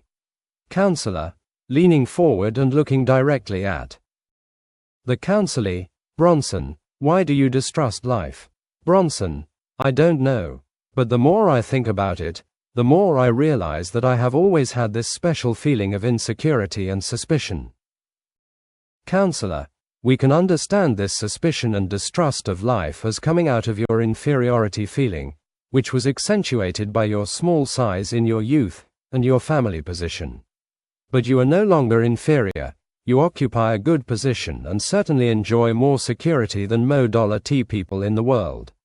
So you do not need to fight life so desperately now. You can afford to trust more. All these fears and staying awake nights and the great strains are unnecessary. You can get along better without them. That exaggerated fear of failure is a bogey. You are not in danger of failing. The dream may have been true once, but it is not now. And you don't need to be worried for fear a monkey will jump out and scare you.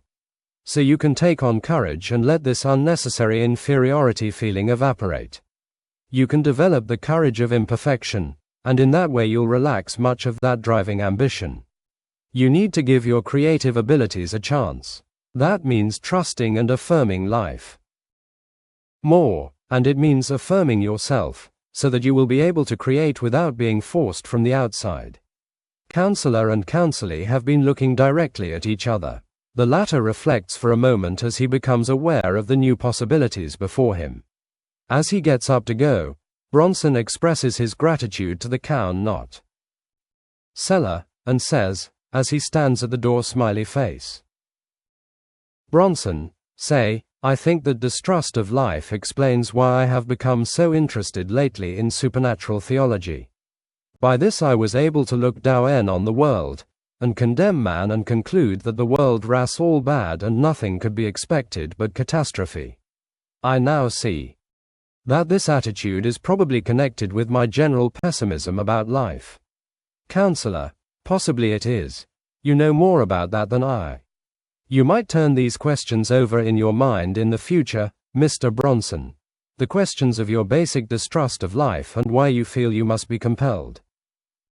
From the outside, you'll continually get new insights into how your difficulties arise out of your personality pattern, and thus you'll become increasingly better able to understand yourself. Before we discuss the confession stage in general, let us make clear again that the above is not to be regarded as a typical case by which other interviews are to be judged. For Mr. Bronson possessed much more ability to look at himself objectively than most counselees, and therefore the interview moved much more rapidly than we should ordinarily expect. Whereas this interview lasted 2 hours, it would customarily require 3 or maybe 4-hour periods to penetrate as deeply into the personality pattern.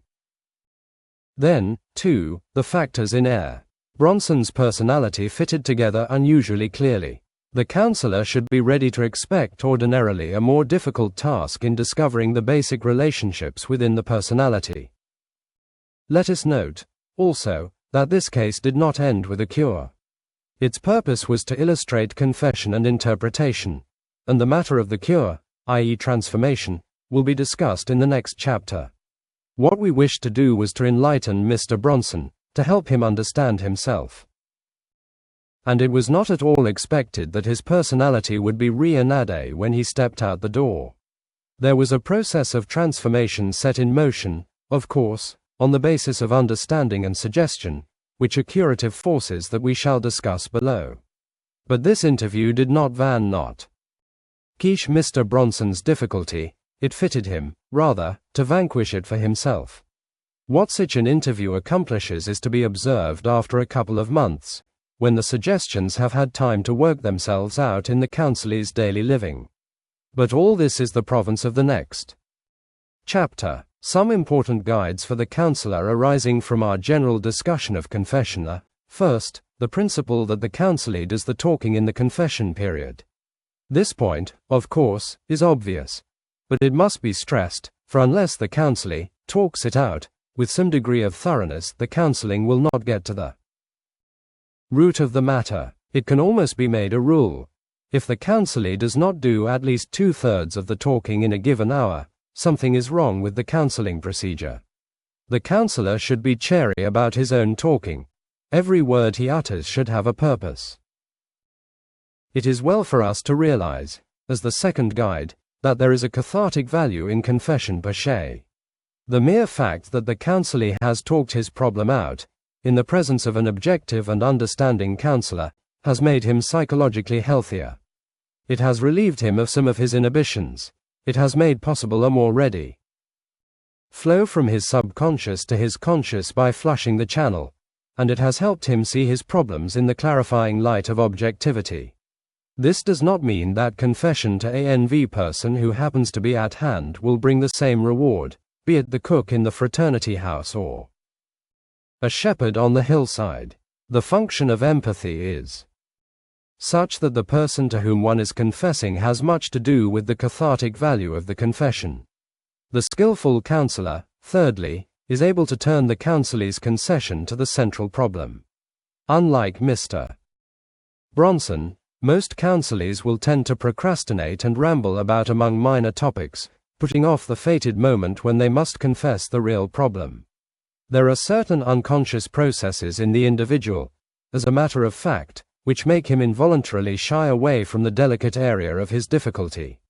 This means that skill is required on the part of the counselor to perceive the real problem underneath the irrelevant statements. The common practice of letting the counselee begin anywhere in his talking is sound, but the counselor then must open the way for him to talk about the real problem. For the period of the confession, the counselor must be incapable of being shocked or offended. There was nothing in the above case to offend, but in most cases, if one goes deeply enough, there comes to light material the mere hearing of which would shock many persons. But if the counselor is shocked or offended, he forfeits his right at that moment to be a counselor, for such a reaction is a sign that his own ego has insinuated itself into the picture. Being offended is, in fact, a way of withdrawing and protecting one's self. He who is shocked by the use of certain sex words, or the description of certain sex practices, cannot qualify as a counselor in these areas. This is particularly important because many counselees will attempt, consciously or unconsciously, to shock the listener. That is one expression of their neurosis. And if the listener is shocked, the counselee's neurosis becomes all the worse, and the value of the present interview is destroyed. Calm objectivity, which is based on the realization that nothing which is human is foreign or unworthy of understanding, is the attitude for the counselor. Emotional upsets must not be permitted during the confession period. To have the counselee crying on one's shoulder is a sign, not so much of the success of the counselor as confidant, but of the mismanagement of the interview. There is a tendency for counselees to become emotionally upset, for they are expressing ideas and fears and suppressed material which they have possibly never told to anyone else. Many of them break down and cry. Here is where the counselor must exercise his skill by remaining calm and making sure this calm carries, by means of empathy, into the counselee. Sometimes it may be advisable to let the counselee cry a little, but as soon as the tension has been released, the counselor will bring him back again to emotional equilibrium. This is why the counselor should be chary about giving out sympathy in the interview, for sympathy, when it is personal and subjective, can augment the emotional upsets. Empathy is the better attitude because it is objective and includes all that is valuable of sympathy. Its importance cannot be estimated, for in empathy lies the secret of controlling the mood of the interview. Tumenture now to the interpretation stage of the interview. We degree find several important guides for counselors. First, interpretation is a junction of the counselor and counselee working together. It is not at all a case of the counselors figuring out the pattern and then presenting it on a platter to the other. And this brings us to the more specific point. The counselor suggests interpretations rather than stating them dogmatically.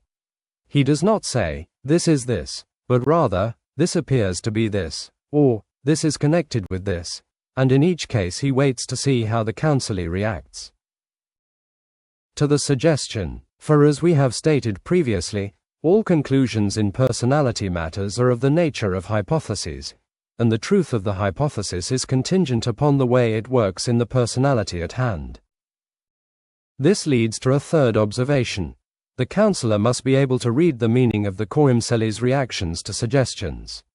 If the counselee accepts the counselor's suggested interpretation, as Mr. Bronson so often did, by saying calmly, "Yes, I think that is true," the suggestion may be accepted by both for the time being. But if the counselee is quite indifferent, the suggestion not seeming to make any difference, the counselor discards the idea, concluding he has not yet struck anything very significant. If, in the third place, the counselee rejects the suggestion violently, protesting vehemently that it is untrue, the counselor may tentatively conclude that the suggestion is probably the correct interpretation and that he has struck close to the root of the problem.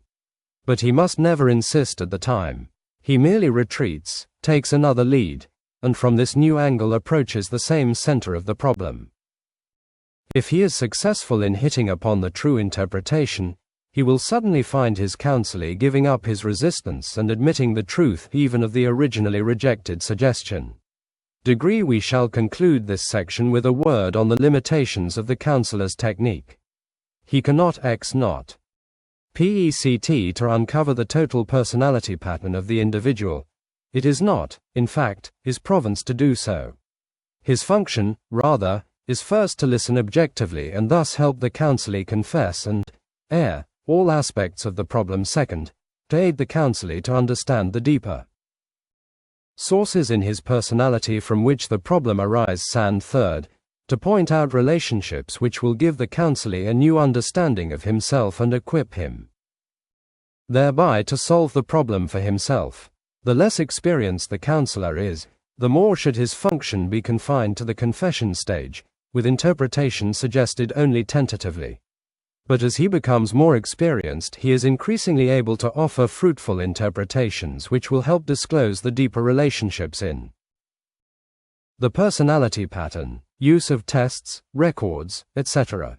Tests and questionnaires and other standardized forms for obtaining basic information about personalities can be useful if employed with discretion.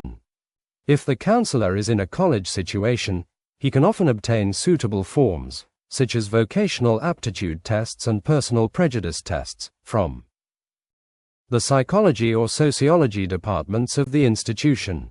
Oftentimes the college authorities are willing to cooperate to the extent of making available to the counselor the intelligence quotient of the student as shown in the entrance examination. The counselor will probably find himself working out his own questionnaire for obtaining personality information. This should include the basic items we have suggested previously, such as family and background, age, matters like physical health, hobbies, special interests, and friendships. But the caution in regard to the use of tests is obvious. All data obtained therefrom is to be regarded as secondary and supplementary to the personal interview. The particular merit of tests, it appears, is in group work, not individual. And although they can be employed with individuals, if for no other reason than the convenience of the standardized record for handling and keeping basic information, their results are always to be regarded as corroborative and never definitive in themselves. The person is the end, and whenever forms and records obscure the infinite variety and unpredictability of the individual, they should be discarded. It is advisable for the counselor to keep some notation of the various facts in the case, if only for the purpose of forcing himself to be objective and of restraining his wishful thinking. My practice has been to jot down the not essential facts while the counselee is talking in the confession stage, always, however, requesting his permission beforehand and assuring him the notes will be destroyed if he desires at the conclusion of the counseling series. This notation gives a professional and business-like touch to the interview. It is a way of keeping all aspects of the picture before one. Still another value is that the counselor is then afforded an opportunity to study the facts between consultations and possibly gain some new insights into the counselee's personality pattern. After casual moments of counseling, such as on hikes or chance walks in the evening, I often jot down the significant facts about the individual as background for my future contacts with him. How many periods of consultation should the counselor plan to hold in a given case? This varies, of course. Many times one consultation is all that is practicable, but in every case where it is desired to penetrate somewhat deeply into the personality pattern, in instances, for example, of distinct personality difficulties, it is advisable to plan arbitrarily for a series of interviews. The plan I customarily follow consists of 6 interviews lasting 1 hour each, spaced at 2 a week. An appointment is made for a definite hour, rather than leaving it simply as a matter of dropping in next week.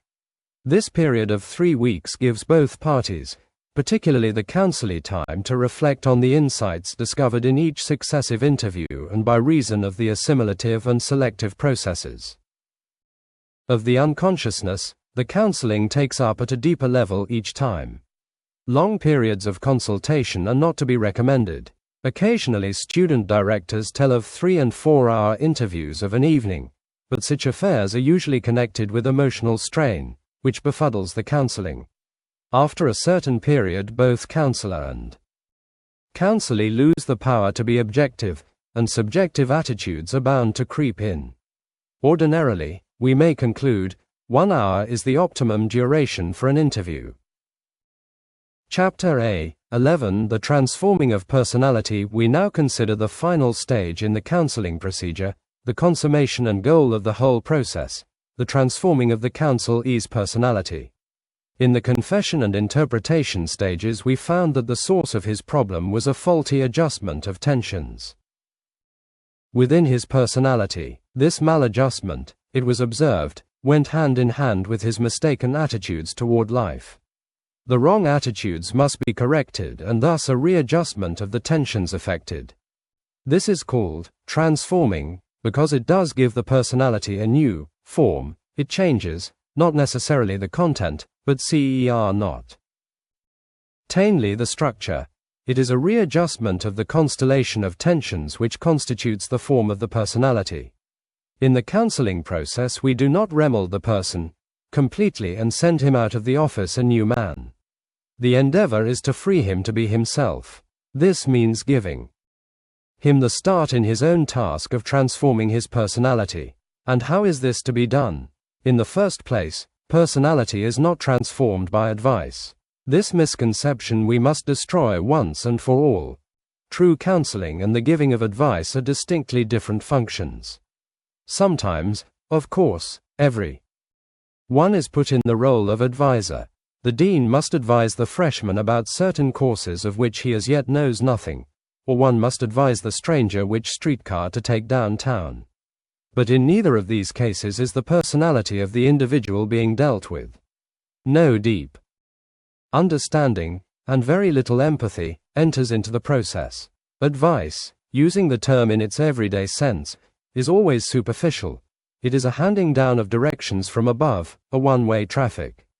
True counseling operates in a much deeper sphere, and its conclusions are always the product of two personalities working together on the same level. The psychotherapists do not mince words in their rejection of the position of advisor.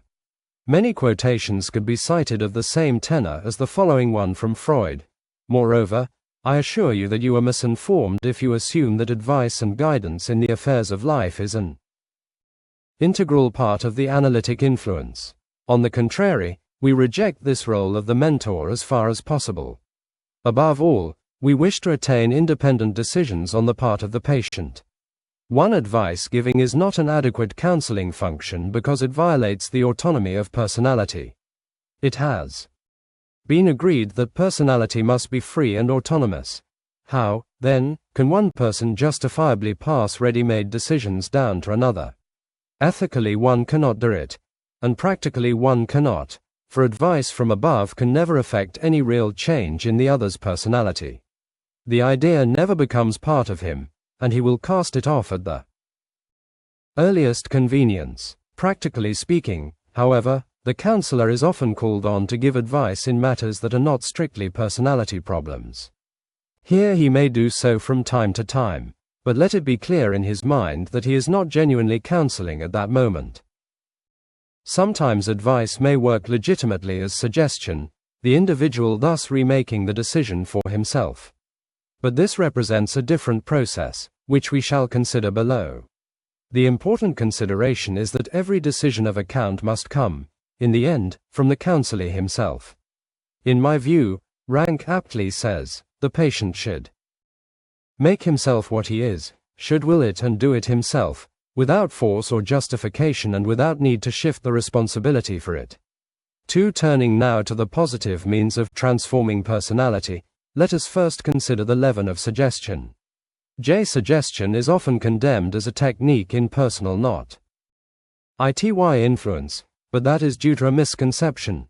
Rightly understood, suggestion is seen to play an inescapable role in all personal development. Every individual is continually receiving suggestions of every sort from his environment. The pertinent question is, why does he accept certain suggestions and reject others? The answer lies in the nature of his personality pattern. It is not accurate to attribute the downfall of an individual to the suggestion of someone in his environment, or to some book he read, or to anything else external. We must ask, as was suggested in an earlier chapter, what was there in this individual's personality pattern which would permit him to accept the suggestions from outside? Every individual has tendencies toward many different forms of behavior. We can think of each person's unconscious as throbbing with a number of instinctive pushes, knocking for expression in the outside world. To use Plato's time-honored figure, there are in the unconscious a number of horses straining at the bit to be off in different directions. In the healthy individual, the conscious ego selects from this variety the direction of which it approves, and restrains the other tendencies. Neurosis means a weakening of the ego's guidance, an inability to decide in which direction the movement should be made, and hence a crippling of effective action. Now a suggestion from the environment may be the touch needed to loose one of these tendencies which is already strong within the individual. The counselor cannot escape using suggestion in some form, so he may as well be intelligent about his use of it. During counseling he may throw out a number of suggestions as a fisherman does certain kinds of flies, waiting to see which fly the trout will leap to catch. Many of the suggestions will appear to have no effect, but others will suddenly be seized by the counselee, will be accepted into his mind and they're loosed to work like a leaven. The suggestion of the counselor here becomes coupled with a tendency already in the unconscious, and the combination may be enough to bring the counselee to a decision. In this case, the counselee has been enabled to draw into expression some new phase of his unconscious, and he moves forward with his self more unified. In some cases, therefore, the most useful function of the counselor is to lay all the constructive alternatives before the counselee. From these alternatives his unconscious selective process will choose what it needs. It is the purpose of a book like this, for example, to throw out numerous suggestions in somewhat organized form on the subject of counseling, not with the hope, heaven forbid, that anyone use the book like a mathematics table, but rather with the expectation that the suggestions will combine creatively with the tendencies already in the reader's mind and thus give birth to an understanding of counseling that will be uniquely the brainchild of the reader. The second factor in the transforming of personality is the creative junction of understanding. This is to say, brusquely, that in the very understanding of the problem some transformation in the personality of the counselee takes place. It is the basic assumption of Adlerian therapy that if the patient understands truly he will act rightly, the modern development of the old Socratic maxim, knowing is doing. Certainly there is basic truth in this contention that knowledge leads to virtue. It is an assumption which is made to some degree by all psychotherapy. Knowing the truth does imply some compulsion to do the truth. For if it be really true, one's happiness and future welfare do not depend upon doing it. It has been pointed out above that neurotic forms of behavior are forms of self-deceit, and that if this deceit be unmasked, i.e., the rationalization and false motives removed, the ego will be forced to relax its self-defeating training formulae and direct itself into social LV constructive forms of behavior. In the stage of interpretation, the counselor automatically employs this method of transforming character, for he endeavors to give the counselee understanding of the factors which have led him into his difficulties. In this very understanding, a creative activity will automatically be set in motion in the counselee's mind to correct the mis-not takes. We observed in the previous chapter how the creative function of understanding worked in the case of Mr. Bronson. As an epitomizing of the interpretation, the counselor suggested two specific questions to Mr. Bronson with the intention that these questions should work like searchlights in Bronson's mind in the future, continually pointing out to him new insights into his personality problem and thus aiding him toward clarification. Surely enough, Mr. B.'s son returned a few days later to tell how he had suddenly awakened out of a fantasy as he was riding on the subway and discovered that he had been subconsciously pondering and worrying for 15 minutes about how he was to find time to prepare his lectures.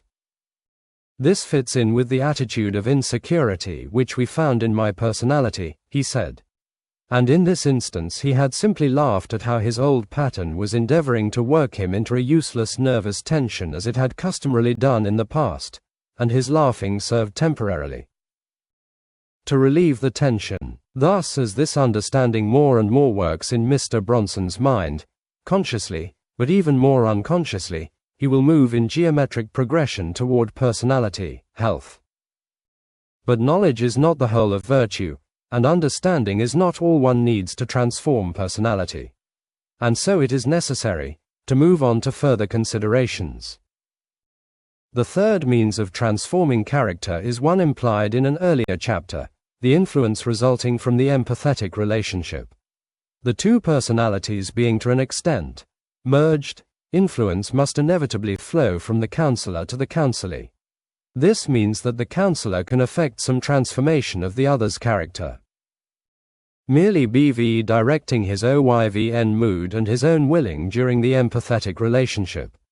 Rank points out that his method in therapy is to make it possible for the patient to identify himself with the therapist's positive will, the patient thus taking on extra strength to triumph over his own negative will. They're not. Upon the patient learns to will positively and constructively. I assume this is very much the same process that we have been explaining in terms of empathy. In counseling, I make it a specific practice near the end of the interview to will courage, knowing that this courage will carry over into the will of the counselee. During the confession we have both become pessimistic.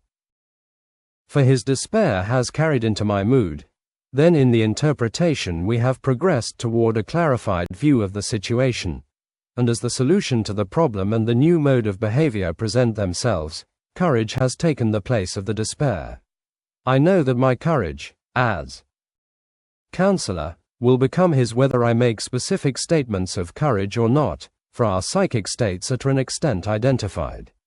This willing courage may sound like sending the counselee out with a psychological boost, but if it is that, it is a boost, which is a relatively deep function in personality 1. To give a simple illustration, a student at a formal tea is standing in the corner, shy and embarrassed and in general having a poor time. As counselor, you walk over with the intention of helping him out of his negative mood. Suppose you try the method of advice. You clap him on the shoulder and say enthusiastically, "Buck up, old man, smile and have a good time." He then makes a feeble attempt to buck up, puts on a forced smile, feels all the more guilty about his shyness, and so gets even more embarrassed. His second state is worse than the first. Or suppose you try the method of suggestion.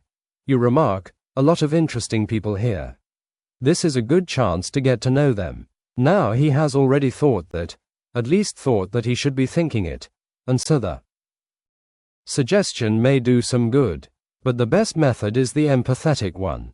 You first allow your psychic states to become merged by taking on his mood, and you may remark something to this effect: "Too bad these teas have to be so formal.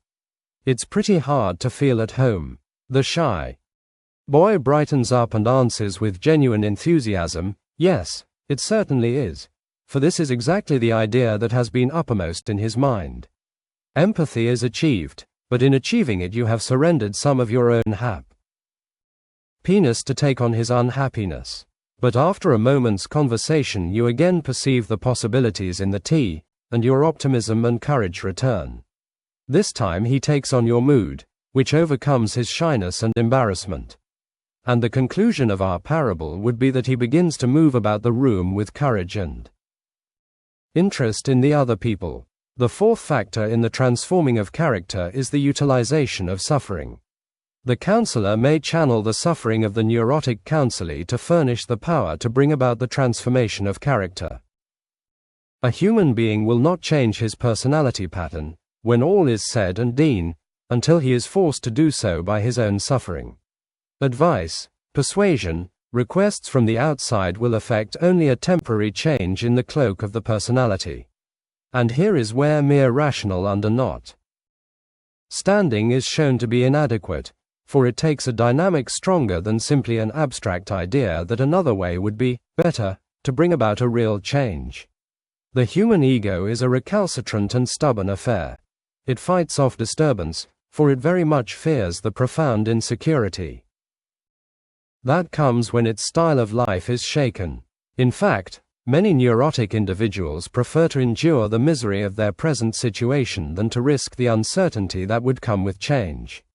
No matter how clearly the neurosis may be shown to be based on sheer falsehood, the patient will not give it up until his suffering becomes insupportable.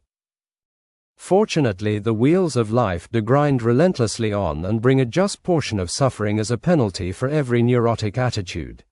When this misery becomes so great that the individual is willing to give up his wrong attitude, in fact to give up everything, he has arrived at that state of desperation which Kunkel says is prerequisite for any cure at all. We can agree that this state of despair is required. But since in counseling we deal ordinarily with minor cases of personality difficulty, the desperation may be limited to the area of the particular problem. Fortunately, every wrong attitude brings its suffering, but unfortunately most persons do not use this suffering constructively. The neurotic will turn this suffering back into a vicious circle. For example, the counselee, say a shy student, suffers from painful embarrassment at a college social function, and therefore resolves not to go to any more parties. This of course makes his problem all the worse. It is the function of the counselor to channel this suffering constructively, i.e., to connect it with the mistaken attitude.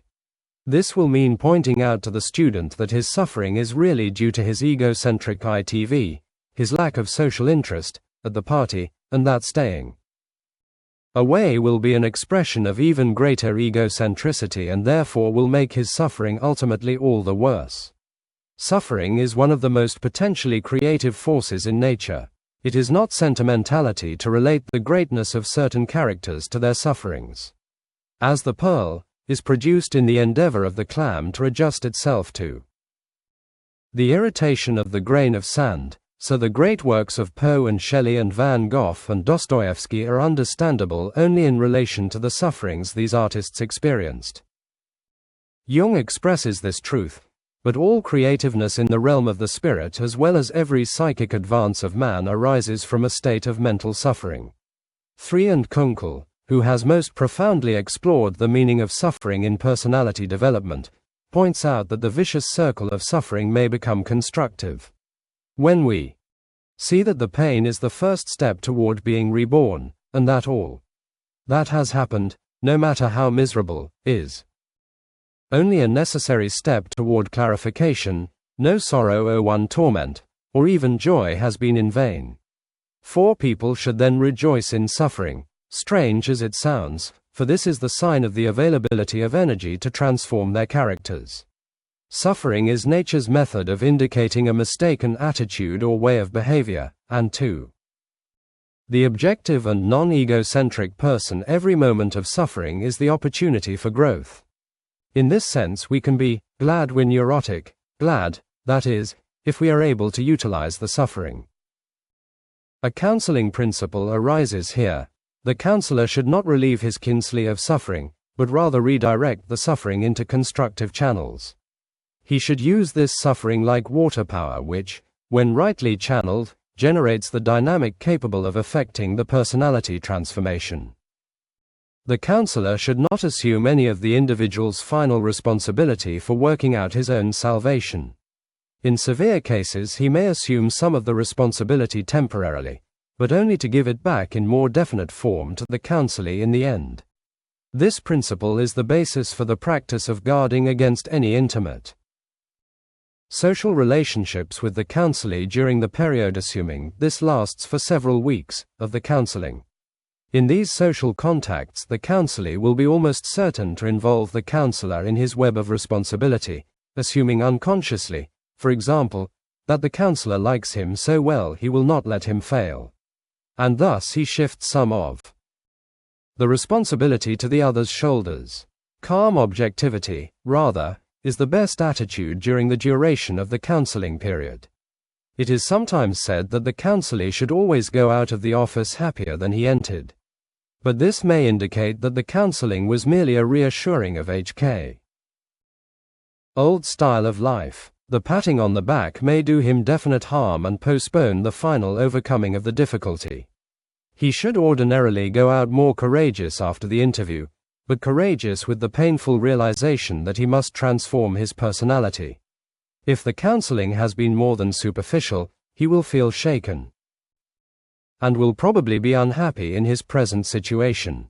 At the conclusion of the interview, the counselee may feel some deep anger, which he may not even be conscious of at the time, toward the counselor, this man who has pointed out to him uncomfortable truths which he has been struggling for years to keep hidden. But this anger will soon be redirected to his own mistaken personality pattern, and he will then be profoundly grateful for the counselor's help. This case is probably typical. In a conference recently, the counselee and I unearthed some truths which she found very disagreeable. Consequently, she exhibited a negative attitude toward me for several days after the in-not interview. I noticed this, of course, and interpreted it as a possible indication that we had hit upon her basic problem. Surely enough, a half-week later she came to me with apologies for her negative attitude, which, however, she assumed I had not observed, and explained that she had accepted our diagnosis and was frankly facing the need to transform her personality. Cases are often met in which the dynamic initiative to give up the neurotic pattern is absent. In the interpretation stage, the counselee may abstractly see the value of transforming his character, but he says to himself, "Not yet." Then the counselor in most cases can only wait. Knowing that when life in its own good time has piled upon this individual the suffering his egocentricity merits, he will bring himself humbly to make the change. Suffering in this case would be a boon. On rare occasions, the skilled counselor can bring the suffering of the other person to a head in anticipation of the crisis. Recently, an individual with whose style of life I had become very familiar wrote me that he had grown completely discouraged, that he felt life was unfair to him, and that he contemplated dropping out of school and bumming west. And at the conclusion of the outburst he asked my counsel. In the answering letter I aimed specifically to bring his suffering to a head. I pointed out that his attitude was that of a pampered child and that his unhappiness was due to his self-pity and lack of courage to manage in his situation. I intentionally left no loophole in the letter for his ego prestige. For several weeks I did not hear from him, but when the answer did come it was full of gratitude and assurances that my diagnosis had been not correct and that he had already progressed far in overcoming the wrong attitudes. This is not to be described as giving the individual a jolt, or bringing him suffering he would otherwise have escaped. It is rather the drawing to a head of suffering that was potentially present, and thus averting a worse crisis. Needless to say, the counselor will not utilize this rather delicate method until he has become quite skilled. The counselor's function, to summarize, is to connect the individual's suffering with the neurotic aspects of his personality pattern. Dealing with an individual over a period of time, the counselor can point out each week the way the sufferings of the individual during the past week were related to his mistaken attitudes and behavior. He can even predict suffering, pointing out to the counselee that the next time he suffers from embarrassment at a social function or from quarreling with his family, it will be due to such and such a factor in his personality. Thus, the grinding of nature's relentless wheels will be made to serve for good. Finally, after all our discussion, we come to the realization that there is a great area in the transformation of personality which we do not understand, and which we can attribute only to the mysterious creativity of life. This lad has come in with a hangdog expression, timid, shy, feeling inferior at every turn. He appears defeated in the game of life before getting well started. But somehow the chrysalis of his narrow self-concern is broken. He is transferred to the objective, expansive, and constructive side of life. His despair has given birth to hope. His self-not-ishness has been replaced by unselfishness. His cowardice has changed to courage. His pain is outshone by joy, and his loneliness is being vanquished by love. In this transformation of personality we, as counselors, may have had some small thing to do. But we know we have not remade the person. We know we have done precious little. Merely guided a bit here, directed a bit there, and the creative forces of life have effected the miracle of transformation. As the motto has it, the physician furnishes the conditions, God works the cure. 5 Like the doctor, way may bind up the wound, but there are all the forces of life welling up in their incalculable spontaneity in the growing together of skin and nerve tissues and the reflowing of blood to perform the healing. Before the creative forces of life, the true counselor stands humbly. And his humility is not of the false sort, for the deeper his understanding of personality, the more clearly he realizes how minute his efforts in comparison to the greatness of the whole. He says with the psalmist, Lord, this is too wonderful for me. I am myself frank to say that when the limits of my own understanding are reached, I understand the miracle of the transformation of personality in terms of that age. Old but ever new concept, the grace of God. Part 3 Ultimate Considerations. It's here, a lunatic asylum, that men are most themselves and nothing but themselves, sailing with outspread sails of self. Each shuts himself in a cask of self, the cask stopped with a bung of self and seasoned in a well of self. None has a tear for others' woes or cares what any other thinks. Now surely you'll say that he's himself. He's full of himself and nothing else. Himself in every word he says, himself when he's beside himself. Long live the Emperor of Self. Henrik Ibsen, Peer Gynt, ACT 4, Scene 13. Whosoever shall seek to gain his life shall lose it, but whosoever shall lose his life shall preserve it. Luke chapter 17 verse 33. Chapter 5 111 The Personality of the Counselor. What makes a good counselor? The personal equation is all important in counseling. The counselor can work only through himself, and it is therefore essential that this self be an effective instrument. All the therapists, and certainly the previous arguments of this book, would support Adler's statement: the technique of treatment must be in yourself. The superficial qualities of the good counselor are self-evident: winsomeness, general physical attractiveness, the ability to be at ease in other people's company, and other characteristics which are equally ambiguous in mean not. These qualities are not innate but acquired. One is not a bomb counselor but a developed one. And the development comes as a consequence of the counselor's own clarification and his interest and enjoyment of other people. To put it bluntly, if the counselor genuinely, that is, objectively, enjoys the company of others and wishes their interest, he finds himself automatically being the kind of person that attracts them. So often we find that the person who is not liked is he who in his unconscious does not want to be liked, either because of the requirements other people's affections would make of him or because of the wish for solitariness. Personal attractiveness is a term often used but exasperatingly seldom defined. We can define it as the reverse side of one's own interest and enjoyment of people. But to penetrate more deeply into the problem, what differentiates a good counselor from a poor one?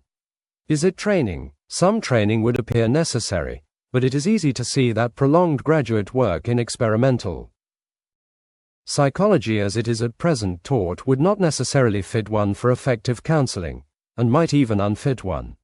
Freud expresses our answer classically when, in pointing out that medical training is not necessary as a prerequisite for the psychoanalyst, he states that the quality which is essential is inherent insight into the human soul, first of all into the unconscious layers of his own soul, and practical training. One insight, first of all into the unconscious layers of his own soul. That is the key. This means the ability to escape from one's ego bias, to escape the tendency to counsel on the basis of one's own prejudices. This ego bias is so stubborn a hydra-headed monster that one must exercise all one's ingenuity in overcoming it. The case of a student, for example, who had shifted around many professional schools and finally ended up in a theological seminary, was presented to a seminar I recently held with a group of persons in religious vocations. There was the immediate consensus in the group that, though the young man had vacillated unfortunately, he had at last found his right niche. If the group had been one of doctors, and the student had at last found his way into a medical school, the approval would have been as easy not dent. Seeing others through one's own prejudices, this ego bias is clearly the worst stumbling block in the personality of the counselor. How is the ego bias to be removed? It cannot be eradicated entirely, but it can be understood and guarded against. For this reason, the various schools of psychotherapy insist that the applicant for their field must first be thoroughly analyzed himself in order to understand and remove as many as possible of his own complexes. If he were not, it is certain he would not be able to avoid treating patients in terms of these complexes. It would unquestionably be wise for the counselor to be analyzed by a psychotherapist. This discussion of his own personality with another would give him a priceless understanding of himself and hence aid him tremendously in effectively counseling others. It does not mean that he would be taken apart piece by the psychotherapist. His is not a psychotic case. Treatment would be a matter of the therapist's assisting him to understand himself. The right choice of a therapist is of course important. We can predict that this constructive form of psychological analysis will be considered a requisite part of the training of teachers, ministers, and social workers in future generations. But most would-be counselors will not be in a position for sustained consultations with a psychotherapist. The next best way, as the Freudian foresight puts it, is to analyze one's self. It will not be possible to do this completely. The ego is too clever to be tracked down in its in knot. Most lair without outside assistance, but one can go a long way toward understanding oneself, and this will suit the immediate needs of most counselors. It is my hope that this book, together with other books in the field, will help the reader to a psychological understanding of himself. When the counselor has conscientiously gone as far as he can in analyzing himself, it is helpful to have even 1 or 2 sittings with a psychotherapist or another counselor to help him see the particular quirks by which his ego deceives itself. The art of counseling analysis of a typical religious counselor to help the reader in his task of understanding himself. I shall present here an analysis of religious counselors in general. This is a boiling down of the characteristics I have found recurring in a number of persons in the religious vocation who have consulted with me, and it should result in some sort of picture of the typical neurosis of people in this field. After presenting this picture at a recent conference of religious workers, I was accosted by several persons in the group with an insistent, "That was I," or "You were really talking about me, weren't you?" Of course, I had the pleasure of assuring them that it was no one in particular, and that if the shoe fitted them, I must have succeeded in my task of catching the typical neurotic characteristics toward which religious workers tend. It is my hope that many readers will see themselves in the following analysis to a great enough extent to derive real help in understanding their own patterns. What characteristics do we observe in the typical religious worker? First, that he works hard and conscientiously.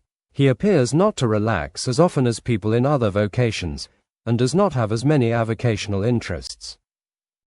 He is apt to throw himself entirely into his job, even taking conscious pride in this fact. He works at a tension, and in fact tends to carry this tension through 24 hours of the day, for his job is such as not to be limited by working hours. Sometimes this tension becomes so great that he finds it difficult to take vacations or holidays without a guilty feeling. This typical religious worker carries responsibility well. He is careful about details in social as well as vocational matters, in fact so careful of details as sometimes to irritate people around him. We observe in him a great desire not to fail. The dread of failure, though normal when connected with important matters, is here exaggerated and connected with minor and unimportant things. All of these observations point to the fact that the religious worker follows what Rank calls the all or none law, throwing himself headlong into whatever he does with a lack of ability to respond partially to situations. This lack of ability to partialize is connected with his lack of interests and friends outside his work, the failure to enjoy the means of life, and a preoccupation with absolute ends. One of the chief characteristics of the neurotic individual, incidentally, is a tendency toward complete concern with ends, which become absolute and rigid in his mind. Where there is great tension, a fear of failure in small things, and an unswilly great concern for details, we suspect that strong ambition is present also. Surely enough, the typical religious worker does possess an exaggerated ambition.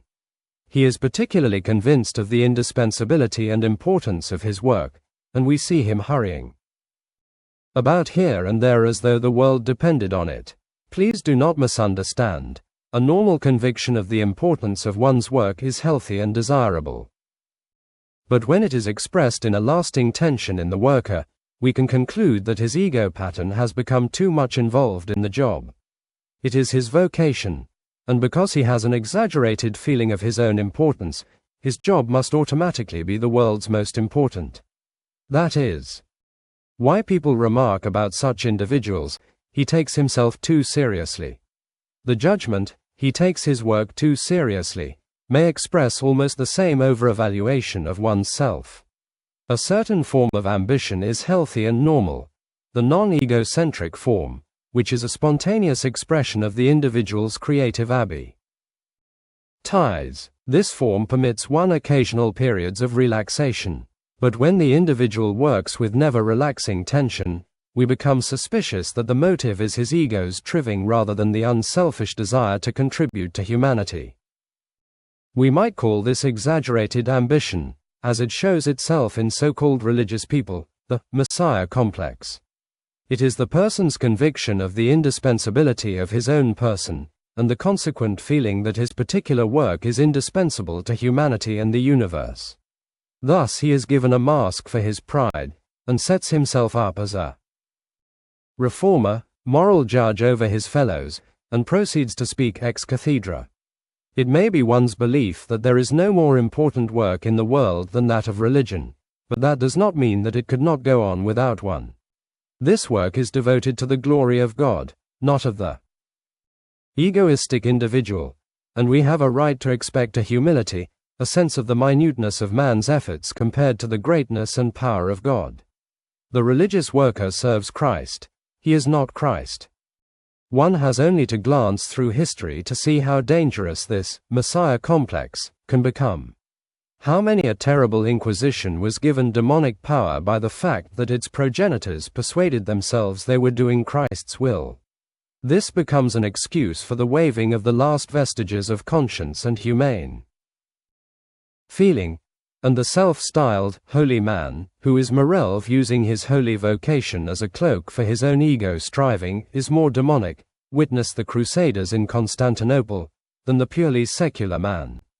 It is needless to add that the fact that this ego motive behind the Messiah complex is unconscious only makes the point the truer. In the typical religious worker, the process is unconscious, and it requires an objective point of view to determine how selfish is the motivation behind the zeal. The prestige of God used as the camouflage for one's own desire for domination. How ironically tragic that religion can be so misused. 2. It is also observable that the typical religious worker has not solved the problem of his sexual adjustment with particular success. Some persons in religious vocations appear not to feel the normal attraction for members of the opposite sex, but this apparent quiescence of the sexual urges may be evidence of a misdirection which may result in the impulses springing out later in more troublesome form.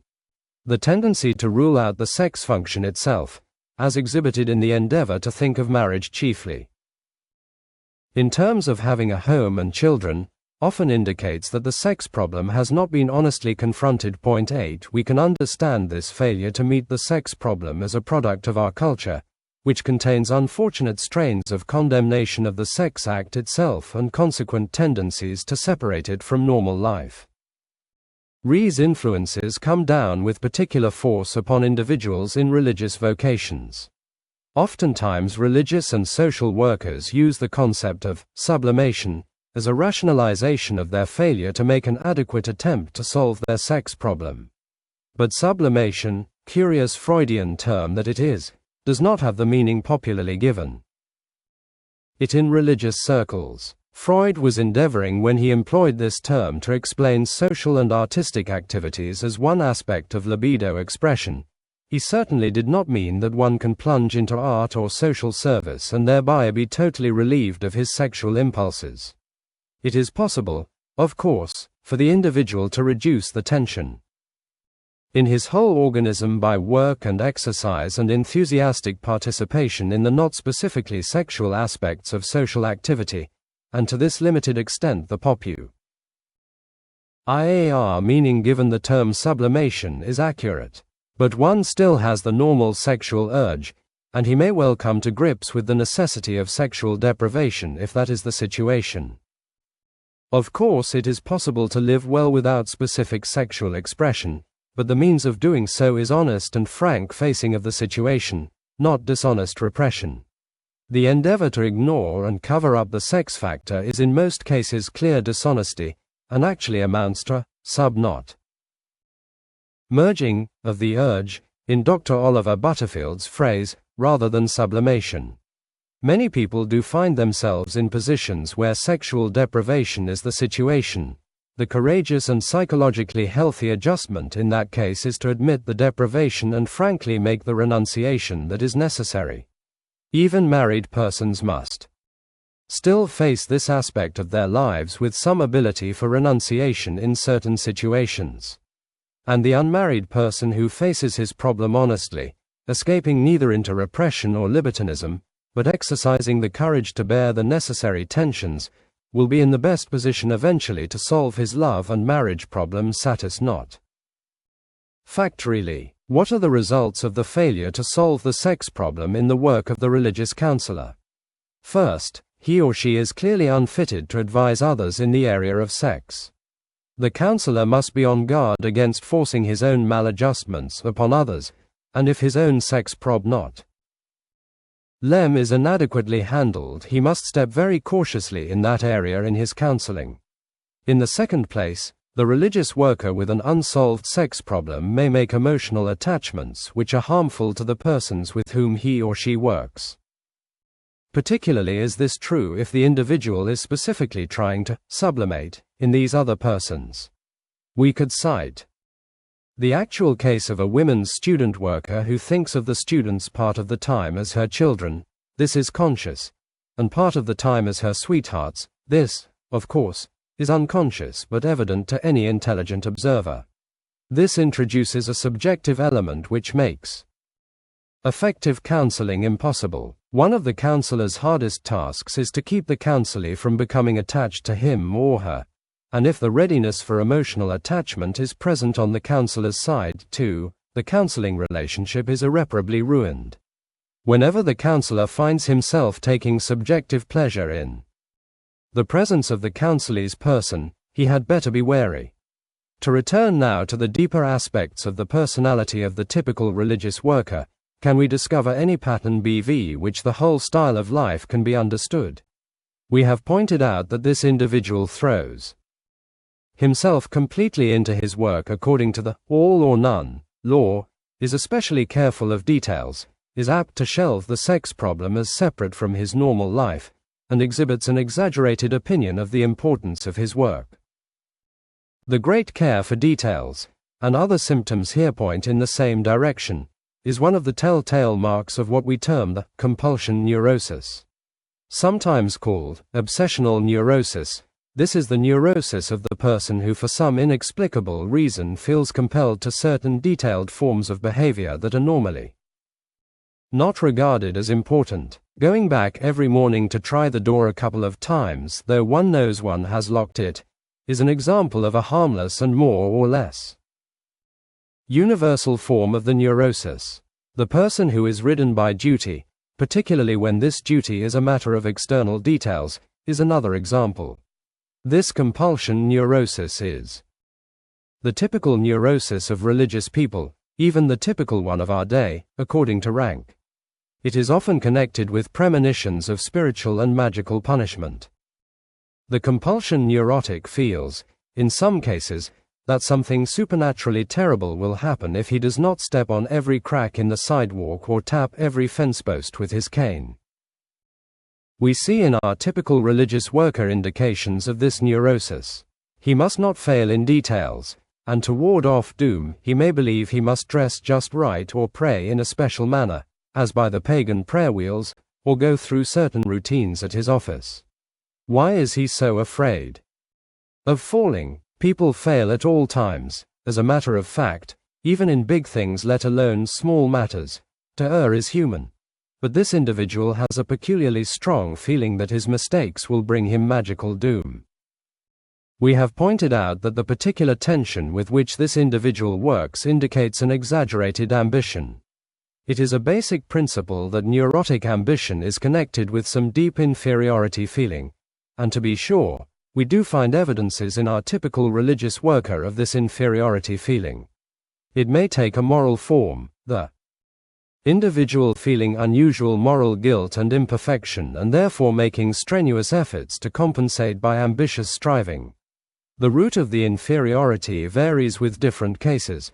The reader will remember that it was an inferiority feeling which led George B. to push his campaign of reform with such vigor.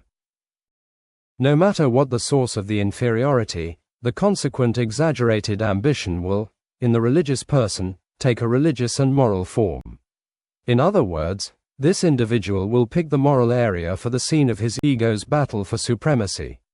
He will exhibit a drive to be on top morally, and he will feel special guilt when he is not on top. The holier than thou attitude is not an exception. It is merely the superiority complex which is the reverse side of the inferiority feeling. That is why persons of this type place such emphasis on moral details. The outsider can point out that the details do not make so much difference in the end, but to this individual they do make a difference, all the difference of his ego supremacy, which is the central concern of his life. Religious and moral reformers, when their reforms do not have objective background, are to be understood in this category. It is easy to see how some individuals can elevate themselves over other people bv this technique of emphasizing petty moral and religious details. Indeed, in the case of a minister who gave up tea and coffee and cocoa, we shall see that his real reason was not to keep his body a temple of God, but to make himself better than persons around him who did indulge in the beverages. Adler discusses such a case and concludes, it illustrates how ambition breaks into religious problems, and how vanity makes its bearer a judge over virtue, vice, purity, corruption, good and evil. For now there is a more serious aspect to this problem, an aspect more arresting to those religiously sophisticated persons who do not fit in the above categories. It is this: the religious person, to the extent that he feels inferiority and a consequent exaggerated ambition, cannot help morally judging other people. For since his ego striving is in the moral realm, the depreciating of others morally will mean the elevating of himself, no matter how often he rebukes himself with Jesus's commandment, judge not, and no matter how viciously he suppresses these judgments, even deriving a certain pleasure from his refusal to gossip, he will continue to condemn unconsciously. And unconscious judgment and condemnation of others is even more unhealthy than conscious, so that we can prefer the overt expression of an individual's opinions of another if we know he has these opinions anyway. Is there no escape from the vicious circle? Only the understanding of the ego pattern, such as we are trying to do this very moment. This brings us to the matter of moral judgments in counseling. It is clear, first from a Christian point of view, that no one has a right to judge another human being. The command, judge not, is incontrovertible, particularly since it was given a dynamic by Jesus' own life. And psychotherapeutically in the second place, judging is unpermissive, and above all, as Adler says, let us never allow ourselves to make any, nor all judgments concerning the moral worth of a human being. 5. But as pointed out above, it is precisely the religious counselor who finds it most difficult not to condemn. Jung holds that the reason people hesitate to confess to their minister, but go to a psychiatrist instead, is their fear that the minister will condemn. And he goes on to say, he is never in touch when he passes judgment. We can get in touch with another person only by an attitude of unprejudiced objectivity. 6. The Freudians therefore contend that the therapist should be ethically neutral, which cuts religious people out. This does not solve the problem, however. The therapist cannot be ethically neutral, such is one of the delusions of Freudianism. The therapist, in our case the counselor, must presuppose some kind of ethical meaning, and if he refuses to do so consciously he is still doing so unconsciously, just as Freud presupposes hedonistic, deterministic ethics. The only way out is the way of true religion, in which the counselor learns to esteem and appreciate other persons without condemning them. It is the way of understanding, of unprejudiced objectivity, it is the way of empathy. The ability to judge not is the watershed between true religion and egocentric religiosity. It is supremely illustrated when one who enunciated this commandment was himself able to say, "Neither do I condemn thee." After discussing at length these typical neurotic tendencies of religious workers, let us conclude with suggestions on the overcoming of them and, thereby, the fitting of the counselor for effective service. In the first place, the counselor must understand the particular form this neurotic pattern takes in his own personality. The very understanding will go far toward a cure, and certainly it will illuminate for him the quirks in himself against which he must guard while counseling others. Understanding his inferiority feeling, he will see his selfish ambition in its naked form, and thereupon the neurotic aspect of his ambition will become relaxed.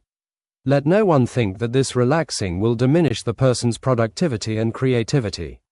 It will, in fact, give him an increased creativity, for creativity requires the spontaneity which comes from periodic relaxation, and it is blocked by the tension of strong ego striving. In the second place, the religious counselor should develop the courage of imperfection. This means the ability to fail. The individual with the compulsion neurosis who is not willing to fail must perforce fight only on a minor battlefield. No wonder he concerns himself with details, for in his own little backyard he does not risk failure. The courage of imperfection means the transferring of one's efforts to a major battlefield where significant things are done and failure or success becomes relatively incidental. In the third place, the counselor needs to learn to enjoy the process of living as well as the goals. This will enable him to escape the all or none compulsion, for enjoying the process means responding partially, deriving enjoyment on the wing as one moves towards ends. And this enjoying of the process will relieve him from the necessity of having ulterior motives for his actions, doing this and that for the sake of some end which is outside the picture. Then he will be enabled to develop outside not ESTS and friendships. One of the lacks our original analysis disclosed. Less than in the fourth place, let the counselor be sure he is interested in people for their own sakes. If he still believes he loves them, for God's sake, let him ask whether this God is not a covering for his own ego striving, or if, for Jesus' sake, let him observe whether this cliché, too, is not an excuse for a failure to appreciate persons for and in themselves.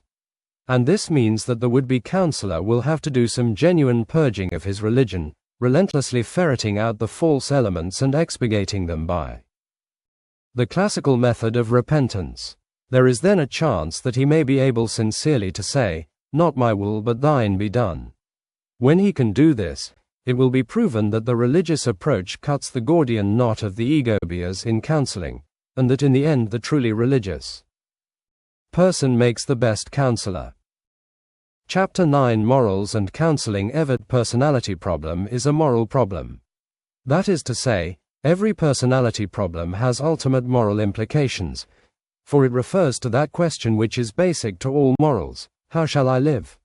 So we can expect that the healthy personality will be distinguished by its ability to negotiate the moral relations of life adequately, and we can set it down as a basic principle that a correct moral adjustment to life is the end result of any successful counseling process. But the mistake made by many counselors is in attempting to take a short-cut to this moral goal. Particularly if they work in the religious field, untrained counselors are apt to jump too quickly at the moral implications of the problem. And then they endeavor, often without realizing it, to pass on to the counselee a specific set of moral standards. Now it is to be granted that the counselee may need moral standards, and granted also that the counselor will possess more or less adequate standards of his own which he could pass on. But in actual practice, such a procedure short-circuits the counseling process and robs the individual of his inalienable right of molding his own morality in the crucible of his own suffering and tensions. Let us observe what happens when the counselor makes this mistake and approaches the interview from a moralistic point of view. A minister recently described to me the case of a student who had come to him with the problem of masturbation. In counseling with this student, the minister had pictured to him his future love relationship, marriage, and home, and had then exhorted him to keep these ideals before him and thus conquer the temptation to masturbate. What would happen in this case? The student goes home, let us say, to his solitary room where he lives in somewhat lonely fashion. It is often the solitary and lonely persons who are troubled with this problem. And there he will fight the urge to masturbate by holding up before himself the image of his future home. But this image is important to him at the time only because it has become connected, through the minister's exhortation, with his temptation. And so the more he thinks of the so-called ideal, the more vividly the idea of masturbation arises in his mind. Furthermore, the minister's exhortation has probably increased his guilt feeling, and consequently he feels he should hate himself and so struggles against himself the more bitterly. Now the desire to masturbate has become stronger in this process, in fact stronger every moment he has held the idea in his mind, even in the end not endeavor to vanquish it. At the same time his esteem of himself has been lowered as his guilt feelings have increased, so eventually he concludes that if he is such a depraved creature anyway, he might as well give in to the urge. A vicious circle has been set up which makes the problem of the young man all the worse. One is surprised that the simple psychology of temptation is not better understood among religious people. It is clear, even without profound psychological understanding, that most temptations are not to be conquered by a direct frontal attack. This only emphasizes the temptation. And if it be a matter of desire, such as liquor or sex, the more it is emphasized, the more vivid the desire becomes. Constructively speaking, the best way to remove the power of temptation is to remove the image from the center of attention. To do this, the individual must become serene, not rested in healthy pursuits, that there is no attention left for the unhealthy desire. The adage has it that an expulsive affection drives out temptations. This is true to the extent that the affection is genuine and not merely seized upon with the ulterior purpose of using it as a weapon. When all is said and done, the thing necessary is that the individual make a courageous, zestful, many-sided adjustment to living, and against such a healthy personality, with all its enthusiastic interests, specific temptations will have little power. This is the approach that should have been taken in the above instance. If the minister had probed below the problem on the surface, he would no doubt have found that the masturbation was merely a symptom of some deeper personality maladjustment, and he could then have helped the student to a healthy adjustment of this. Holding up the ideal of the future love and home is not in itself wrong. Constructive goals do have a very important function in counseling, but the goal, or ideal, must grow out of the situation, not be merely handed down from above. It must be indigenous to the counselee, an expression of his own unique aims in line with the development of his own unique personality. Exhortation should come only after understanding. By itself, either in preaching or counseling, exhortation accomplishes very little good and may do definite harm. It will increase the individual's guilt feeling and thus make him struggle harder, but in a negative way. No doubt the student in the above example had been trying too hard already, for it is characteristic of persons with personality difficulties that they struggle hard but destructively. They are like fish caught in a net. The more desperately they struggle, the worse they become caught. Destructive struggling causes a greater disunity in the personality, and that is exactly what we wish to avoid. To use another figure, such an individuals will has become knotted up like two wrestlers who have such strong holds on each other that neither can move. No wonder the person cannot act effectively in the outside world. We are not belittling tension or genuine willing. Both of these are necessary to healthy personality. But they must be based upon understanding. Then the willing will not be a wrestling match merely on the surface of the person's mind, but a reorganization of his whole personality for movement in the new direction. For these reasons it is necessary to emphasize the principle that the problem of the counselee should be approached as a matter of mental health, not of morality. Then both counselor and counselee will be able to view it objectively, with a minimum of squeamishness or prudishness getting in the way. By putting aside superficial, immediate moralism, they will be fitted to arrive closer in the end to a true morality which will endure.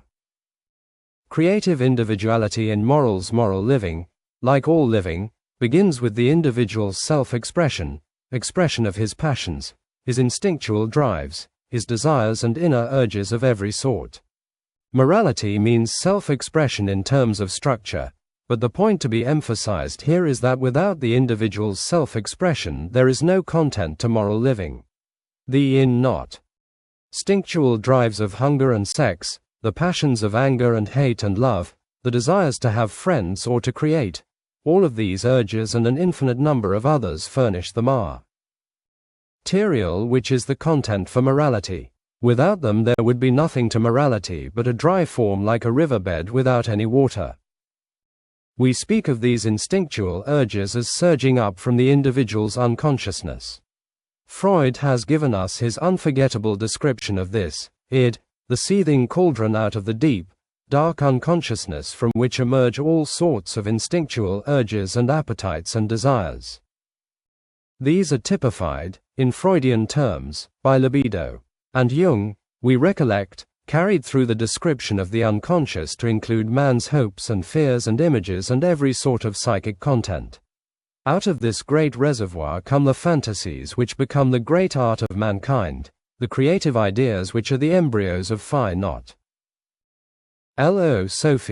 and the insights which are developed into religions. The basic instinctual urge within the individual has been given many names by philosophers and psychologists. It is the élan vital, or vital impulse of Bergson, the will of Nietzsche and Schopenhauer, the creative impulse, etc. But whatever the name, we are here dealing with the inner, irrational urges which give content to man's living.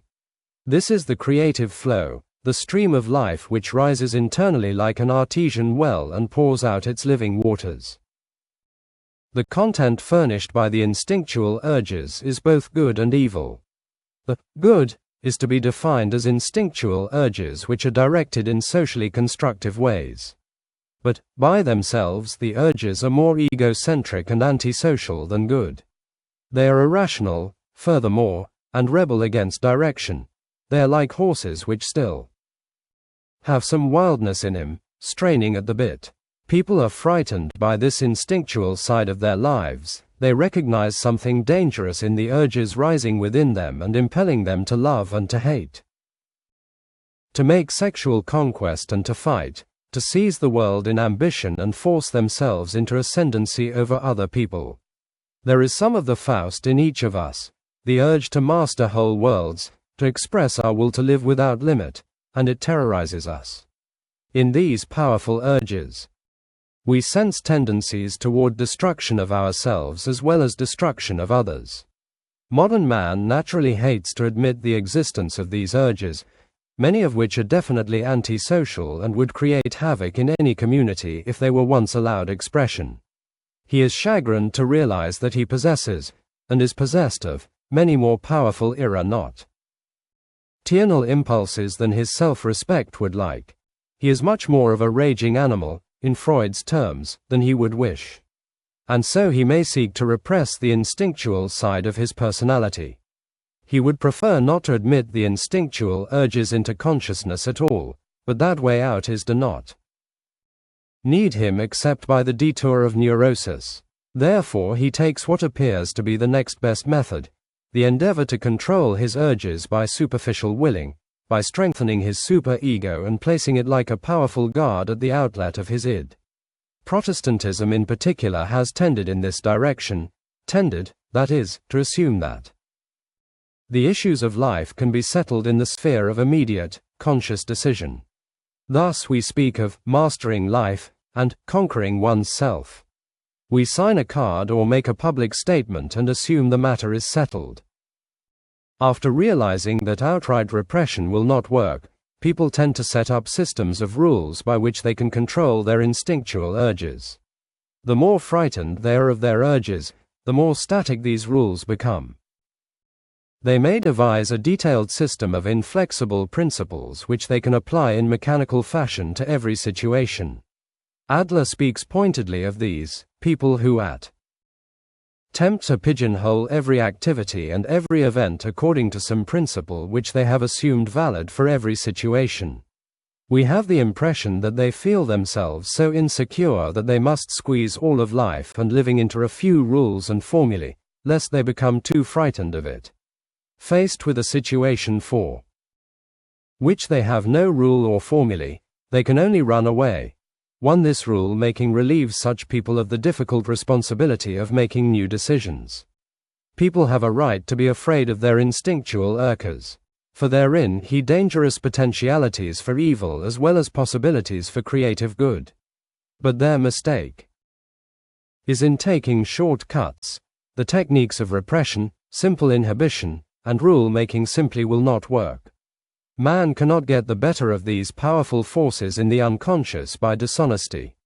He may succeed in being respectable and circumspect and never overstep his rules and his community, but then he suddenly throws himself into a war which spreads hate and murder over continents until whole countries are red with blood. Or he may be perfectly moral in his own personal life, but create such poison in his surroundings by his repressions that his children are turned into the world semi-neurotic. Even in the case of the individual by himself, it is clear that direct fighting of the unconscious urges will not work. Here is John Doe, for example, a man who attempts to guide himself by detailed rules and resolutions. He resolves this or that thing in his conscious mind and then holds to the resolution with a tenacity which we unfortunately call willpower. But it is the forces from deeper whys of unconsciousness which have most to do with John Doe's or anybody else's behavior. And if his resolution made without reference to these deeper tendency, we can be sure it will ultimately be steamrolled. Then Mr. Doe wonders why, no matter how hard he consciously tries, he cannot keep his resolution. As a matter of fact, the very resolution Mr. Doe has made may incite a compensatory process in his unconscious which, when it finally bursts forth, will cause him to swing back to the opposite extreme. What we need is cooperation between instinctual urges and conscious aims. If there is mainly antagonism between them, there results a greater and greater separation of the conscious portion from the unconscious bulk of the personality, and this works directly against mental health. The ideal situation is that the rider, the conscious ego, in Freud's phrase, intelligently guide the forces from the id. Such a relationship of cooperation is possible only on the basis of understanding and reconciliation. It means that the individual must above all be honest with his instinctual urges. Then his willing will not be a private wrestling match on the limited surface of consciousness, but a reorganization of more nearly the whole man. Instead of merely making resolutions, he will become resolved.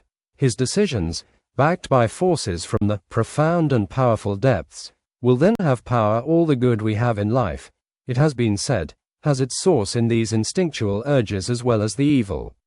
Love springs up as well as hate. The emotions which make possible cooperation and service are found here. Sexuality, for example, has wrecked many a life, but it has also led to the creation of families and great loves. The anger that surges up in us can be used to attack evils and result in great humanitarian reforms, and so the man who turns roughly against his instinctual life may succeed temporarily in avoiding evil, but he has also blocked off his possibilities for doing good. He who cannot hate, said Emerson, cannot love. The individual who tries to dry up his instinctual urges has robbed his life of content. His river is dry. So, even if we could repress this dark and unruly side of our natures, we would not want to.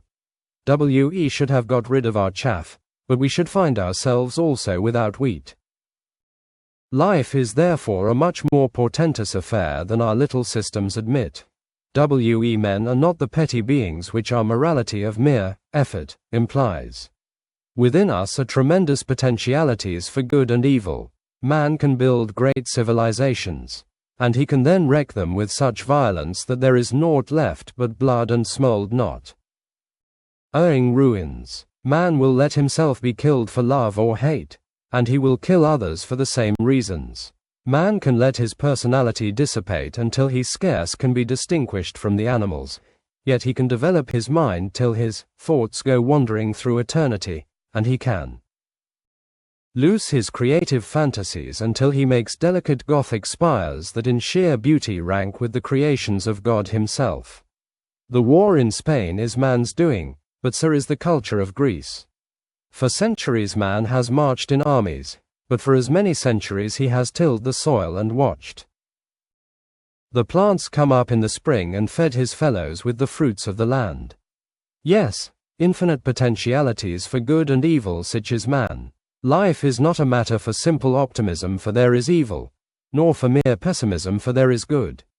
The possibility for good in the face of evil is what gives life tragic meaning. Our attitude toward our instinctive urges should be, then, not one of conflict and repression, but rather one of understanding and cooperation, aiming toward the utilization of these forces for good. This takes courage, for it means looking below the superficial and petty moral rules. In the interests of a more meaningful morality in the end, a counselor related to me the story of Jamche D. an attractive college girl who had become filled with a general dissatisfaction toward herself and her living. A talented and artistic girl, she had come from a well-to-do family and had begun her college career in a respectable manner by joining her mother's sorority and settling down to a major in classics. It was during her sophomore year that she came to the counselor to discuss her newly found universal religion, which appeared to consist of the belief that everything that is right. Then Janice suddenly announced that she was about to resign her position on the church student cabinet and go out on a big drunk. The counselor discovered that the girl, suffering from an accumulation of tensions within her personality which took the form of a great desire to burst the bonds of her traditional living, had gone to a faculty member for counsel and had been advised to find some suitable man with whom to have periodic sexual relations. Janice did get drunk, was promptly dismissed from her sorority and escaped expulsion from college only because of the efforts of an understanding dean. Now the counselor in this case was in a difficult position.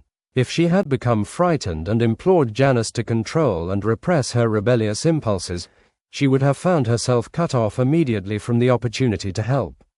But fortunately she was intelligent and courageous, and even though she was unable to save the girl from the detour of getting drunk, she did retain an influence in the situation. Janice did not carry out the sex suggestion, which was fortunate, for mere sexual expression, entered into for its own sake in casual and random fashion, cannot help anyone solve a personality problem and may make matters much worse. After her spree, Janice attained equilibrium. She shifted her course from classics to sociology and devoted her self to a worthwhile and satisfying college life. She is now doing graduate work in sociology and appears to be on the road to a constructive and useful maturity. What was the significance of this fling in Janice's life? Let us notice, first, that it was connected with a change to a life-affirming religion. This was probably not a true religion, in any final sense, but it did represent her naive attempt to affirm the universe. Her change from classics, a relatively formal subject, to sociology represents the same movement toward the affirming of real life. The cretin drunk, thirdly, is a grasp at reality on the sensuous level. This fling, then, appears to represent Janice's birth throes in her development from formalization to vitality. She was declaring her right to live. This was her war of independence by which she sought the right to fly the flower of her own individual autonomy, all of which unavoidably involved an element of rebellion. The tendency of most counselors would be to repress such a fling in their counselees, for they well recognize the danger involved. But clearly Janice had this fling in her system, so to speak, and it had to come out in some form if she was ever to become an autonomous individual. The counselor's function, then, was not to forbid the expression, but as much as possible to direct it into creative channels. In Janice's case, the revolt from classics to sociology was, we may assume, a creative step. The revolt to her new religion contained creative elements, which she could retain when she returned to a sounder religious point of view. If the counselor could have substituted a more creative activity for the getting drunk, so much the better. This being impossible, as it seemed to be, the counselor's aim would be to make this action as little destructive as possible. Ot happens that students, surfeited with subjective academic pursuits, find it necessary to rebel against something. The counselor cannot tell them not to fight, but he can tell them what to fight. And there are plenty of evils the fighting of which will furnish William James's moral equivalent of getting drunk. Probably it is true that every youth arrives at a stage in his life when he must rebel, have his fling, declare himself autonomous even though it costs him and others pain. We adults should not be too frightened at this. It is the sign of vitality, power, potentiality. It is proof of the creative flow of instinctual urges. If adults persuade repression, they may do more harm than good. But adult counselors can suggest channels of expression. Youth must sow its oats, but they need not be wild oats. So let them sow, but let the oats in their bags be used for good. And here is where the courageous counselor can help. We have been speaking of the instinctual urges which surge up within the individual, and we have stated that the content of living, including moral living, is furnished by the expression of these urges. The person who has attained this healthy self-expression exhibits certain characteristics which we shall now describe. Spontaneity is the most obvious characteristic of the person who has learned self-expression. Spontaneity is prized as a virtue because it indicates that the individual has integrated the deeper levels of his personality. He has achieved some unity between unconscious urges and his conscious aims, and therefore he does not need always to think twice before he speaks. He has come to terms with his instinctual life, and so he is relieved of the necessity of always being on guard for fear he will do something or say something he will later regret. The spontaneous person acts with more of his whole self. The mere fact that he can do this proves that he has attained a high degree of personality health. The individual, on the other hand, who has not come to terms with his instinctual life, who is always at sharp war with himself, cannot afford to be spontaneous for fear some wild dog will leap out of his unconscious depths and ruin his reputation on the spot. We may rightly suspect, therefore, that he who is always carefully controlling himself in speech and action actually does have particularly antisocial tendencies which he has to keep covered up. Genuineness is another characteristic of the person who has learned healthy self-expression. Genuineness means speaking and living from the depths of one's personality. People call this showing one's real self to the world, which actually means, again, showing more of one's whole self. We all resent other people being ungenuine in our presence, for we have the impression that their actions and words do not tap any deep level of their being. We have the impression that if such a person were given chloroform, his unconscious mumblings would be quite the opposite of the conscious compliments he is paying us, or that when he goes home and lets down the artificial props, he will proceed to tell his wife what scoundrels he really thinks we are. Spontaneity and genuineness, when all is said and done, are only forms of elementary honesty. He who can be honest has learned the secret of personality health. Speaking, acting, living from the depths of one's whole self is the ideal. Another important characteristic of the self-expressive person is originality. Every individual is unique, different from every self that has been, is, or will be in the world. When he achieves his own unique selfhood, he becomes autonomous, an original self-directed from within. This gives him originality. His reactions have a certain newness moves through life like a fresh breeze of creativity. He has escaped the static, life-thwarting straitjacket of the systems of external rules, and he tends to become more and more dynamic. We cannot expect to measure him by the artificial, standardized yardstick of consistency. For nothing is consistent in this life anyway. Every situation is different from every other, and every person is different to not day from what he was yesterday.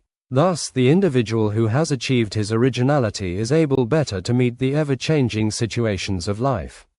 He has become part of the infinite creativity of the life process, and it is expressed in the unique creativity of his own self. His living surges up from within. This it is that gives strength and convincingness to his personality.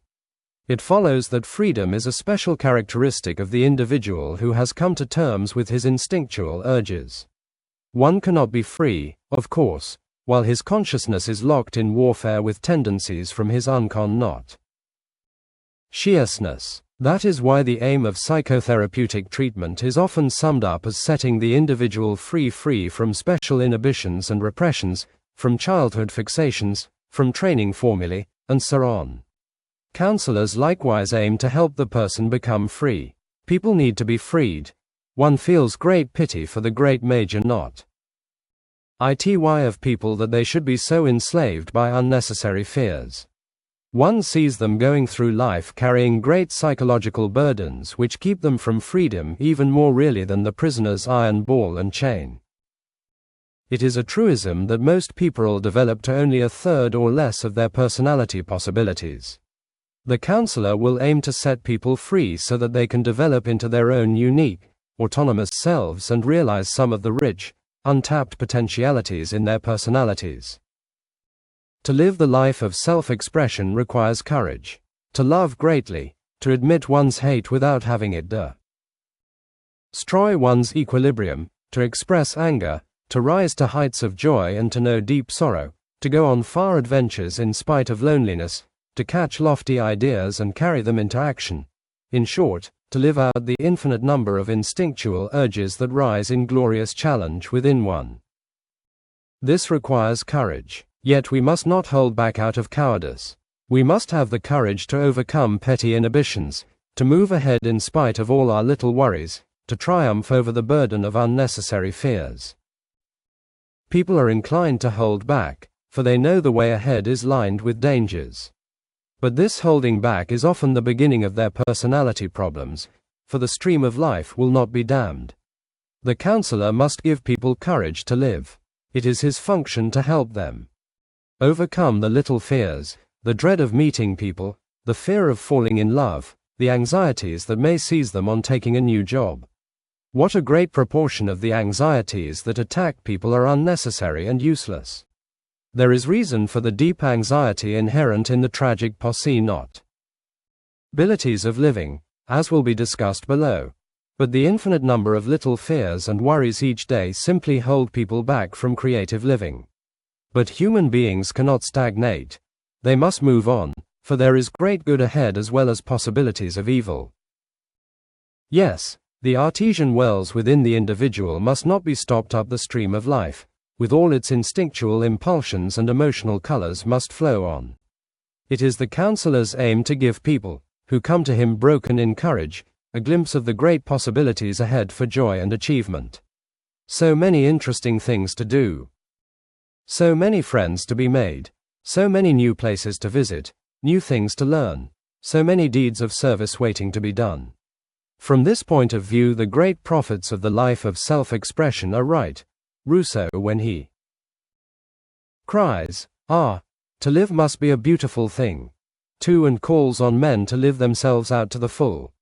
And Nietzsche, when he rightly charges that virtue, in my opinion, has been more injured by the tediousness of its advocates than by anything else, and challenges men to be free spirits and to express themselves heroically as supermen. Structure in morality. In the above section we have been emphasizing the value of instinctual self-expression. But self-expression by itself is not enough. It represents the beginning, but only the first half, of the problem of moral living. It furnishes the content to morality, but this content requires structure. The mere content without the structure would be like a river without any banks. The water would flow in every direction and waste itself on the sands. We now consider, then, the other aspect of every moral system, the structure, the limiting, guiding, controlling factor which, like the banks of a river, will direct the instinctual expression into the right channels. It is very significant that self-expression, by itself, ends in self-destruction. Take Nietzsche, for example, one of the greatest trumpeters of the glories of instinctual self-expression in all history. His Superman would climb, beyond good and evil, to the very pinnacle of triumphant expression of his own will to power. Nothing could stand in his way, neither society, nor despicable, herd morality, nor the cowardly Christian moral system.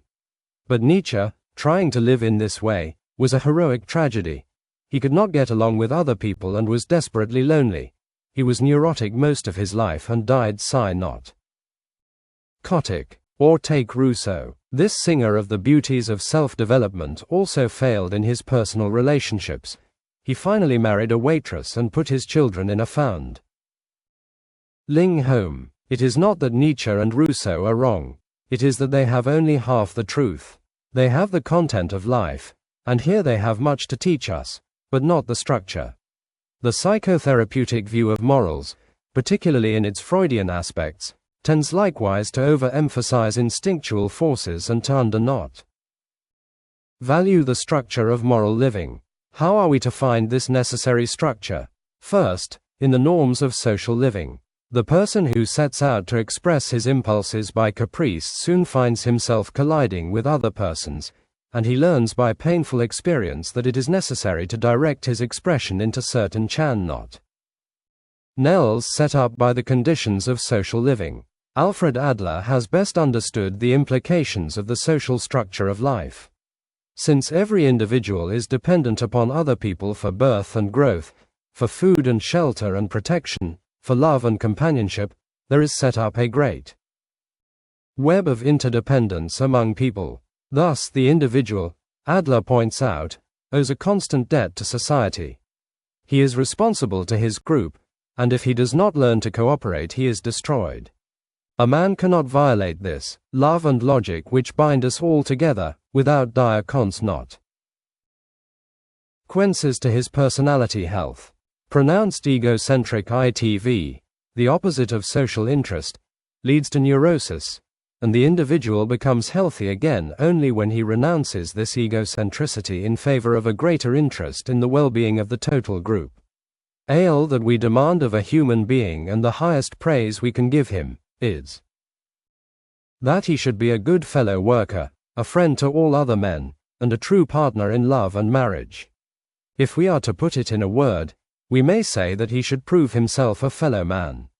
For this is to say that unselfishness and cooperation are inherent in the very laws of social living. This is the sociological proof for the Christian concept of brotherhood, but it does not, of course, go as far as the Christian concept of love. The Adlerian social structure is only a partial answer. If we were to stop here, it would appear that the channel of morality were merely the conventions of society which demand a cheap adjustment. No, the social structure must be viewed as one aspect of something much deeper and broader. Our next and more profound approach to a moral structure is through the moral archetypes. This is inborn morality, the moral patterns which we have because we are born as men, the inherited pathways, of which Jung speaks so often. We may think of this as humanity's psychic depository of morality, consisting of various moral patterns that have their seat in the very roots of man's being and are passed on through age after age in the collective unconsciousness of mankind. This is an inner approach to morality. It means that one can look into his own depths and there discover the faint outlines of a moral structure. Specific morals always owe most of their form to the particular culture in which they developed, but these archetypes reach down to a level below the varying cultures of mankind and hence have a claim to universality. This explains why similar moral ideas spring up in different parts of the world in races and cultures that have had no contact with each other. For an example, let us cite the prohibition of incest, prevailing in practically all primitive tribes and coming into classical expression in the Oedipus myth, or the rudimentary respect for human life that comes out in prohibition of murder within the group, or the demand for justice, the balancing of human relationships, which crops up in every culture. These are expressions of moral archetypes which help form the structure of man's morality.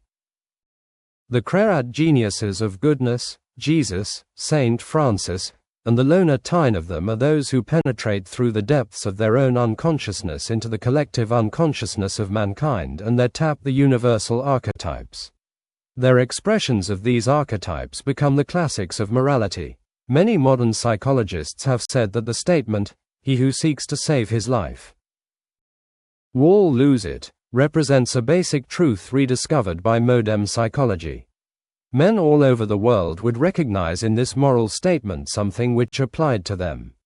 Take the Sermon on the Mount to Oriental India, for example, and Gandhi will tell you it is his deepest moral insights coming back, as it were, to him. That is why the precepts QF the Sermon on the Mount stand out as moral classics, true century after century. There is certainly something here that comes from the deepest structure of life. It is the essential world speaking to us. We rightly call it revelation, and the revealer the greatest of the prophets, for he is the channel through which the profoundest meaning of life breaks upon us. When one turns into his own soul and asks the troubled question, how should I live? He finds Jesus's answers as the clearest expression of the essence of his own being. There is difficulty, of course, in making this concept of moral archetypes distinct and understandable. For the archetypes arise in the abysmal depths in our being in which the indistinct merges into the unknown.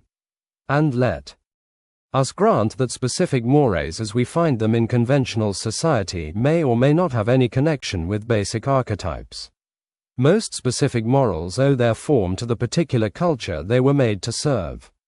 There is a danger that any inconsequential convention, such as not play an iceball on Sunday, may be said by certain groups to be an eternal archetype, so that thereupon they have an excuse for compelling everyone else to conform.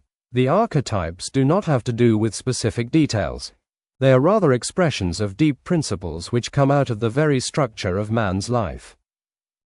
Do we have so far, that is, in social living and in the moral archetypes, the adequate structure for morality for which we have been searching? No, these are only partial and incomplete. We need to arrive at a more objective structure, stronger banks, to serve to channel the powerful forces of man's instinctual urges. The inadequacy of the archetypes as a final structure can be seen in the morality of Nazi Germany. There we observe a very definite structure arising out of the collective unconscious of the German race, a Nordic, Teutonic morality which is surprisingly successful at freeing and channeling the instinctual forces within the group. But this success is bought at the price of loosing tremendously demonic and destructive forces against those outside the group. The Nazi structure is partial and therefore must rest upon hate and venom and demonry. We need an objective universality in our moral structure. The Adlerian social norm is inadequate by itself, for though man knows he should cooperate, he ordinarily does not do so until he is forced to. He knows that if everyone ran through the red light, traffic would be destroyed, but yet he will often drive through if there is no policeman in sight. Man knows he should not kill, but yet he does. Adler seemed to think that man can cooperate simply when he understands that it is best for him to do so. But morality is not so easy as this. There is a contradiction within man between his will to selfish power and his social inter not est. And though ought is on the side of the latter, man has a tendency to follow the former. Freud was more profound when he saw this basic contradiction in man. He held that man is composed of two contradictory impulses, that of eros, or love, which tends to unite living substances and build up, and aggressiveness, or the death instinct, which tends to attack and destroy. So if man is to cooperate and live as a social being, says Freud, he must be compelled against his own desires by the harsh laws of culture. This contradiction within man is of extreme importance in morality. St. Paul sees it when he says to the Romans, "The good which I would I do not, but the evil which I would not, that I practice, the reason for this being the sin which dwelleth in me." All through history men have feared the instinctual drives, for they contain demonic forces which burst over the banks of oughtness. An individual knows, for example, that if all men had sexual relations outside marriage our social situation would be destroyed. Yet this act often takes place, and even at times against the better judgment of the persons concerned. No wonder the Greeks identified sin with physical sensuality.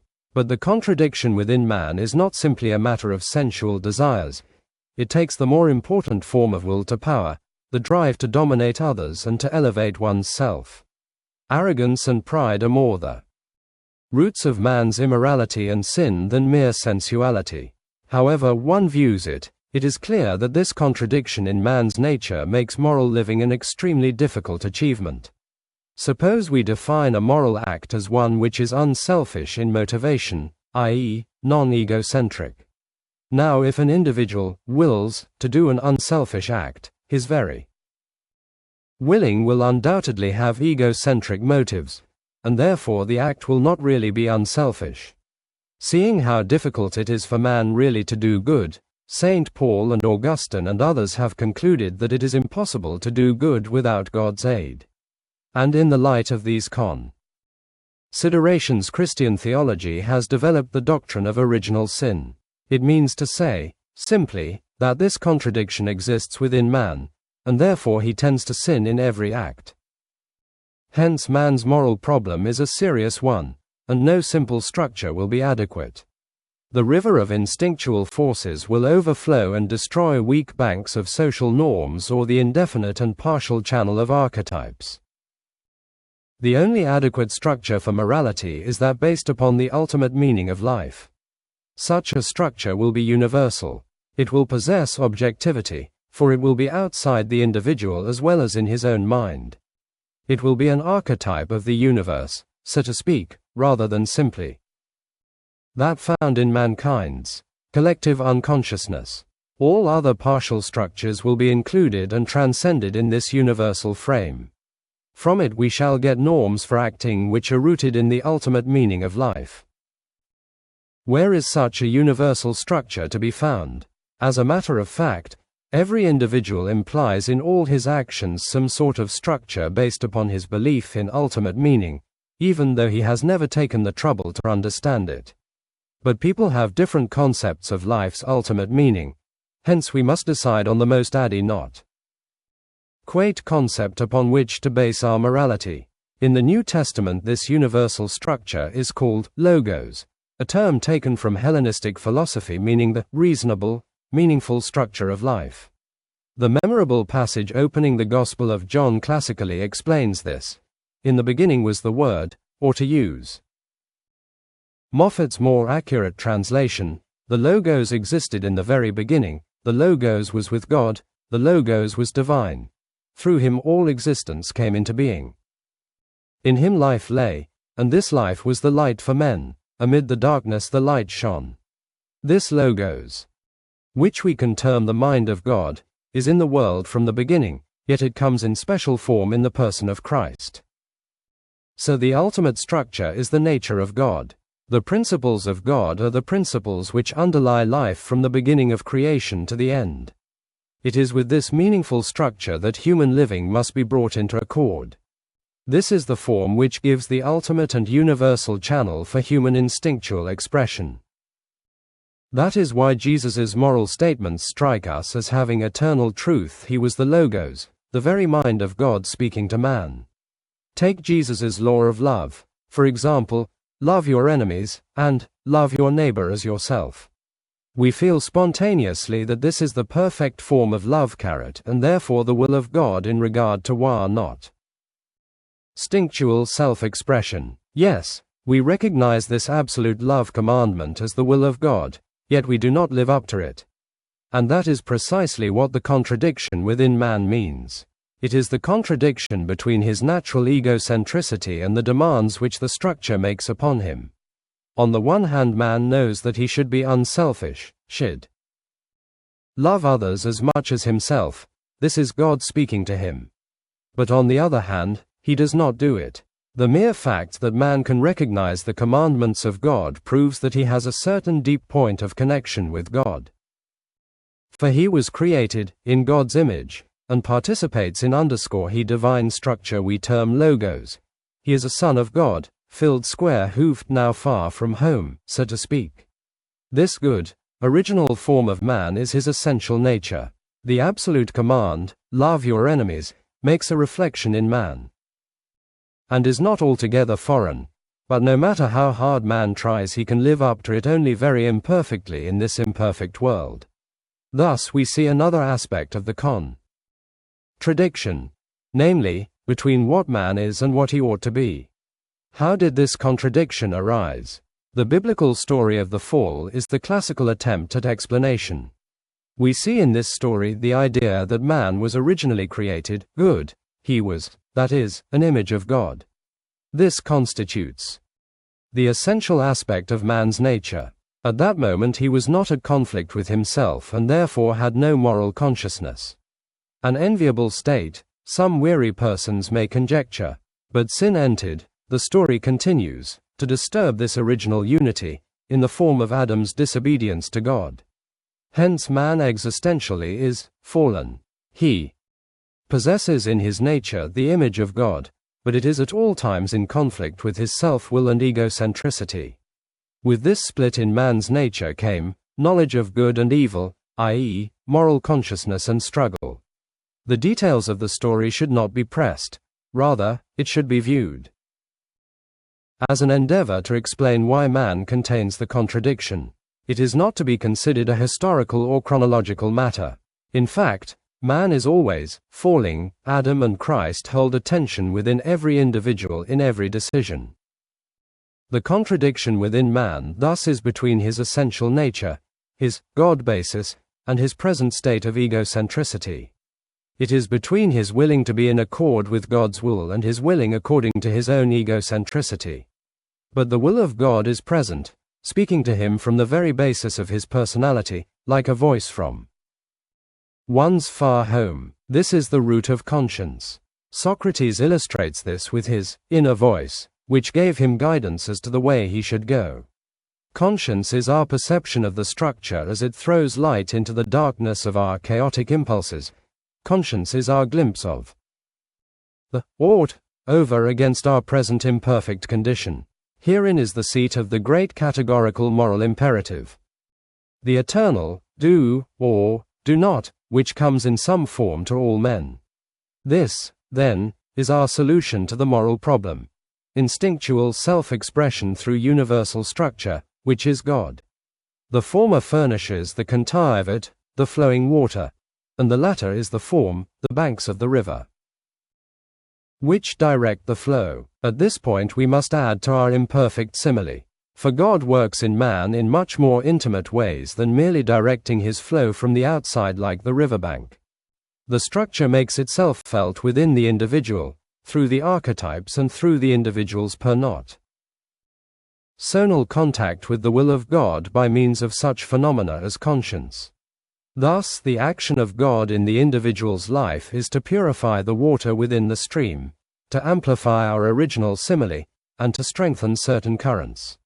This is understandable when it is remembered that the Logos is a living part of each individual man.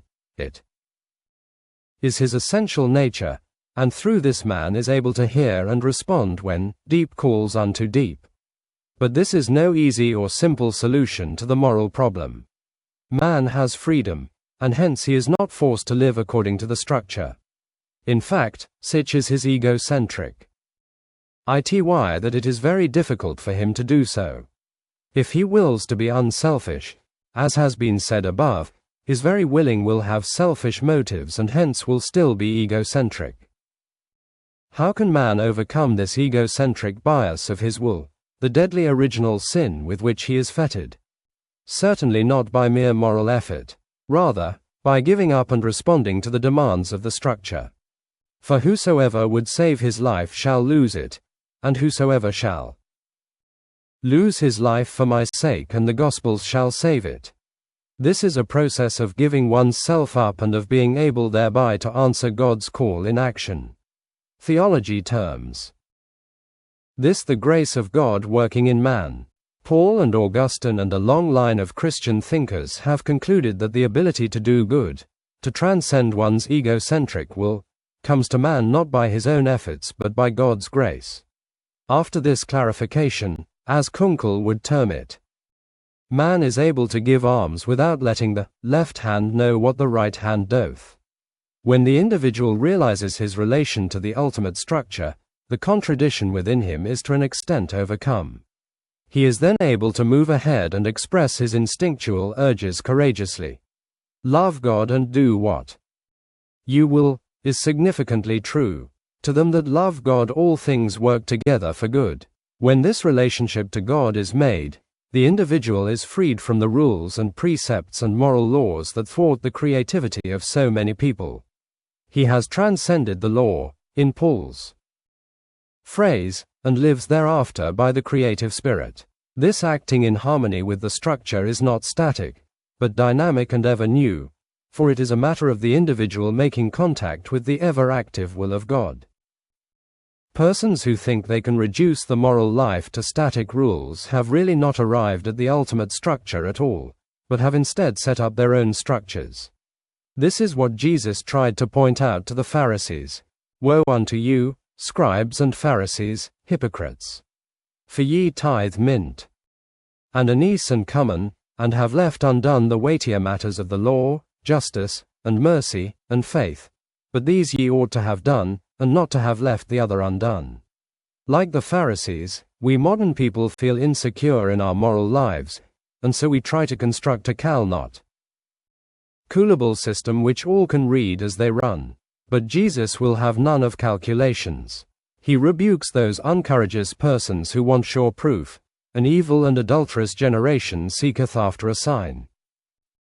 The irony of the matter is that making the structure static in the form of external moral details destroys the real meaning of morality, and ye have made void the word of God because of your tradition. A freshman who once counseled with me complained of loneliness, in answer to my question as to whether he had made friends with the other fellows on his floor in the dormitory. He answered, "No, I don't like them because they smoke and swear." This is a typical example of external, sometime moral details getting in the way of human contact, and in fact blocking the possibility of love between the individual and his fellow men. This does not imply that one ought not to be discriminating in one's choice of friends, but it does imply that the discrimination should be based upon inner and more fundamental factors than in the above case. We must not make a straitjacket out of our moral structure. The moral system arrived at in this chapter is not intended to deal in particulars or to furnish specific answers. It is meant rather as a basic frame of reference. The specific application will vary not only with different individuals, but in every different instance with the same individual. Love is often expressed, for example, by kindness, but sometimes its best expression requires the giving of pain, and he who has frozen this commandment into a rule of kindness has lost the meaning of love. Every moral act will have something new, something creative, something unique and plastic about it. Morality is an intimately personal matter, the personalities of the individual, of God, and of other people all entering in, and consequently there are an infinite number of variables in every situation. This shows that in the long last no one can leg not eyelet morality for anyone else. We can only insist that the individual include both foci in his living, his own self expression on one hand, and the universal structure on the other, and beyond that he must make his own creative solution. This indicates also the inadequacy of many social conventions. They often represent frozen externalizations of a principle that is far removed from the basic structure, and thus they may militate directly against true moral not. The great geniuses of goodness have often found themselves in opposition to the petty social conventions of their day precisely because they saw more profoundly into the meaning of the structure. When our morality becomes truly creative, our traditions will no longer transgress the commandments of God, and the law itself will be fulfilled. The counselor, then, will assist the counselee to find for himself this basic, creative morality. To do this it may be necessary, first, to help him overcome inhibitions and suppressions and petty fears, and in general to break down the dams of his instinctual fief. But in the second place, the counselor will assist him to arrive at an adequate channeling for his instinctual urges, which will be the will of God for him. And it will not be a matter of the counselor's imposing his particular moral system upon the other, for the will of God is unique for every individual. So released, the counselee will be able to develop his potentialities. His freed creative fantasy can serve good actions, can play with possibilities until he finds, in the infinite variety of alternative combinations, the adjustment which will be most fructifying in a given situation. Then his conscience will not be a petty and superficial censor serving to inhibit his development, but an instrument of insight into the universal structure of goodness. Chapter X Religion and Mental Health. Neurotic religion. Harriet *K was a young minister, just graduated from the seminary and now in the process of settling down in his first parish. He was planning to be married within a few months, but he was afraid the marriage would have to be postponed because of his poor health. He feared a complete nervous breakdown. In fact, he was already on the verge of it. He was so nervous that it was difficult for him to continue his church work, and his friends had advised him to give up the parish and take a complete rest for a few months. Harold K. said his nervousness came from his continual worrying. He could not stop worrying. That was the problem he brought to the counselor. He had tried to beat down this worrying, to use his own very descriptive term, but his efforts had been to no avail. An inferior knot, ity, complex, had also troubled him for a number of years. He felt inferior, he said, to everyone with whom he talked. As counselor, I noticed that his body was thin, his complexion very sallow, his eyes faded and flighty, and I observed that he did not sit still but fidgeted about continually. Another sign of nervousness was his habit of changing the subject abruptly. He spoke of the girl whom he was about to marry as a good church organist and a Sunday school teacher of long experience. The chief motive in his choice of her appeared to be her suitability as a minister's wife and a helper in the church work. He could not understand why he should be in poor health, for he took very good care of his body. He emphasized the fact that he had given up smoking while in College, then coffee and tea, and had just recently added cocoa to the list of his renunciations. He had renounced smoking and these beverages, he said, because of his ideal of keeping his body the temple of God. During college he had also given up card playing, dancing, and swearing. In order not to lower his ideals and go the way of the other fellows who did these things. He had always been particularly discriminating about people with whom he associated, and in his present parish he was careful not to be seen on the street with women who were not able. He appeared unusually anxious to retain the respect of the people of his town. The young people of the town danced and played cards, he said, and when they asked him why he thought these things sinful, he only answered that dancing was a sin for him. But, I can't say what it is for you. You may be strong enough to do it. What is wrong with Harold K? He is already in the process of a nervous breakdown. If he had not told us that, we could have predicted it, for the elements in the style of life described above would lead inevitably to such a personality crisis. He was right in stressing his inferiority feeling. We observe that his style of life is constructed around a basic feeling of insecurity, an insecurity so strong that he must strive morally and religiously to compensate for it, and those efforts failing, finally take refuge in a nervous breakdown. There is no question that his renunciations, going so far as abstinence from tea, coffee, and cocoa, are not actually for the legitimate ideal of keeping his body at its best, but rather for the purpose of raising his own prestige above that of the persons around him. He has told us in so many words that this was his technique in making himself superior to his college fellows. And it is now his way of triumphing over the other persons in his town.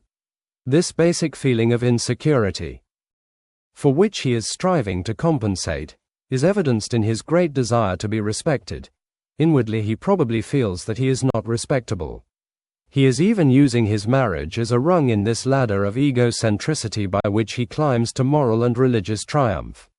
If his fiancée's ability to fit in as a minister's wife is his chief motive in marrying her, as we have reason to assume, he is actually not marrying her for herself, but for what she can do to further his success.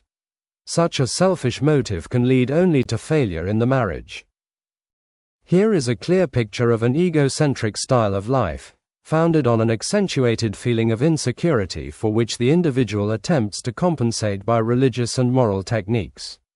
Of course, the techniques will not succeed for very long. Such a style of life can lead only to neurotic crisis, and we are not surprised at Harold K's breakdown. Some persons, observing how he was using religion to bolster his egocentric style of life, would advise Harold K. to throw religion out of his life altogether. As a matter of fact, this might do some good, for in getting rid of his present false religion, Harold K. would be forced ultimately to take on some elements of true religion. The counselor, however, would proceed, not by this crude method, but by helping him to understand his basic inferiority feeling which drives him to his senseless moral and religious competition, and on the basis of this understanding, Harold K. would be enabled to transform his present egocentric religion into a genuinely unselfish one. In any case, it is clear that a true religion would get him over his difficulties. It would give him deep security and genuine courage. Thus, being freed of the need to pit his ego against other people, he would be enabled to devote himself genuinely to the service of God and his fellow men. Using Harold Ivy's case as a basis, let us pick out some tests by which we can discover and guard against the neurotic tendencies in religious living. We observe, first, that Harold K's religion served as a barrier between him and other people. Indeed, its raison d'etre was the forming of this barrier. But religion should connect, should strengthen the fundamental human bond, even though it accentuate differences on the surface. This inheres in the nature of love. Great religious teachers, though they have often been forced to break with the superficial demands of the society in which they lived, have emphasized their deep, basic attachment to their fellow men. We may conclude, therefore, that religion has a dangerous neurotic tendency whenever it separates one from, rather than strengthening one's attachment to, one's fellow men. We observe in the second place that Harold K's religion did not appeal to his courage but to his cowardice. It was the instrument by which his ego attempted to attain a false security. Now there is nothing to be disparaged in religions allaying the feeling of insecurity. Indeed, degree 2. Give the individual true security is one of the basic functions of religion, as will be explained below. But the dangerous tendency is that religious individuals, like Harold K., endeavor to gain that security by shortcuts, namely, the detailed abstentions, which lead only into the woods of illusion and never arrive back on the road of true security. At all, Harold K's religion was too closely connected with his inferiority feeling, and thus, being an instrument primarily for meeting weakness, it ensconced him in his state of dependence and immaturity. So it can be concluded, in the second place, that religion tends to become neurotic whenever it appeals to one's cowardice more than to one's courage. And finally, in the case of Harold K., where was the life abundant? His fief was cramped, cold, frightened. What joy he got was in his egoistic triumph over others. He was already in the first stages of a nervous breakdown, nature's final stamp of disapproval upon a way of life. In not deed, his life was the opposite to the life abundant. It is not to be implied, of course, that religion turns one loose to partake of all sensuous pleasures, but religion should give one zest in living, a sense of adventure, an ability to enjoy the pleasures of human association and nature, in short, the simple, calm, and unselfish joys based on trust in God, which he who described the life abundant appreciated. And here is where Harold K. failed most miserably. Without going into detail about religious and secular pleasures, we may conclude simply that religion becomes neurotic whenever it cramps and impoverishes life, thus destroy not the possibility of living abundantly. That Harold K's case represents a misunderstanding and misuse of religion we do not need to dwell upon. One has only to read a few sentences from the recorded words of the Nazarene to discover how foreign all of this is to genuinely Christian religion. Observing how neurotic individuals often take to religion, some psychotherapists, notably Freud, have concluded that religion itself abets mental ill health. Religion is a means, says Freud, by which man ensconces himself in a childlike state of dependence and protection. Beinahe frightened by the deep insecurity of life, and shrinking from facing the world with all its disappointments and hardships, man sets up a religious system, says Freud, by which he can revert to the protection which a child enjoys from its father. The dogmas of the religious system which make possible belief in intelligence, purpose, and moral law in the universe, are illusions, fulfillments of the oldest, strongest and most insistent wishes of mankind. One religion appeals to man's neurotic tendencies, in fact, not. Religion would be the universal obsessional neurosis of humanity.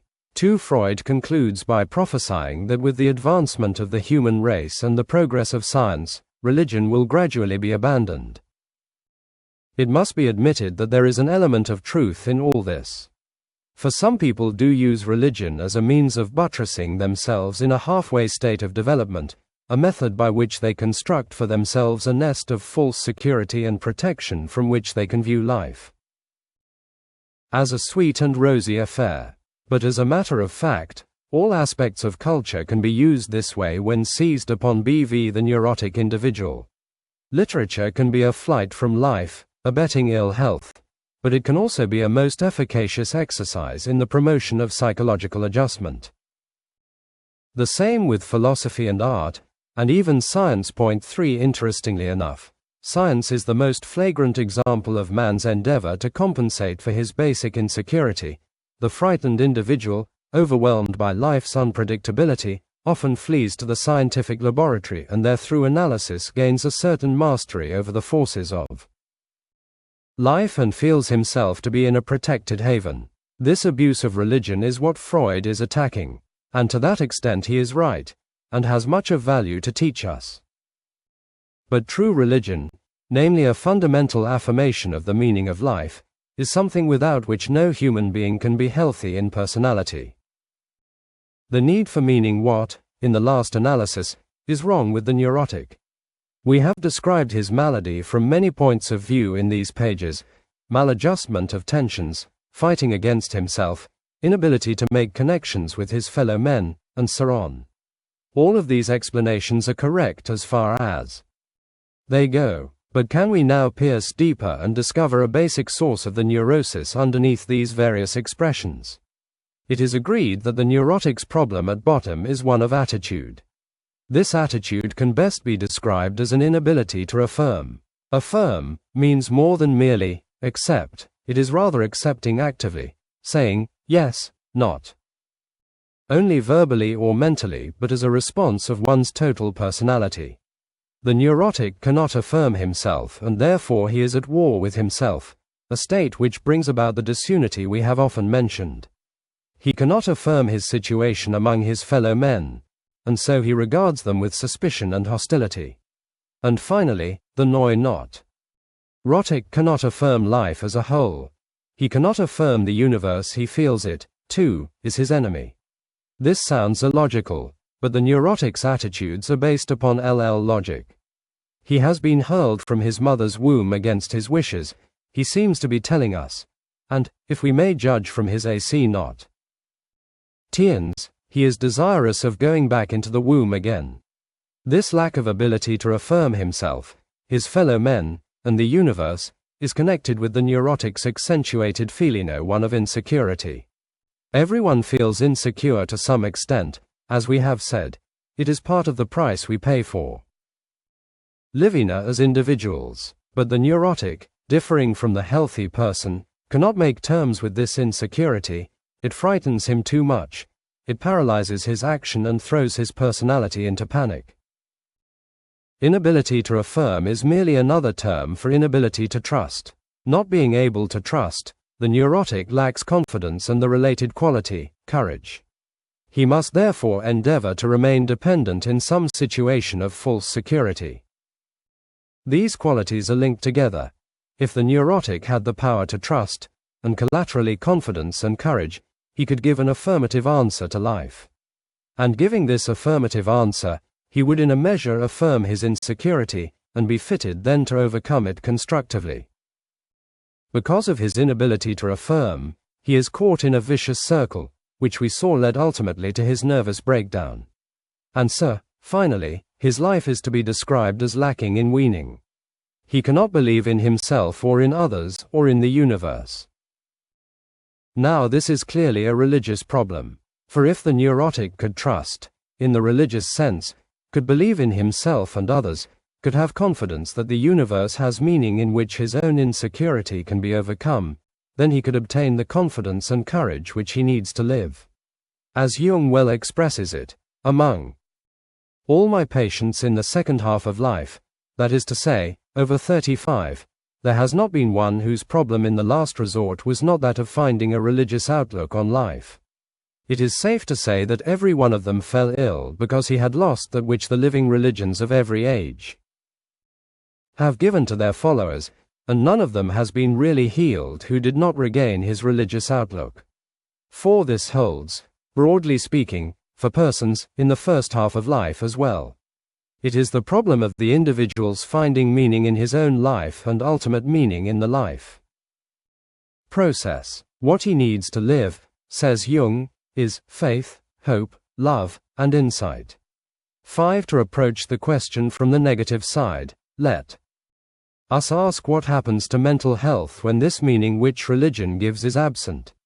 In other words, what is the effect of atheism on personality? Here we find some very interesting data. Frank R. was a real atheist. At the time of this interview, he was a sophomore in college, an actually brilliant young man from a cultural background. But he was not getting on well in college. Phi was studying practically none at all and hence was in academic difficulties. In spite of his high intelligence, he was not looking forward to any particular vocation. In fact, he seemed to have no engrossing interests. He spent his time reading widely but superficially, getting drunk, and leading a reckless sort of social life. Indeed, he was continually in such an oppressive state of melancholy that drinking and using women as his playthings were his only means of relief. He was of course cynical. He rarely smiled when he talked to me, and in general he was very unhappy. His home background had been neutral in the respect of religion, and he claimed himself an atheist. Most students who call themselves atheists actually are not, but there is no doubt in the matter of Frank R.'s being an atheist. The proof of the matter is that there was no meaning of any sort, practically speaking, in his life. His personality was disintegrating. He was, as we should expect, bristling with problems. He felt no purpose in his living, and from the health point of view, he was clearly neurotic. I have been startled by the fact that practically every genuine atheist with whom I have dealt has exhibited unmistakable neurotic tendencies. How account for this curious fact? 5. Is it merely that we tend to classify atheists as neurotics because they are, by definition, in rebellion against one aspect of accepted culture? One here is a deeper reason than that. We observe that the distinguishing characteristic of Frank R. was his lack of purpose. Of course his personality was disintegrating, for there was no core. It was more in this case than a question of maladjustment of tensions. There was a lack of pattern around which the adjustment could be made. This is why a denial of purpose, either in his own life or in life as a whole, is so serious for the neurotic. He has no style of life, so to speak, for his life is not moving in any direction. Consequently, Frank R. could find no meaning in his existence. Life was to him indeed a tale told by an idiot, full of sound and fury, signifying nothing. This is the state of neurosis which can be described by the religious term, hell, the gradual disintegration, the breakdown in unity, the fighting of one's self and everything else, is certainly a hell if ever such existed. The individual must have some belief in purpose in his life, however fragmentary, if he is to achieve personality health. Without purpose there cannot be meaning, and without meaning one cannot, in the end, live. Purpose serves in personality like a steel core in an electromagnet. It unifies the lines of force and thus enables the magnet to exert effective power. Personality health also requires that the individual believe in some purpose in the total life process as well as in his own life. For one cannot live on an island of meaning surrounded by an ocean of meaninglessness. If the universe is crazy, the parts of it must be crazy too. This supports the original statement above, that the neurotic needs to affirm himself and society and the universe all at once. The three aspects of affirmation of life go together. This is precisely what religion consists of. For religion is the belief in purpose, and therefore meaning, in the total life process. Not of course the religion of a Harold K. or of any dogmatic sect, but religion as a basic attitude as man confronts his existence. Therefore, it is a funda not mental truth that religion, with its faith in purpose, intelligence, and moral order in the universe, furnishes the indispensable undergirding for personality health. Juna finds the needed meaning in the deepest levels of the collective unconscious. Here is the source of religion and of God, for the idea of God is an archetype, a primordial image. The idea of an all-powerful divine being is present everywhere, if not consciously recognized, then unconsciously accepted, because it is an archetype. Therefore I consider it wiser to recognize the idea of God consciously, otherwise something else becomes God, as a rule something quite inappropriate and stupid. 6. In the healing process of the neurotic, says Jung, the archetypes come to independent life and serve as spiritual guides for the personality, thus supplanting the inadequate ego with its futile willing and striving. As the religious-minded person would say, guidance has come from God. I must express myself in more modest terms and say that the psyche has awakened to spontaneous life. 7. Finding religion consists of finding these deep levels of the unconscious and assimilating them into one's conscious living. Jung describes people who achieve that. They came to themselves, they could accept themselves, they were able to become reconciled to themselves, and by this they were also reconciled to adverse circumstances and events. This is much like what was formerly expressed by saying, he has made his peace with God, he has sacrificed his own will. He has submitted himself to the will of God. Defining God as an archetype sounds strange to Mod.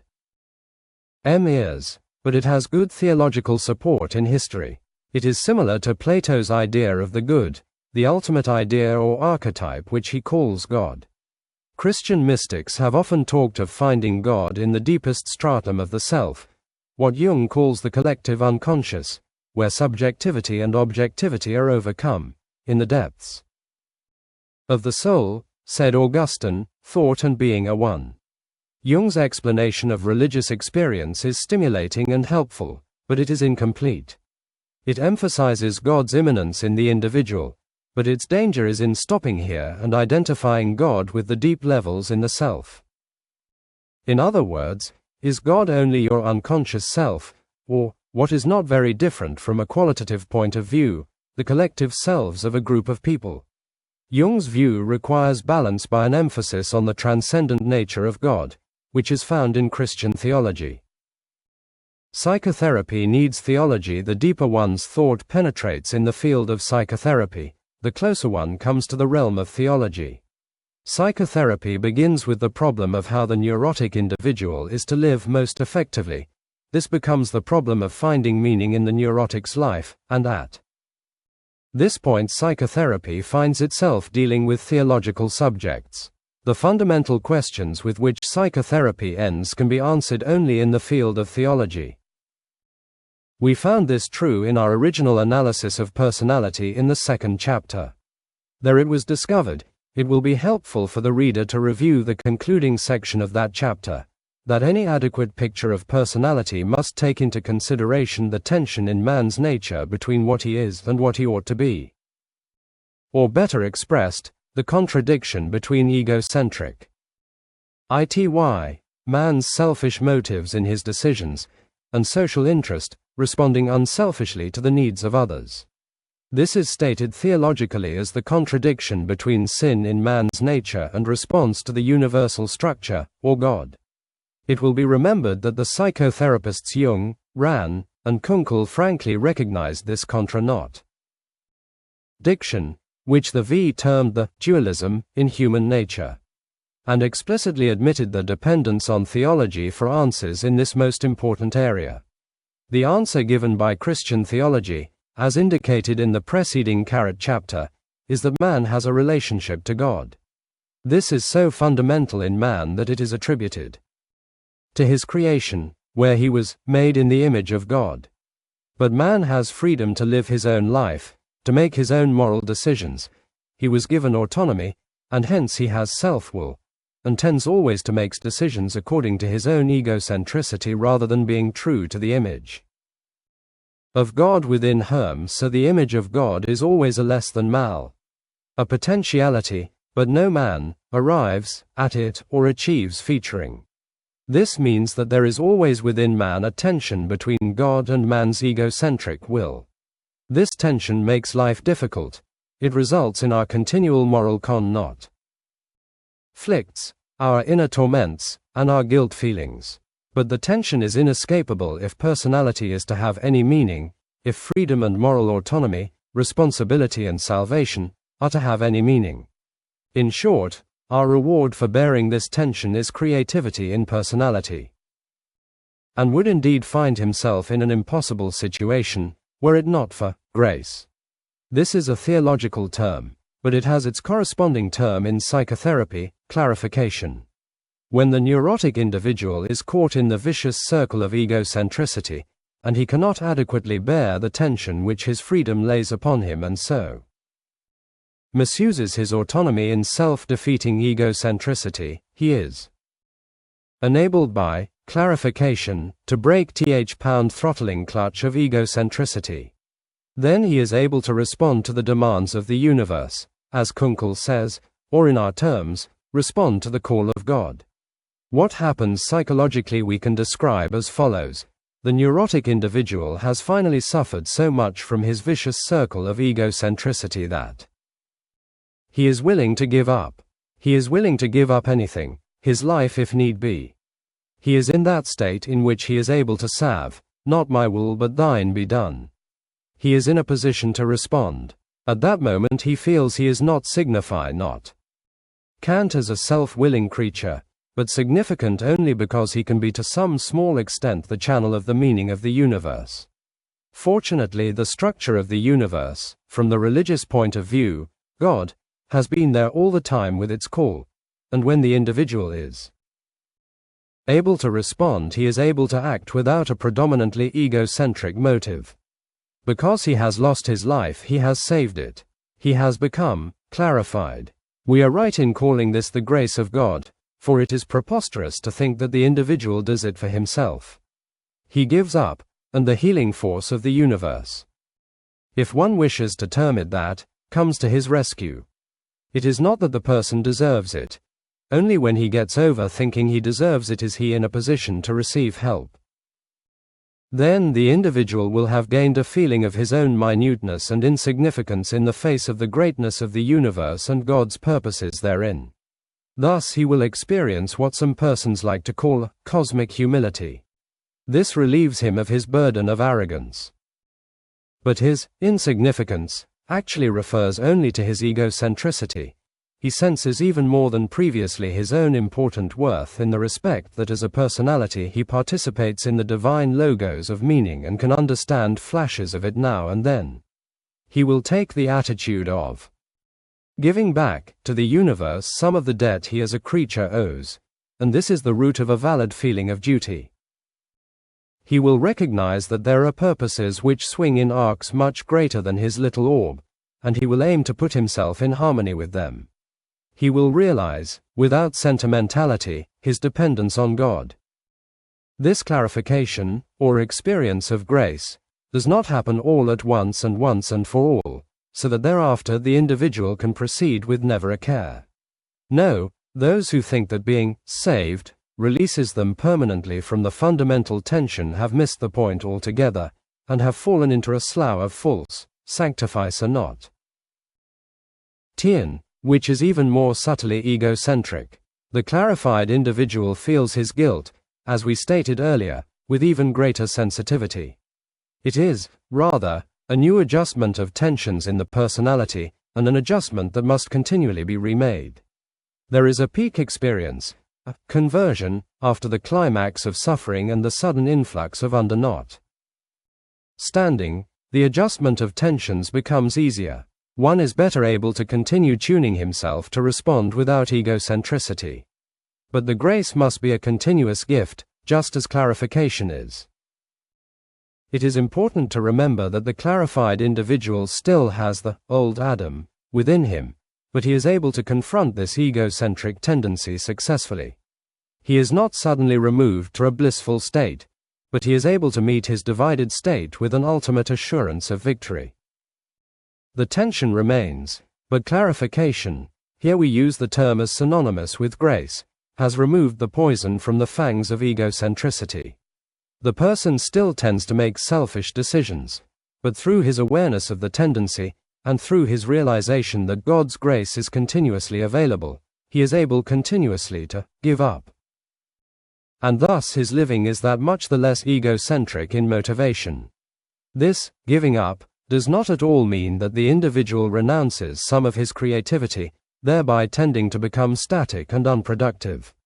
On the contrary, the achievement of grace and clarification of which we are speaking affects precisely the most creative adjustment of tensions within the individual. His egocentricity has been the blockage to his creativity, and freed from that he is able to express his creativity much more directly, spontaneously, and gratifyingly. In the words of Paul, the fetters of the law have been removed, and the spirit is able to rise up on its own wings. There is a creativity of grace. And in this the individual does not waste his energies struggling against inhibitions, constrictions, and other hindrances which his egocentricity places in the way. The freed energies of the artist, no longer absorbed in wrestling with himself, can woo beauty directly. Man is still guilty. Clarification and grace do not wipe the guilt away. But one is enabled to accept and affirm the guilt. The very accepting of it, the realization of it, which is classically termed repentance, is connected with the coming of grace. The fact that guilt, or sin, or ego-sen-not, tricity, or whatever one may term it, is never completely wiped away proves the importance of humility in the experience. There is no, Lord, I thank thee that I am not as other men. Presumptuous satisfaction in one's own salvation is out of place both psychologically and religiously.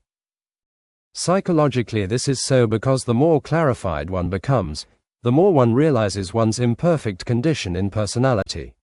And religiously it is so because the more one receives the grace of God, the more one realizes one's guilt, and therefore the more one needs God's grace. The paradox is understandable that the man who is most sensitive to God's grace should, in fact must, call himself the chief of sinners. Some people accept and affirm only what is good in themselves, or affirm the universe only so long as it is good to them. This is an error into which our utopian tendencies lead us, and it misses the deep aspects of the matter. It is as though one would affirm only a blissful world, about which one could sing, God's in his heaven, all's right with the world. If all were right with the world, there would be no meaning in personality, and certainly no need for religion. Ultimately things may be right, but that is God's business. In man's particular situation all is not right. There is disharmony within himself, and there is disharmony in this diseased world. Psychologically and religiously, illness follows from any attempt to escape this disharmony. It is the pampered child who is willing to play only so long as the universe plays his way. The healthy individual, on the other hand, becomes willing to walk the knife blade edge of insecurity and to affirm truth and goodness even though truth is on the scaffold and goodness is never perfectly achieved. Job teaches us much here, namely, the necessity of affirming goodness even though the individual himself tastes little of it. The reward of mental and not religious health will come to him who is able to cry with Job, though he slay me, yet will I trust him. A unique sense of freedom surges in upon one after the experience of clarification and grace. Released from the unbearable conflict within himself, a man is free to choose rightly. His bondage to egocentricity and sin is, in an important respect, broken, and he can with Paul cry ecstatically of his new liberation. The transformation from neurosis to personality health is indeed a wonderful process. The person rises on the force of hope out of the depths of his despair. His cowardice is replaced by courage. The rigid bonds of his selfishness are broken down by a taste of the gratification of unselfishness. Joy wells up and streams over his pain. And love comes into the man's life to vanquish his loneliness. He has at last found himself, and found his fellow men and his place in the universe. Such is the transformation from neurosis to personality health, and such is what it means, likewise, to experience religion. I less than, J filled square N, V 1 foot V, I filled square R, greater than, less than. R less than, greater than, OI, filled square, I, A, filled square, F, filled square. References and notes. Chapter TI, Psychotherapy, a term which will be used often in this book, is compounded of psycho and therapy, and means a curing by psychological means. Psychoanalysis is merely one form, the Freudian form, of psychotherapy. Counseling has definite relations to psychotherapy, as explained elsewhere in our discussion. A very brief historical sketch of the development of psychotherapy may be apropos here. One includes several of the great historical philosophers who made special contributions to our understanding of personality. Its roots are to be seen far back in Socrates' philosophy, illustrated in such maxims as, know thyself, and, knowledge is virtue, which reappear particularly in modern Adlerian thought. Plato exhibits profound insights on love and the nature of the unconscious which have their modern counterparts, especially in Jungianism. Ancient Stoicism made great endeavors to subject psychological processes to rational control. Vide Marcus Aurelius' Meditations. We do not have space to indicate the importance of such early philosophies as Epicureanism or early Christian mysticism. But Augustine should be mentioned as one of the most profound of early psychologists.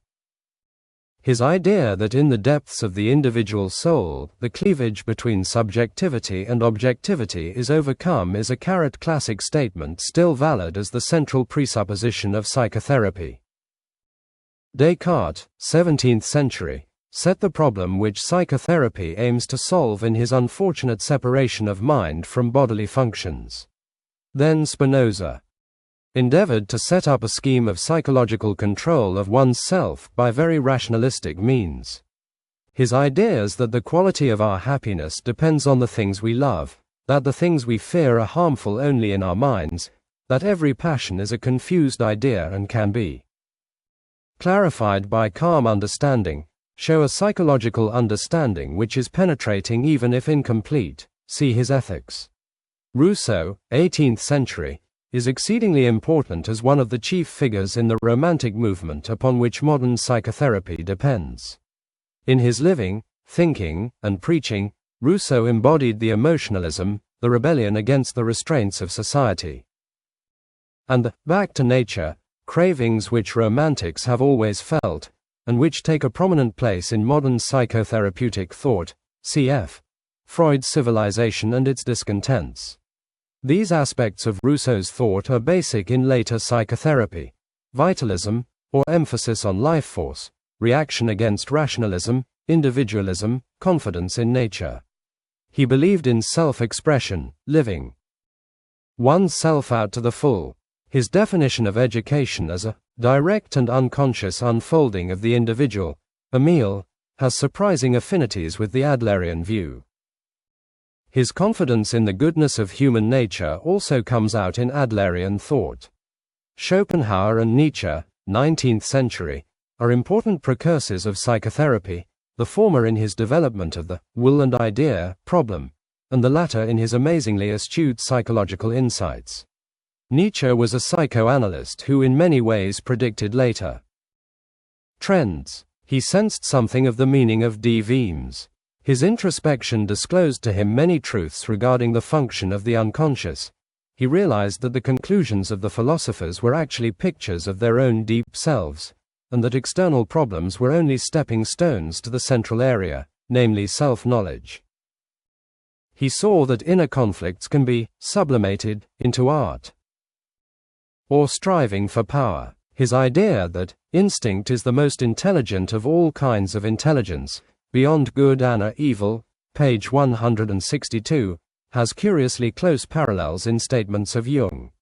His concept of will to power has resemblance to Adler's central idea of the universal striving for power.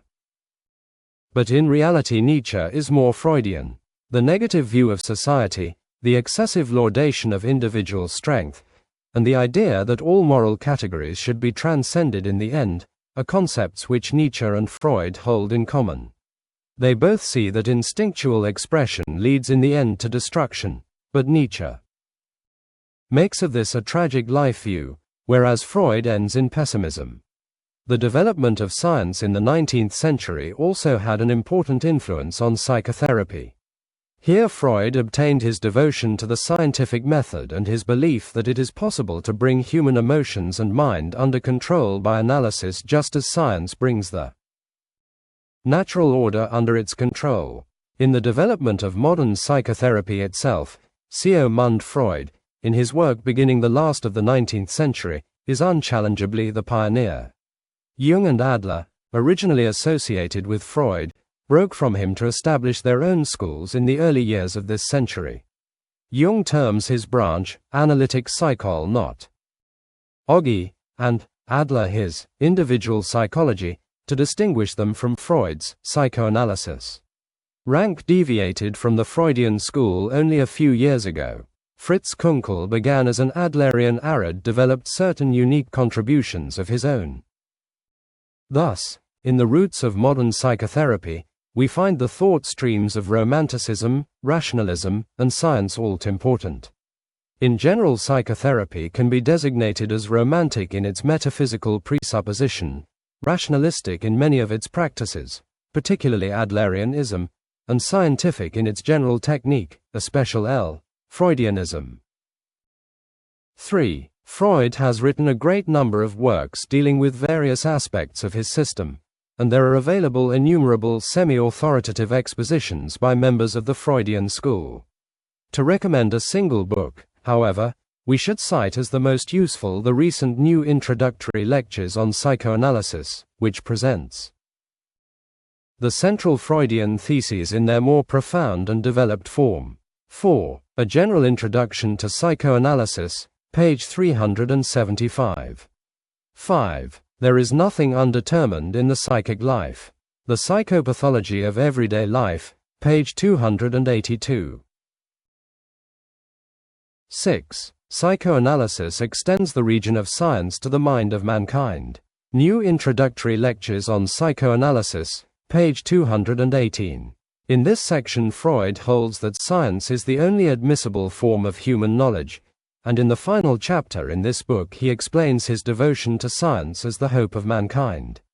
Freud's overvaluation of the scientific method and human reason are to be seen in such statements as, it would be an illusion to suppose that we could get anywhere else what it, science, cannot give us, Future of an Illusion, page 98, and there is no appeal beyond reason, Ibid, page 49.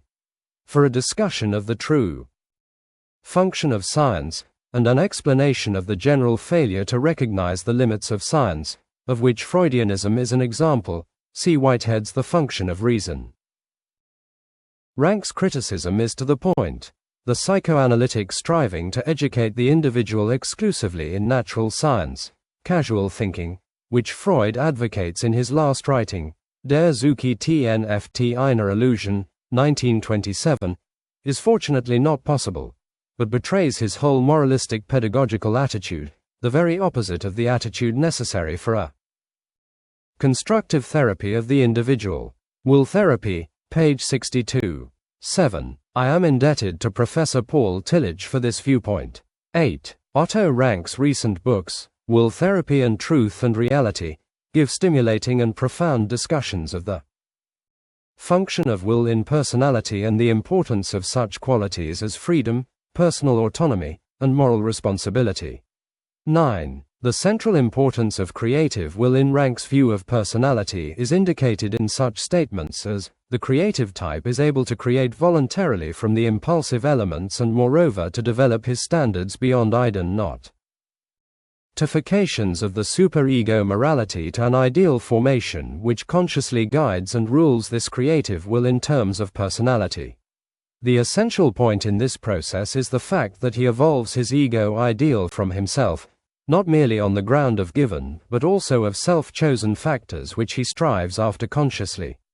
Truth and Reality, page 9. Rank explains that this conception of creative, personal autonomy, makes creative power and creative accomplishment comprehensible for the first time, rather than the insipid and impotent concept of sublimation, which prolongs a shadowy existence in psychoanalysis. Ibid, page 11. 10. Another aspect of Rank's thought is especially significant for us, namely, his idea that the neurotic is the artiste manque, the artist, that is, who cannot produce any art. The neurotic is the individual who desires to create, in fact, is forced to create, which in the long last is all anyone is forced to do in life, but for some reason cannot produce any creative work. Thus, the neurotic, or for that matter any individual with a pronounced personality difficulty, may well be precisely the individual who possesses unusual, creative potentialities, but is unable to adjust the tensions within his personality so as to bring these powers into effective expression. I attempt to show in the neurotic, says Rank, the superhuman, divine spark. Will Therapy, page 141. 11. Truth and Reality, page 66. 12. Ibid, page 40. Also, in my view the patient should make himself what he is, should will it and do it himself, without force or justification and without need to shift the responsibility for it. Ibid, page 41. 13. If a man so thinks, feels, and acts, in a word so lives, as to correspond directly with objective conditions and their claims, whether in a good sense or ill, he is extroverted. Psychological Types, page 417. 14. Modern Man in Search of a Soul, page 69. 15. Ibid, page 69. Jung's broad emphasis upon the force and influence of unconscious and irrational factors in living is illustrated in such statements as, the unconscious is capable at times of assuming an intelligence and purposiveness which are superior to actual conscious insight, Psychol not. Oggi and Religion, page 45, and, in human affairs what appears impossible upon the way of the intellect has very often become true upon the way of the irrational. Indeed, all the greatest changes that have ever affected mankind have come not by the way of intellectual calculation, but by ways which contemporary minds either ignored or not. Jected as absurd, and which only long afterwards became fully recognized through their intrinsic necessity, Psychological Types, page 113. Consequently, Jung places great value upon fantasy, but what great thing ever came into existence that was not first fantasy? Ibid, page 77. It is not the artist alone, but every creative individual what not soever who owes all that is greatest in his life to fantasy. The dynamic principle of fantasy is play, which belongs also to the child, and as such it appears to be inconsistent with the principle of serious work. But without this playing with fantasy no creative work has ever yet come to birth. Ibid, page 82. 16. Modern Man in Search of a Soul, page 190. 17. Jung states that his archetypes are identical with the Platonic ideas. The archetypes, he says, are like ideas born in one's blood. Quoted from a lecture. 18. Artistic disposition involves an overweight of collective psychic life as against the personal. Art is a kind of innate drive that seizes a human being and makes him its instrument. The artist is man, in a higher sense. He is collective man, one who carries and shapes the unconscious, psychic life of mankind. Modern Man in Search of a Soul, page 195. Whenever the creative force predominates, human life is ruled and molded by the unconscious as against the active will and the conscious. Ego is swept along on a subterranean current, being nothing more than a helpless observer of events. Ibid. p. L. 97. The secret of artistic creation and of the effectiveness of art is to be found in a return to the state of participation mystique, to that level of experience at which it is man who lives, and not the individual, and at which the weal or woe of the single human being does not count, but only human existence. Ibid. Page 198, 199, 19. It may be interesting to pass on some impressions of Dr. Adler the man, with whom I have had the prized privilege of studying, associating, and conversing intimately. Dr. Adler was the kind of person the French term sympathique. To talk with him was to have that rare privilege of a human relationship without barriers. One of his chief characteristics was his ability to remain relaxed, even in discussion. It was impossible to feel tense in his company. The criticism of superficiality that is leveled against some of his ideas is to an extent justified, but it is none the less true that his system as a whole will go down in history as a lasting contribution to the endeavor of man to understand himself. 20. Adler describes the ego as having much more power as a directing agent than the Freudian ego. One of the chief differences between the Adlerian and Freudian systems is in the respect that Adler emphasizes the present purpose of the individual rather than the determining factors in his background. Fliss' system is teleo not logical rather than causalogical, whereas Freud deals chiefly with the causative factors in the individual's past, such as childhood experiences. Adler concerns himself with the direction in which the individual is moving. 21. Probably the most useful single book of Adler's is the readable Understanding Human Nature. 22. What Life Should Mean to You. 23. Jung is very outspoken on this point. But individuation means precisely a better and more complete fulfillment of the collective dispositions of mankind, since an adequate consideration of the peculiarity of the individual is more conducive to a better social achievement than when the peculiarity is neglected or repressed. 2 Essays in Analytical Psychology, page 184, 24. Freud says in one place that guilt feeling is an expression of the tension between the ego and the superego. New Introductory Lectures on Psychoanalysis, page 88, and in another that it represents a masochistic tendency towards self-punishment. But Freud does not understand the nature of the normal guilt feeling of which we are speaking, as he does not understand the role of freedom, autonomy, and responsibility in personality. His naturalism confines him to the existential level, and hence no genuine guilt feeling, such as leads to religious tension, is admissible. As Rank says, in psychoanalytic theory, guilt feeling is and remains a final insoluble fact, truth and reality, page 32, 25. This is what Thomas Mann has in mind when he quotes Degas as saying, "A picture must be painted with the same feeling as that with which a criminal commits his crime." Then Mann adds, "This is the precious and guilty secret," as he refers to Goethe's refusal to talk about his creative projects when he was in the process of producing them. Freud, Goethe and Wagner, page 85, 26. Truth and Reality, page 62. The quotation continues, "And even if there were none of the numerous proofs for the inner freedom of conscious will, the fact of human consciousness of guilt alone would be sufficient to prove the freedom of the will as we understand it psychologically, beyond a doubt. And, in a word, will and guilt are the two complementary sides of one and the same phenomenon." Ibid. Page 62, 7. This lias been spoken of historically as the dualism in man's nature.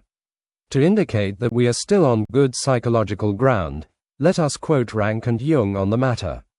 Man suffers from a fundamental dualism, how not? Ever one may formulate it, and not from a conflict created by forces in the environment which might be avoided by correct bringing up, or removed by later re-education, psychoanalysis. Will Therapy, page 173. Jung speaks of it in the terms of St. Paul, Old Adam, and the New Man. Each extreme is salvaging only a narrow state of consciousness. The alternative is to shatter it with the tension inherent in the play of opposites, in the dualistic stage, and thereby to build up a state of wider and higher consciousness. Modern Man in Search of a Soul, page 117. Putting on the new man does not mean getting rid of the old Adam. Being aware of one's divided state is the third and highest step in consciousness. Chapter 3:1, Psychological Types, page 368. Also, but since the feeling into subject feels his activity, his life, into the object, he therewith also yields himself to the object. 2. Understanding Human Nature, pp. 60-61. 3. Modern Man in Search of a Soul, page 57. Jung also says here, we cannot by any device bring it about that the treatment is not the outcome of a mutual influence in which the whole being of the patient as well as that of the doctor plays its part. Two primary factors come together. In the treatment, that is, two persons, neither of whom is a fixed and determinable magnitude. You can exert no influence if you are not susceptible to influence. It is futile for the doctor to shield himself from the influence of the patient and to surround himself with a smokescreen of fatherly and professional authority. This whole book is to be recommended to every counselor. 4. How Natives Think, page 364. Other quotations from this important book pertain to our point. Every individual is both sich and sich a man or woman, alive at present, a certain ancestral individual, who may be human or semi-human, and at the same time he is his totem, that is, he partakes in mystic fashion of the essence of the animal or vegetable species whose name he bears. The verb, to be, encompasses both the collective representation and the collective consciousness in a participation that is actually live, in a kind of symbiosis affected by identity of essence. Ibid, page 91. Now the need of participation assuredly remains something more imperious and more intense, even among peoples like ourselves, than the thirst for knowledge and the desire for conformity with the claims of reason. It lies deeper within us and its source is more remote. Ibid, page 385. 5. Ibid, page 385. 6. It is not sentimentality, then, to speak of the power of faith to bring about a change in another individual. Faith in a person, be it the mother's in her child, or the young man's in his friend, or the wife's in her husband, actually does create a strong force for the strengthening or forming of the other personality. This is an old religious truth which here receives psychological confirmation on the basis of our understanding of empathy. 7. See New Frontiers of the Mind, Farrar and Reinhardt, 1937. Dr. Rhine's basic test concerned clairvoyance, a perceiving of a physical object without using any of the known senses. The technique consisted of the calling of symbols on specially prepared cards which the individual could not see, variants on this including tests from distances of a few feet to hundreds of miles, tests with the persons drugged or stimulated, etc. Dr. Rhine also made a great number of tests for pure telepathy. Certain of the persons taking the tests were able to hold an average distinctly above chance, which was computed mathematically, for thou. Sands of tests. According to these experiments, not everyone possesses the extra sensor, 7 capacity in the same degree. Dr. Rhine's purpose was only to discover whether some persons possessed it. 8. Ibid, page 188. 9. Ibid, page 240. 10. New Introductory Lectures, pp. 78 ff. Freud believes that the balance of evidence at the moment is in favor of mental telepathy, and requests a more favorable attitude toward it. But he attempts, to my mind mistakenly, to interpret telepathy as a more complicated and subtle form of physical transference, like the telephone. There is no more reason for hypothesizing telepathy as sensor 7 than as extrasensory. 11. Psychopathology of Everyday Life, page 255. Freud's explanation of his honesty follows. As often as I attempt a distortion, I succumb to an error or some other faulty act, which betrays my dishonesty. This proves our point, namely, that the psychologically rectified mind becomes more honest by dint of its own automatic processes. 12. Freud's explanation of the phenomenon of influence hinges on his theory of the superego, the parental function in the mind which sits in judgment, as it were, and endeavors to cajole the ego into paths decreed by society's morals, customs, and laws. But this Freudian superego plays only a minor role, and the role of a meddler at that. Its function is defined mostly as interference with the desired direct expression of the libido. Such a negative interpretation of influence we must regard as inadequate. This is just the point where the deterministic theories of personality break down most obviously, for a denial of creative will and a consequent overemphasis on instinct make influence in not explicable. 13. The common practice of holding up Jesus as an ideal XOR youth is very much open to question. Serving Jesus and his cause is one thing, but trying to be another Jesus, or trying to assume his role in life as Savior, is a different thing and carries very dangerous and hypocritical implications. Religious educators who advise youth in the latter direction have missed, it is fair to say, the meaning of Jesus's teaching and Christianity. He is the Son of God, the Savior in a way qualitatively different from that open to other men, and his value to us is far greater than that of an ethical example. The more sound approach in our religious education is to explain the goals advocated by Christianity, such as unselfish service and brotherly living, and to hold these up before youth. To the extent that the young person accepts these goals for himself, he will achieve empathy with the human element in Christ, and through this channel he will avail himself of the influence which is desired. Jung puts the matter poignantly. It is no easy matter to live a life that is modeled on Christ's, but it is unspeakably harder to live one's own life as truly as Christ lived his. The modern man, moreover, is not eager to know in what way he can imitate Christ, but in what way he can live his own individual life, however meager and uninteresting it may be. Modern Man in Search of a Soul, pp. 273, 274, 14. It is impossible, Adler points out, to have a lasting influence upon an individual whom one is harming. One can influence another individual best when he is in the mood in which he feels his own rights guaranteed. Understanding Human Nature, page 63, 15. Modern Man in Search of a Soul, page 59. Chapter IV1, Adler, Understanding Human Nature, page 170. 2. I am using the term character to designate that external aspect of personality which is seen by the world.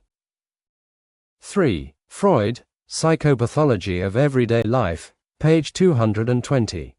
4. Quoted by Adler, Understanding Human Nature, page 252. 5. We may deduce that all recollections have an unconscious purpose within themselves. They are not fortuitous phenomena, but speak clearly the language of encouragement or of warning. We remember those events whose recollection is important for a specific psychic tendency, because these recollections further an important underlying movement. Ibid. pp. 48, 49, 6. Adler's expression, style of life, means something very similar to our term, personality pattern, the chief difference being that style of life emphasizes the direction in which the individual is moving, whereas personality pattern refers more to the adjustment of tensions within the individual which is the source of this movement. 7. Jones, an English psychoanalyst, says that the success of a psychotherapist can be judged by the number of personal belongings of his clients which accumulate in his office, for leaving something behind is an unconscious expression on the part of the patient of his desire to come back. 8. See Freud, Psychopathology of Everyday Life, and similar works by the other therapists. 9. See Chapter 8 in Adler's Understanding Human Nature for the best explanation of this subject. Chapter VII 1. Getter al Introduction to Psychoanalysis, page 374. Adler likewise makes it clear that the decision must come from the patient. The bringing about of a change in the nature of the patient can emanate from him alone. I always found it most profitable ostentatiously to sit with my hands in my lap, fully convinced the patient, no matter what I might be able to say on the point, as soon as he has recognized his lifeline, can obtain nothing from me that he, as a sufferer, does not understand better. Practice. And Theory of Individual Psychology, page 46. 2. Truth and Reality, page 41. 3. Modern Man in Search of a Soul, page 260. 4. Let's Be Normal, page 168. 5. Quoted by Eliot, Solving Personal Problems, page 303. Chapter 8.1. The Problem of Lay Analyzers, page 11. 2. It goes without saying that this use of religion as a cloak for one's own ego striving is not the fault of the religion itself, but rather of the neurotic tendencies of the individual in question, who assumes the religion. A true not. Understanding of religion would get him over his neurosis, as we shall see in the final chapter.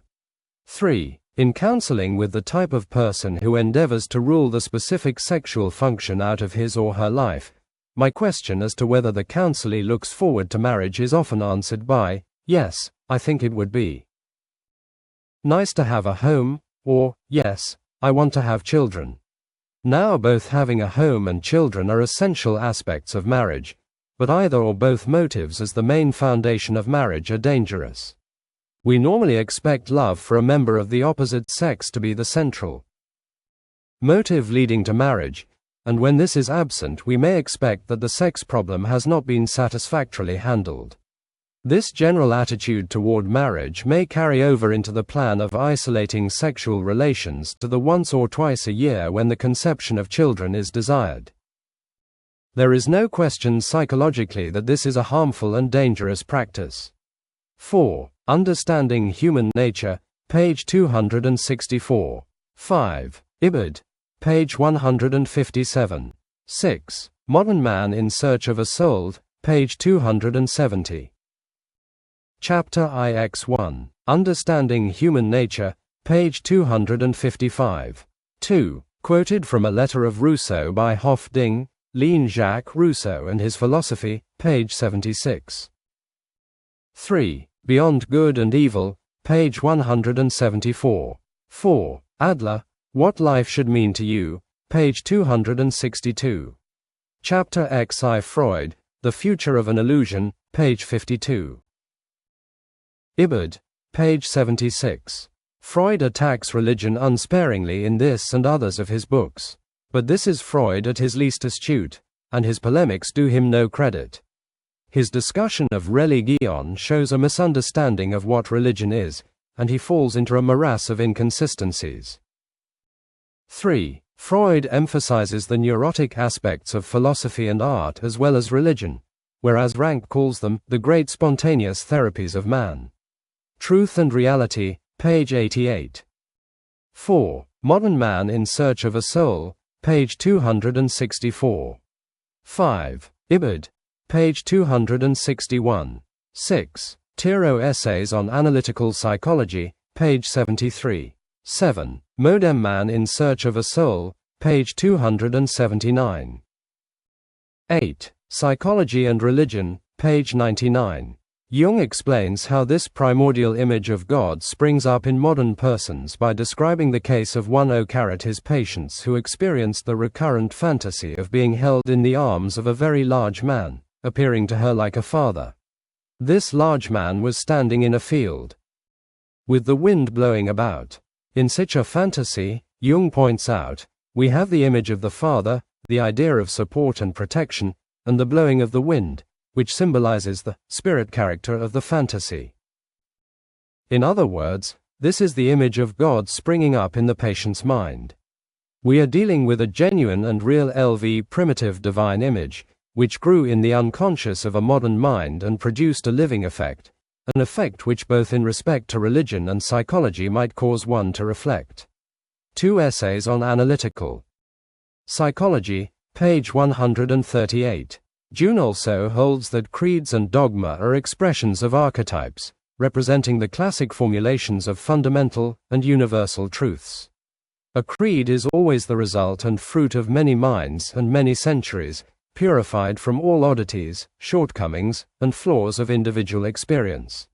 Psychology and Religion, page 63. Religious experience does not need rational proof or substantiation, Jung holds. Religious experience is abso. The art of counseling Lute. It is indisputable, no matter what the world thinks about religious experience, the one who has it possesses the great treasure of a thing that has provided him with a source of life, meaning, and beauty, and that has given a new splendor to the world and to mankind. Ibid. Page 113. The healing of a neurosis is like a religious experience.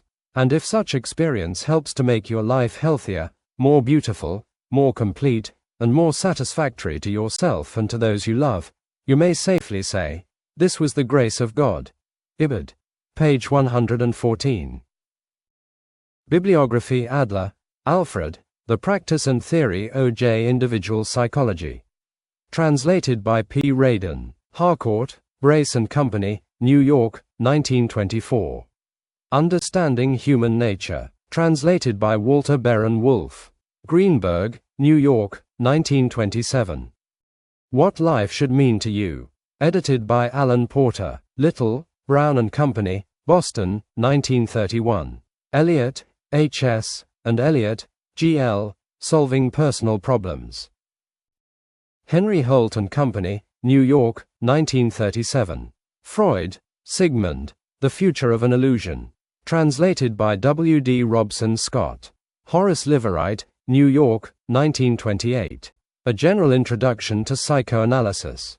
Authorized translation by G. Stanley Hall. Horace Liverite, New York, 1920.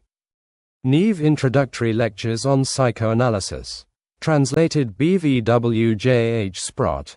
W. W. Norton and Company, New York, 1933. The Problem of Lay Analyses. Translated by A. Paul Mayer Brawden.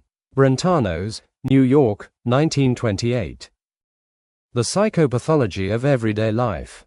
Authorized English edition, with introduction by A. Brill. Macmillan, New York, 1917. Hofting, H. Jean-Jacques Rousseau and His Philosophy. Translated by W. Richards and L. E. Sadler. Yale University Press, New Haven, 1930. Jung, C. G., Modern Man in Search of a Soul. Translated by W. S. Dell and C. F. Baines. Harcourt, Brace and Company, New York, 1933. Psychology and Religion. Yale University Press, New Haven, 1938. Psychological Types, or The Psychology of Individuation. Translated by H. Godwin Baines. Harcourt, Brace and Company, New York, 1923. 2 Essays in Analytical Psychology. Translated by H. G. and C. F. Baines. Dodd, Mead and Company, New York, 1928. Kunkel, Fritz, Let's Be Normal. Translated by Eleanor Jensen. Ives Washburn, New York, 1929. Levy-Bruhl, Lucien, How Natives Think. Authorized translation by Lillian A. Clare.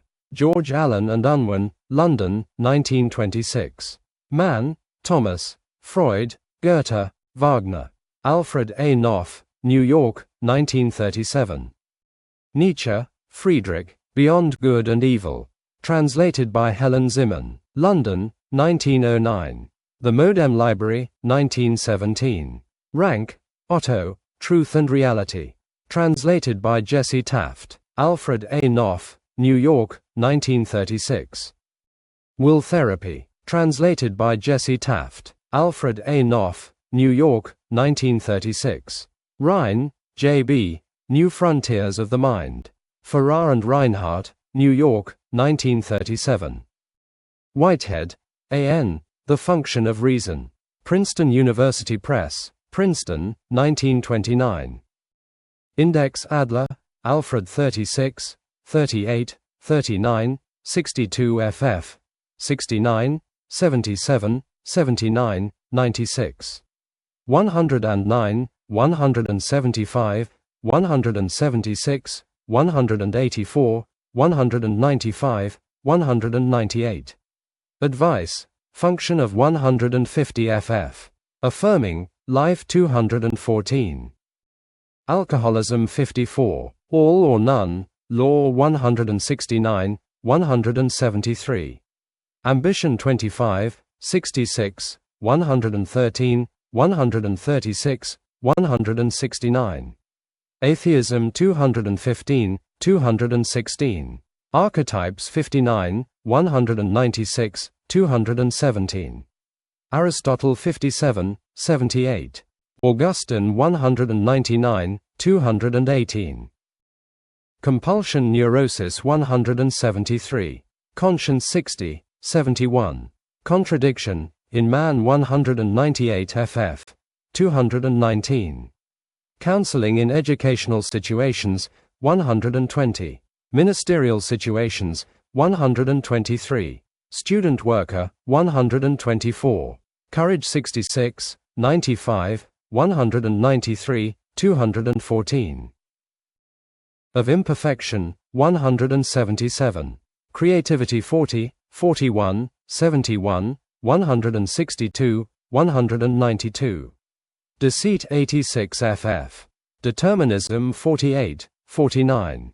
Distances, Meaning of 105 ff. Dostoevsky 107, 158. Drama 78. Early Memory, 109, 137. Educational Counseling 120. Ego Bias 166 ff. Empathy 75 ff. 156. In Teaching, 123. In Preaching, 124. Enteleschi 57. Environment 30 ff. 33, 117, 152. Extrovert 55.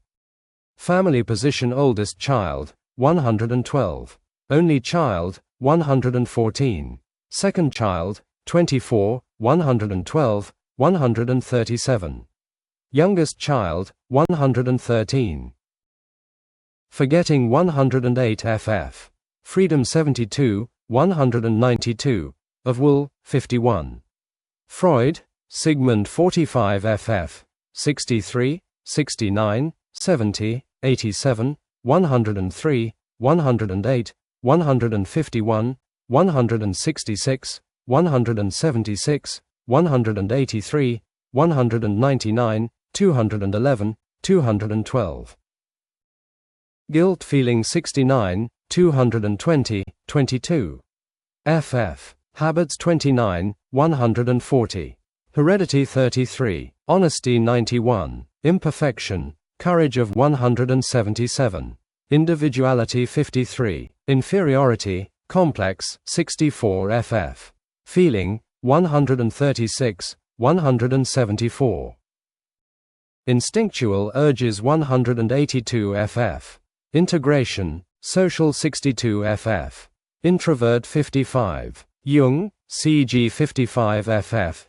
78, 79, 97, 158, 183, 214, 217, 218.